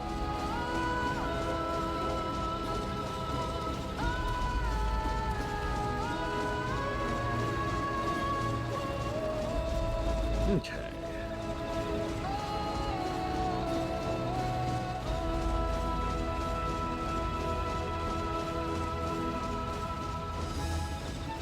Not that I am aware of, Spartan.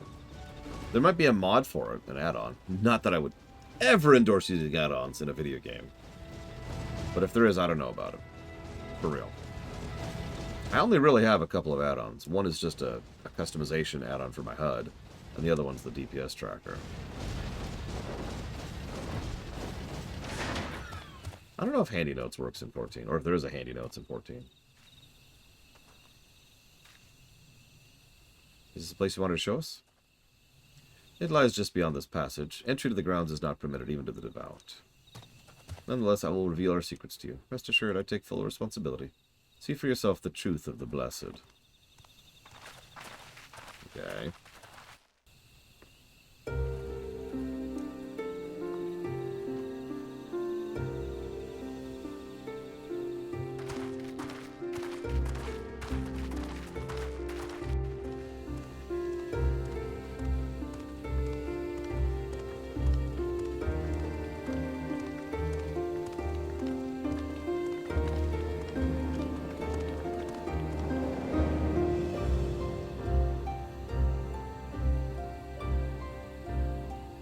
I shouldn't have looked down.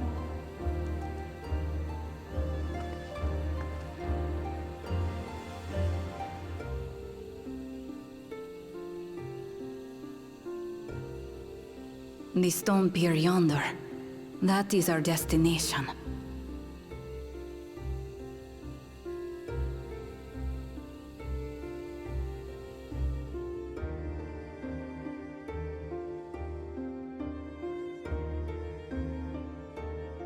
To erect it there would have been no small feat. The work of Yakui hands built long, long ago. Our forebears merely altered the entrance. Altered? To what end? It will be quicker to show you. We have beasts that can carry us below.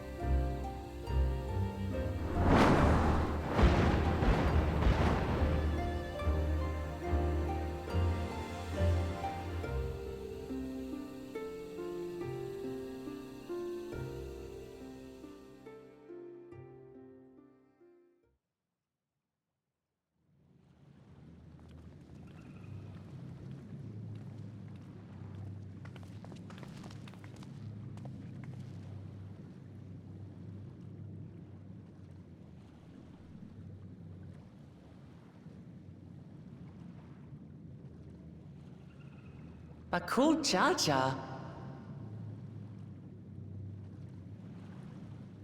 What? Couldn't wait to laugh at the failure? You've always come here to cry. Ever since you were little.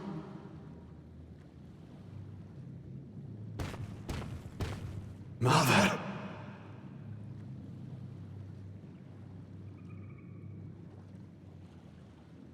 The third promise seeks to learn about Malmuk.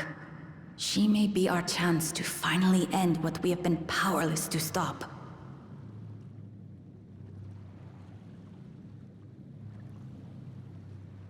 Talk with her. Tell her what we have done. Fine. Perhaps it's only right that we be the ones to speak of it. Blessed as we are.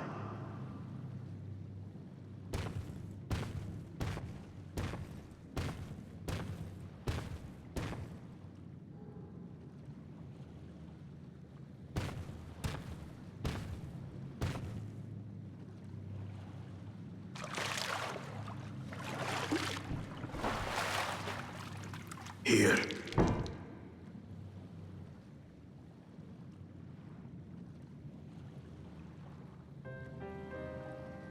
This vessel holds the remains of a two-headed Mabonja. An infant.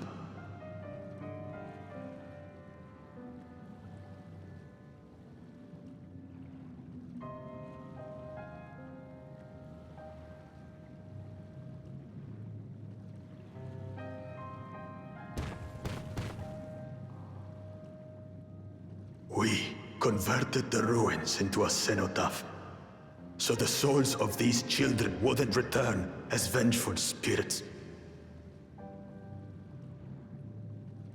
Do you know how blessed siblings are made? I've heard that they are born to Hubago and Bunawa parents.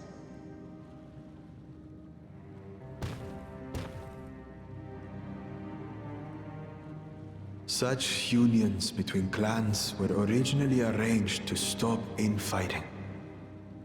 The war against the Shibran was going poorly, and we needed to be united. Then, one day, a child was born, one blessed with 2 heads and tremendous power. When this child grew old enough to lead our army, we became unstoppable. The Shibral had no answer, and we drove them all the way back to the trees above. That taste of victory awakened our greed. We became obsessed with conceiving more and more of these superior children, no matter the cost. Of the countless born, most die, trapped in their ships. Only 1 in 100 survive. That actually makes a disturbing amount of sense. If we are blessed, it is only because we yet live. Unlike our brothers and sisters, who were sacrificed for the glory of Mamuk. That's horrible. Of course it's horrible! It's an atrocity we can never take back.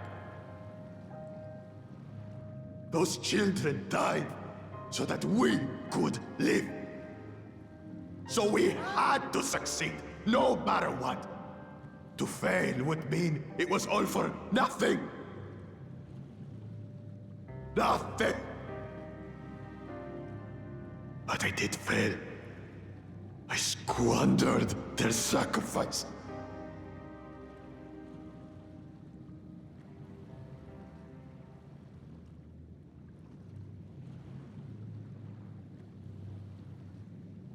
Don't use them as an excuse.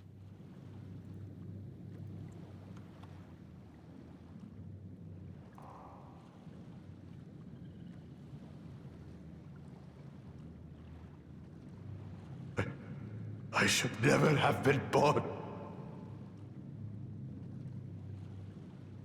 You're wrong. You didn't ask to be born as you are, and you aren't responsible for your siblings' deaths. The people obsessed with blessed siblings are. They made their choices, but they don't make yours. Since when do you let others push you around Bakul Jaja? What do you want? Say it!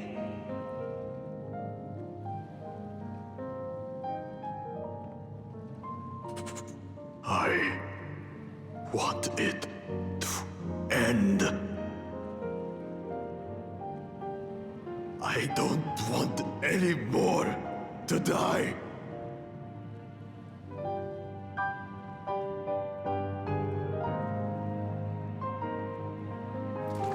Then you have my word. We'll put a stop to this madness.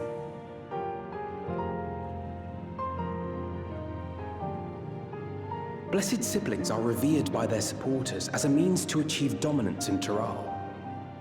If we understand why they harbor such aspirations in the first place, we would be better equipped to treat with them. Indeed. I just hope they will be open to discourse.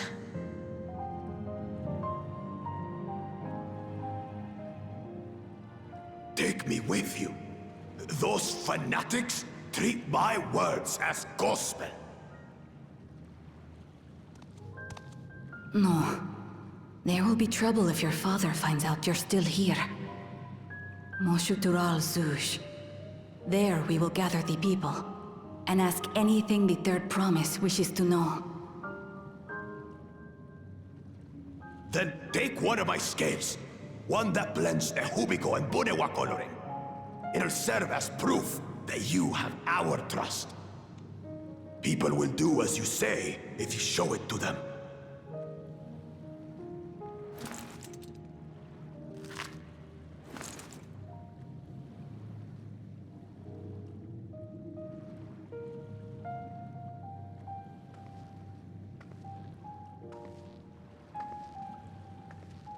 Oh god. Here, put this seal on your sash. I'm sorry for what I've said and done. I don't expect your forgiveness.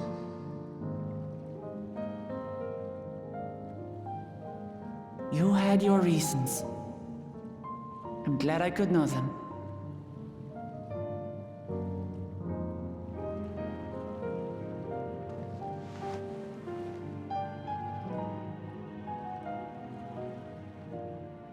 Which is to say, you're not a complete alpaca's ass.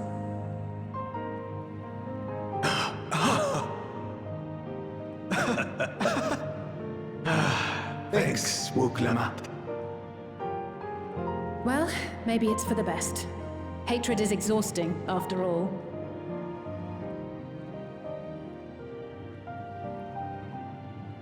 Indeed. So let us make the most of our newfound friendship and bring together the people of Mamuk. We have much to discover.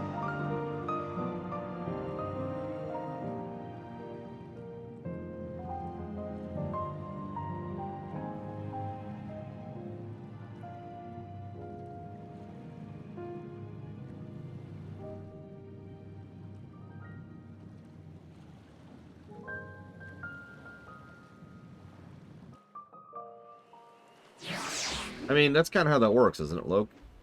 He has done some pretty bad things, and those pretty bad things probably deserve some kind of rehabilitation. But, like, yeah, he's reached a point of deserving that chance, you know what I'm saying? It's like I said earlier, and by the way, frickin' called it. Let's reach out and try to rehabilitate the poor guy, rather than just straight up killing him, if we can. If we're not even going to bother, that's when we go ahead and kill him.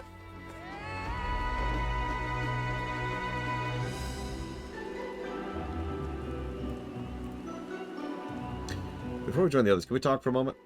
I really hated him, you know, Bakul Jaja, with every fiber of my being. He tried to ruin Ihihana, sabotage us in the river, kidnap me from my keystone, and release the most vicious Tyrell Vidral of all time. Anything he could do to cause pain, he did. Yes, thank you for reminding me. No, his father, by contrast! I'm going to introduce Raban to his father. Never in a million years would I forgive him. The moment I understood why he did what he did, the pain he's been carrying this time, my anger just evaporated. Yeah, he needs to make amends. I hear you. Bakul Jaja's motives don't absolve him of his crimes. He must answer for them like anybody must. Right now, my duty is to ensure no one in Mamuk feels desperate enough to go to such lengths again. Aim for right up here. Anyway, thanks for listening.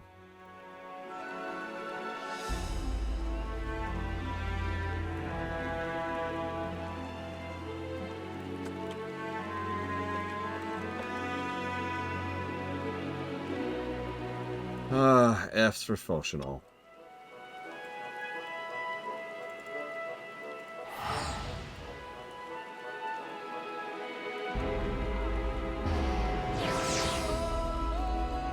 Yeah, no, that was legit.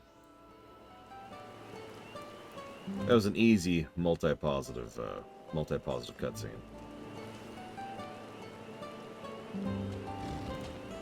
Wait, I might be thinking of the wrong guy. Our father, who lives in Heavensward, whose voice actor died a while ago.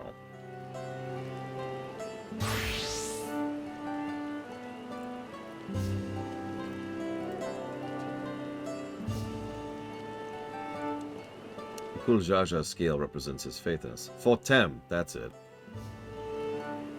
Edmund. Look, French names all sound the same to me, but I'm going to be very honest with you. But yes, Lord Edmund Fortem. Yeah, I think you're right. I think I mentioned his son, not him. I suppose a Hanchefon, who... Anyways.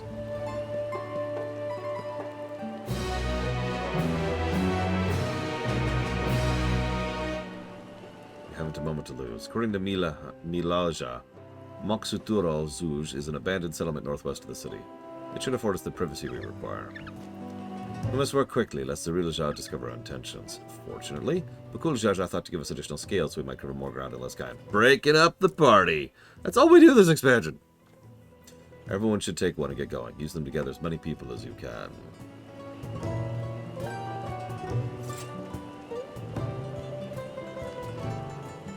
I mean, you can add it to the list, Spartan.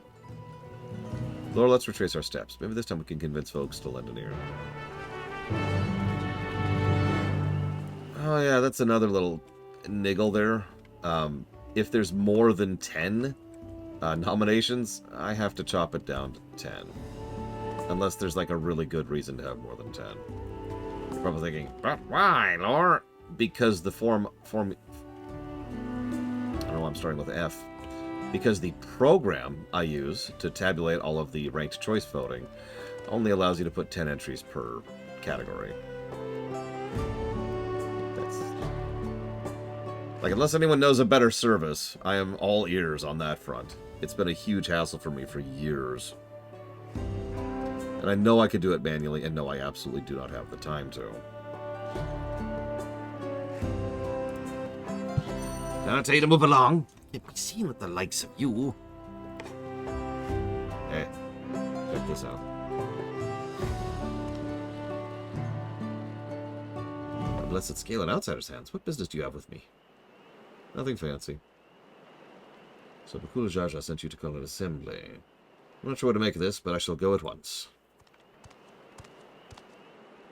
Jesus, people.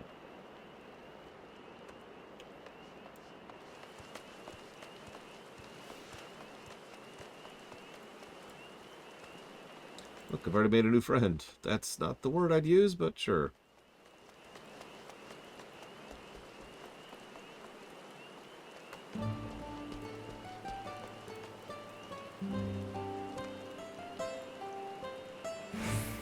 Scale.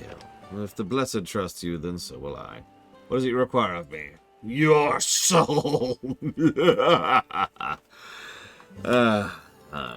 Strange place for an assembly, but very well. I will not refuse he who fights for our dreams.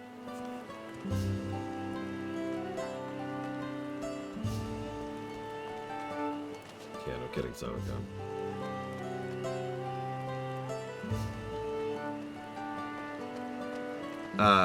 length of game.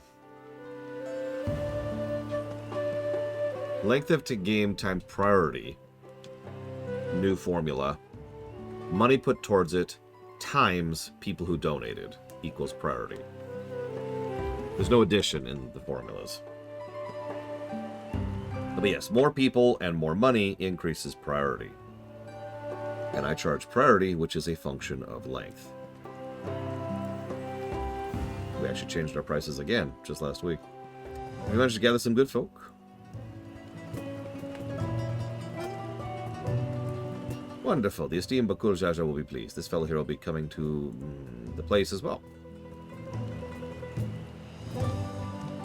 Yeah, we got rid of the logarithmic curve a while ago. That got bad in a hurry. Apparently there's a Najul nursery to the west called Galamagique Grove. Could you go and see you could talk to there as well? Any plans for a Black Friday sale? Sure. If you donate on Black Friday, I will make it charge half. That's still improper terminology. Hang on. I'm trying to be too clever for my own goods. I will apply it at half the normal rate. There we go. So it's half off. I won't actually do that. Don't worry.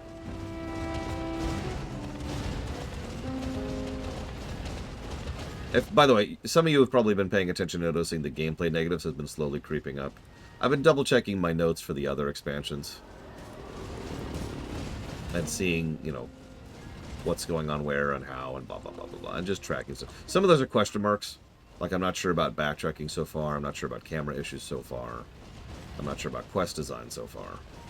But I'm just jotting down notes for the future. Leave this place, outsider, and never return. Yeah, the camera, like, so far I've only seen the camera problem on 2 fights. One of which was the second boss of the second dungeon, and the other one was Veligramanda.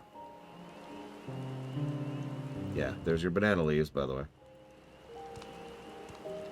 Like, I really wanted to zoom the camera out more on the Veligramanda fight, and actually got me hit a couple of times by things. So I'm like, oh, I'll just zoom out to... Oh, right, I can't.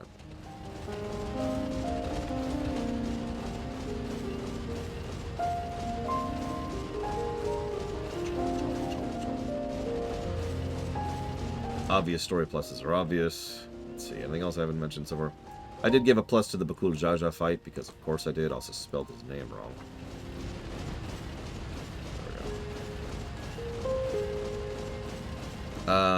Negative to the roulette problem, negative to the low-level ability removal problem, negative to the lack of co-op, which is normal.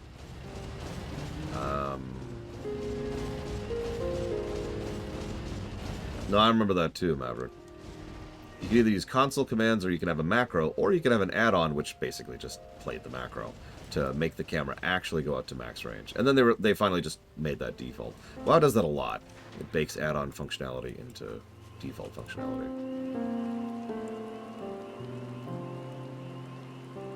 Which, you know, good.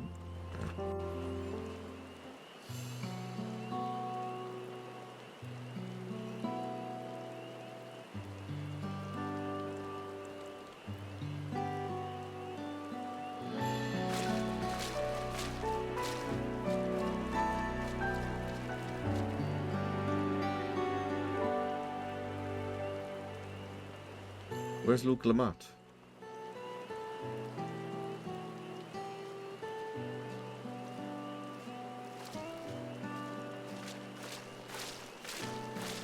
Sorry to keep you waiting.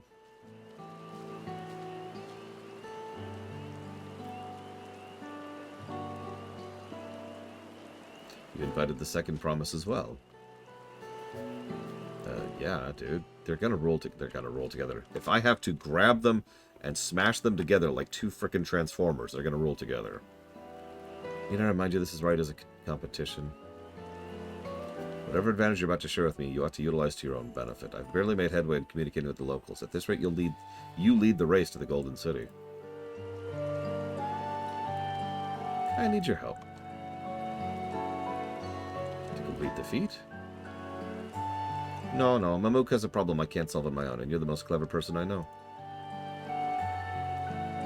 I want you to hear the people firsthand so we might come up with a way to help them. Very well. I am at your disposal.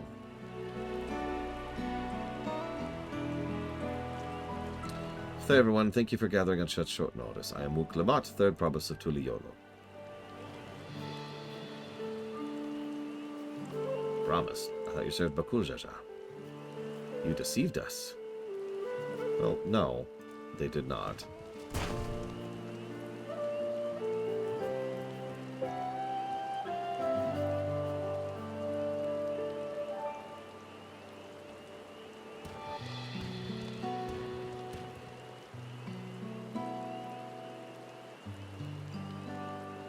The scales they showed you were mine. I entrusted them to the 3rd Promise and her retinue. I honor these outsiders, so, I mean, they don't even have scales. Ugh, gross. Because Wuklamat has won my trust. Now, you will hear her words.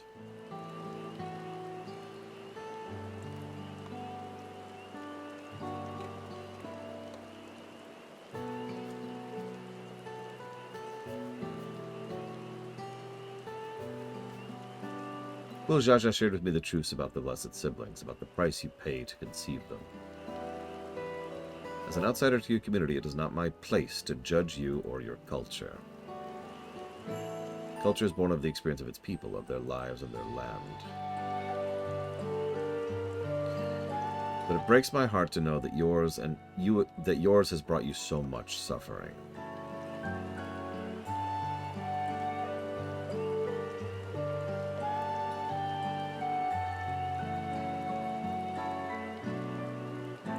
If there any wish to break from the cycle of tragedy that created Blessed Siblings demands, I ask that you join us.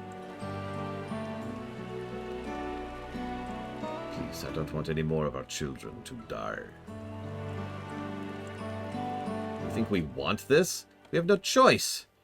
Only Blessed Siblings can liberate us from our suffering. Without them, we have nothing. It remains to be seen. Speak with the third promise. Share with her your worries and pain. Together we may find a new way forward. Together.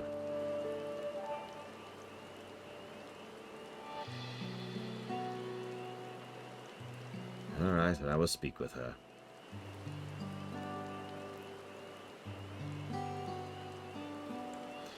It would be best if you withdrew, my son. Many cannot yet speak freely in your presence.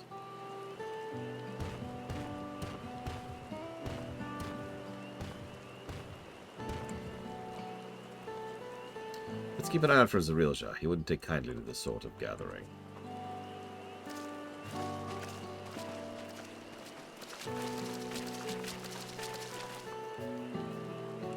Once we understand everyone's concerns, we'll be better equipped to help them. Let us make sure they feel heard.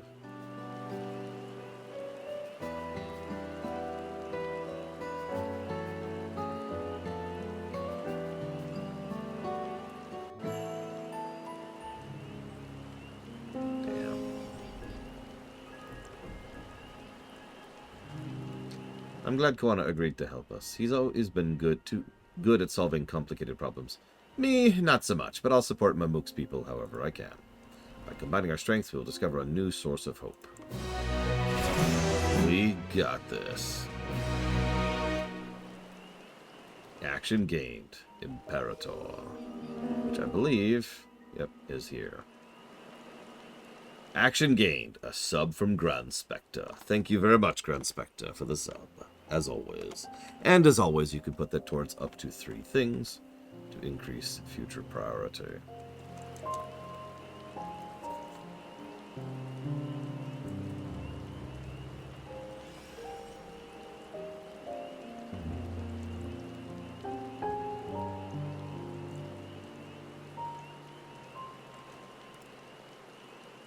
Alright, what do we got? Before we start, let's make sure we're remembering our history correctly. Mamulja is... Okay. Blessed Siblings promise more than strength, they promise the sun. This forest is dark and inhospitable. When given the opportunity to live in Tuliolo, most of our people didn't think twice. Still, the prospect of being among so many outsiders was intimidating enough to keep many of us here.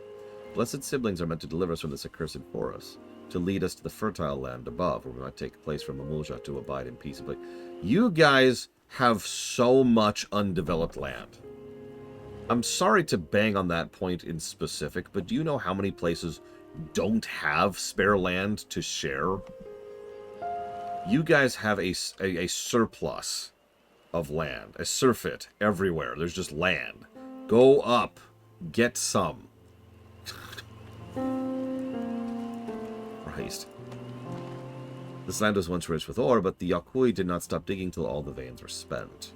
The meteorites were only good for so much. Even if we made overtures to traders, we have little to offer. Nothing would make me happier than to have a good life for my family in the place where I was born, but that's impossible. So, with resources as sparse as there are, you don't have good prospects for trade. So, is there nothing of value down here?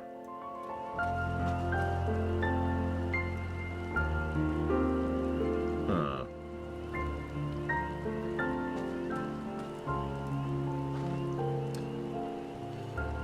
You know, tourism is a bit of a wonder service when it comes to promoting economic prosperity. No, I'm serious. If you ever actually dig into the tourism trade, there's some issues with it, to be sure, but it's a really good way to try and generate economic flow through when you don't have a lot of raw resources to lean on. Paper Mario? The Origami King. Wake.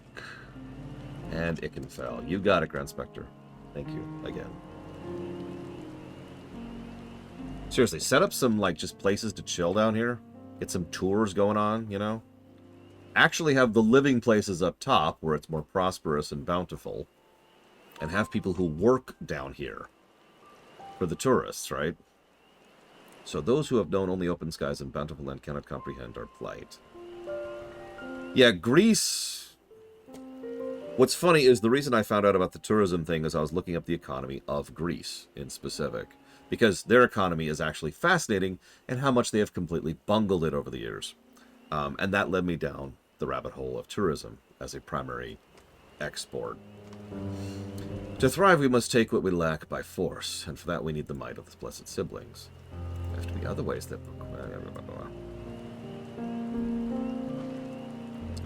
As you'll have noticed, this forest is very dark. Hardly any sunlight makes it through the canopy, so it always feels like it's night. We plow, fertilize, and irrigate, yet our crops shrivel and die as though cursed.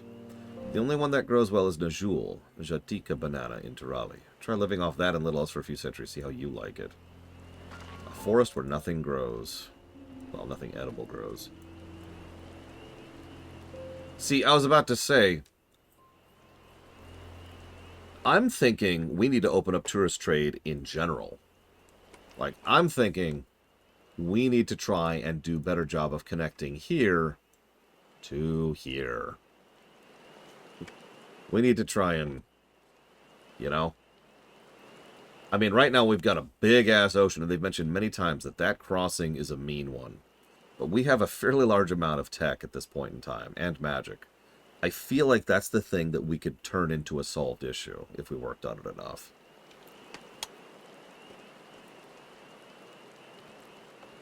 Good morning, Sean, and good morning, Arlia. No, I haven't actually really tried Dragoon yet. I haven't poked at it. I'm not sure what they've changed yet. Apparently, we get Star-Cross. What was I? Oh, yeah. That might work to me. And yeah, getting some kind of actual train line set up. Or a proper airship route. I mean, there's options, is what I'm trying to say. We have a fairly large amount of tech over here, especially up top here, right? That's actually true, Bladeville. You're absolutely right. That even though the ship voyage may be something that people still do because it's cheaper, having the ability to survive those voyages more regularly would increase more of those voyages. That is true, Arlia. They need some help.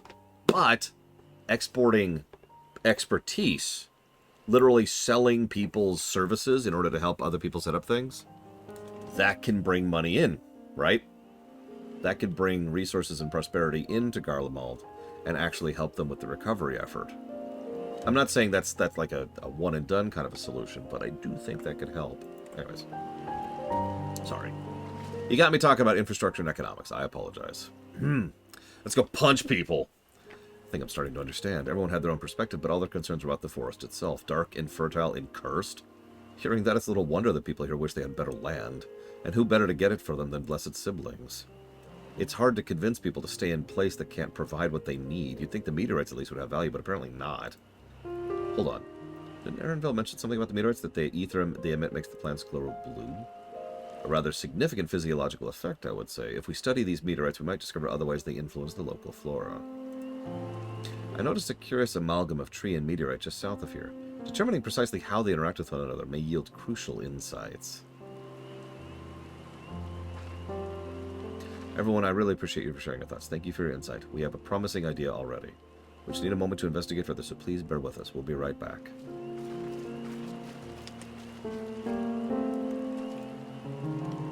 I'll watch over things while you're away. Go help the third promise however you can. Trust me, if this forest had anything else others might want, I would have found it by now. This forest rejects us from our doomed crops to the unnatural meteorites. These signs are unmistakable. We who live in the forest have precious little choice. We have to fight if we're to do more than to survive. I'll watch over things. Oh, I already talked to her. Sorry. We've long given up on anyone understanding our plight, but your plight is so easy to understand. In fact, to be completely blunt, we have already interacted with several people who have a similar plight. Like, this is one of the most fundamentally easy to understand concepts in human history, in real-life human history. We have bad land. Harsh survivalist circumstances have led to so many issues across centuries upon centuries. And that's certainly true in Aetheris as well.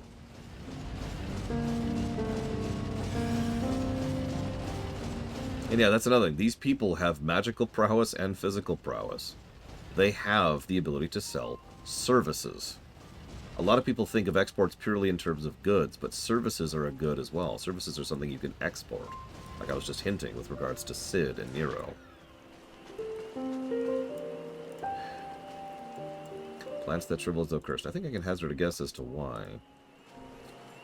Had I known that Yaktil was battered by a veritable deluge of meteorites long ago, I'd never considered how their presence might be affecting the environment. A remarkable tree. I hope it'll provide us the insights we need. At first glance, this forest seems a haven of mysterious beauty, but the reality of living here is quite another matter. Yeah, no, exactly, Blade Duval. And then we killed them. Anyways. Really?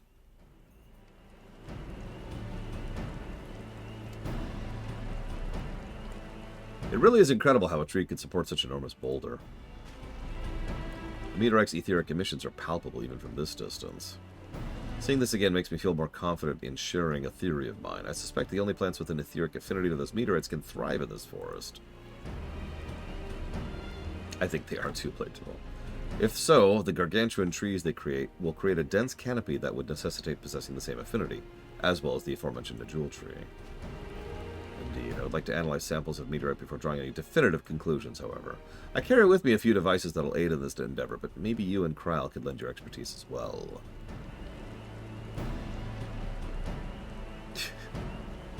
I'd like to join you. The etheric signature of those meteorites may be crucial to determining what manner of species might fare well here. I see what you're getting at. If we can prove to them the cursed force isn't so cursed, they won't feel like the blessed siblings are the only solution. Yeah, but we also need to, like... Never mind. There are plenty of fragments on the ground already. Let's just gather about 5 each. Disparate locations. Okay.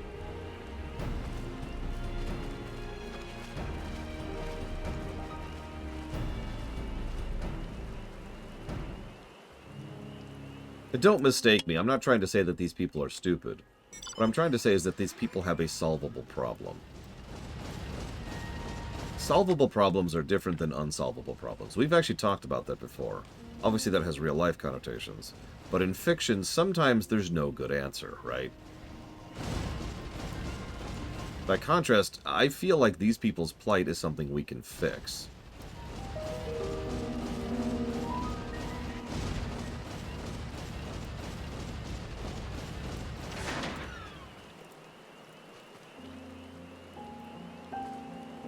Yeah.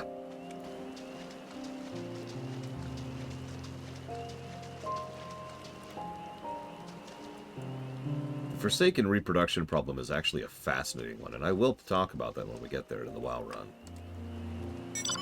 To summarize in brief for those of you not aware, Forsaken are the undead. They are free-willed undead, but they are still undead, which means the only way for there to be new Forsaken... Now, you might think, well, hang on, surely there's a way around that, but there's actually a very, very big question mark attached to that. You cannot ask someone's permission to raise them up again if they're already dead.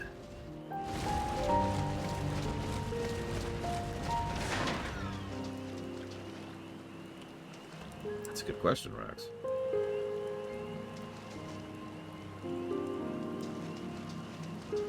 Like, you may consent to being raised an undead before you die, and that's something that might be a thing going forwards. However, there's actually another layer to that, too. See, dying and being raised from the dead, both are very traumatizing events, in pretty much the exact same manner, such that you cannot predict how you'll react to that, for the same reason you can't predict how you'd react if you got run over by a car in real life. You might be fine. You might be traumatized. You might change. You don't know. Actually, yeah, Jason Todd, perfect example.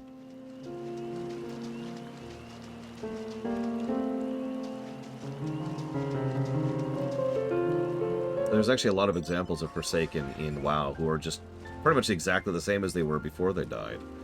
And then there's some people who actually become better people. And then there's some people who become worse people. And even that's a little bit too linear. Some people just get more distended in very specific things. Like one specific character trait gets exaggerated. Yeah, Thessarian and Lillian are actually two wonderful examples of what can happen to you after you're brought back up.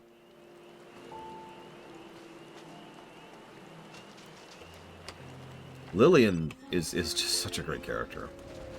But what was done to her was very much against her will. Yeah, by the way, Lillian's still going, for those of you not aware. That's all I'm going to say, but she's in War Within. And she's awesome. Did you find your fragments? Yeah, the Forsaken Council was such a great idea. Much obliged. Alphino, Krell, and I will combine the gathered samples and conduct an analysis forthwith. Determining the wavelength may take a little while, but I'm hopeful that our efforts will bear fruit. I'll tell my sister to wait our arrival at the place, so go there. Kalia, thankfully, has kind of left the narrative, to be blunt. Lillian was always a much better representative for the Forsaken. Sorry, when I say representative, I mean representative for us, the players. A face, if you will. Almost every race has at least one face character, right? Several of them have more than one. Kalia, they tried really hard to make Kalia a face character for the Forsaken, and that flopped hard, like most things in BFA did.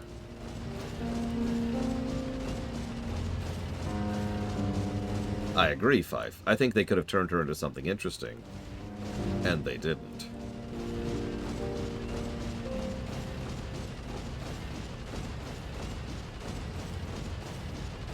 It is a very big game to me.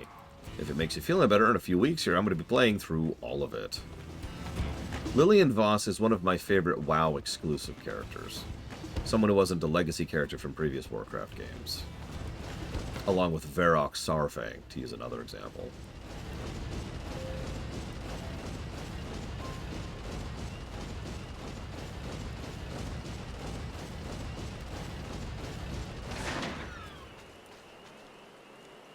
Also, if I might be so bold, Lorewalker Cho.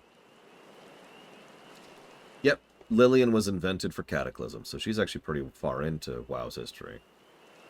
Varrock was back in vanilla, but he didn't even have a name back then.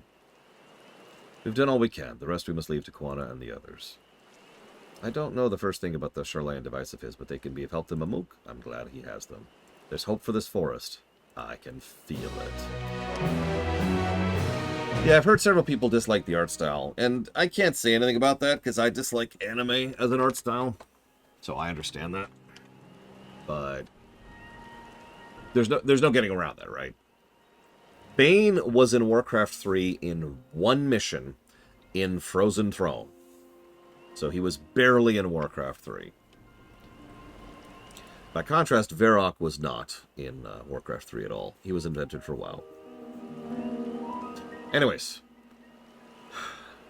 it looks like we're not actually going to reach the dungeon. I apologize. I was kind of hoping we were going to reach the dungeon. But instead, we're going to reach a lunch break.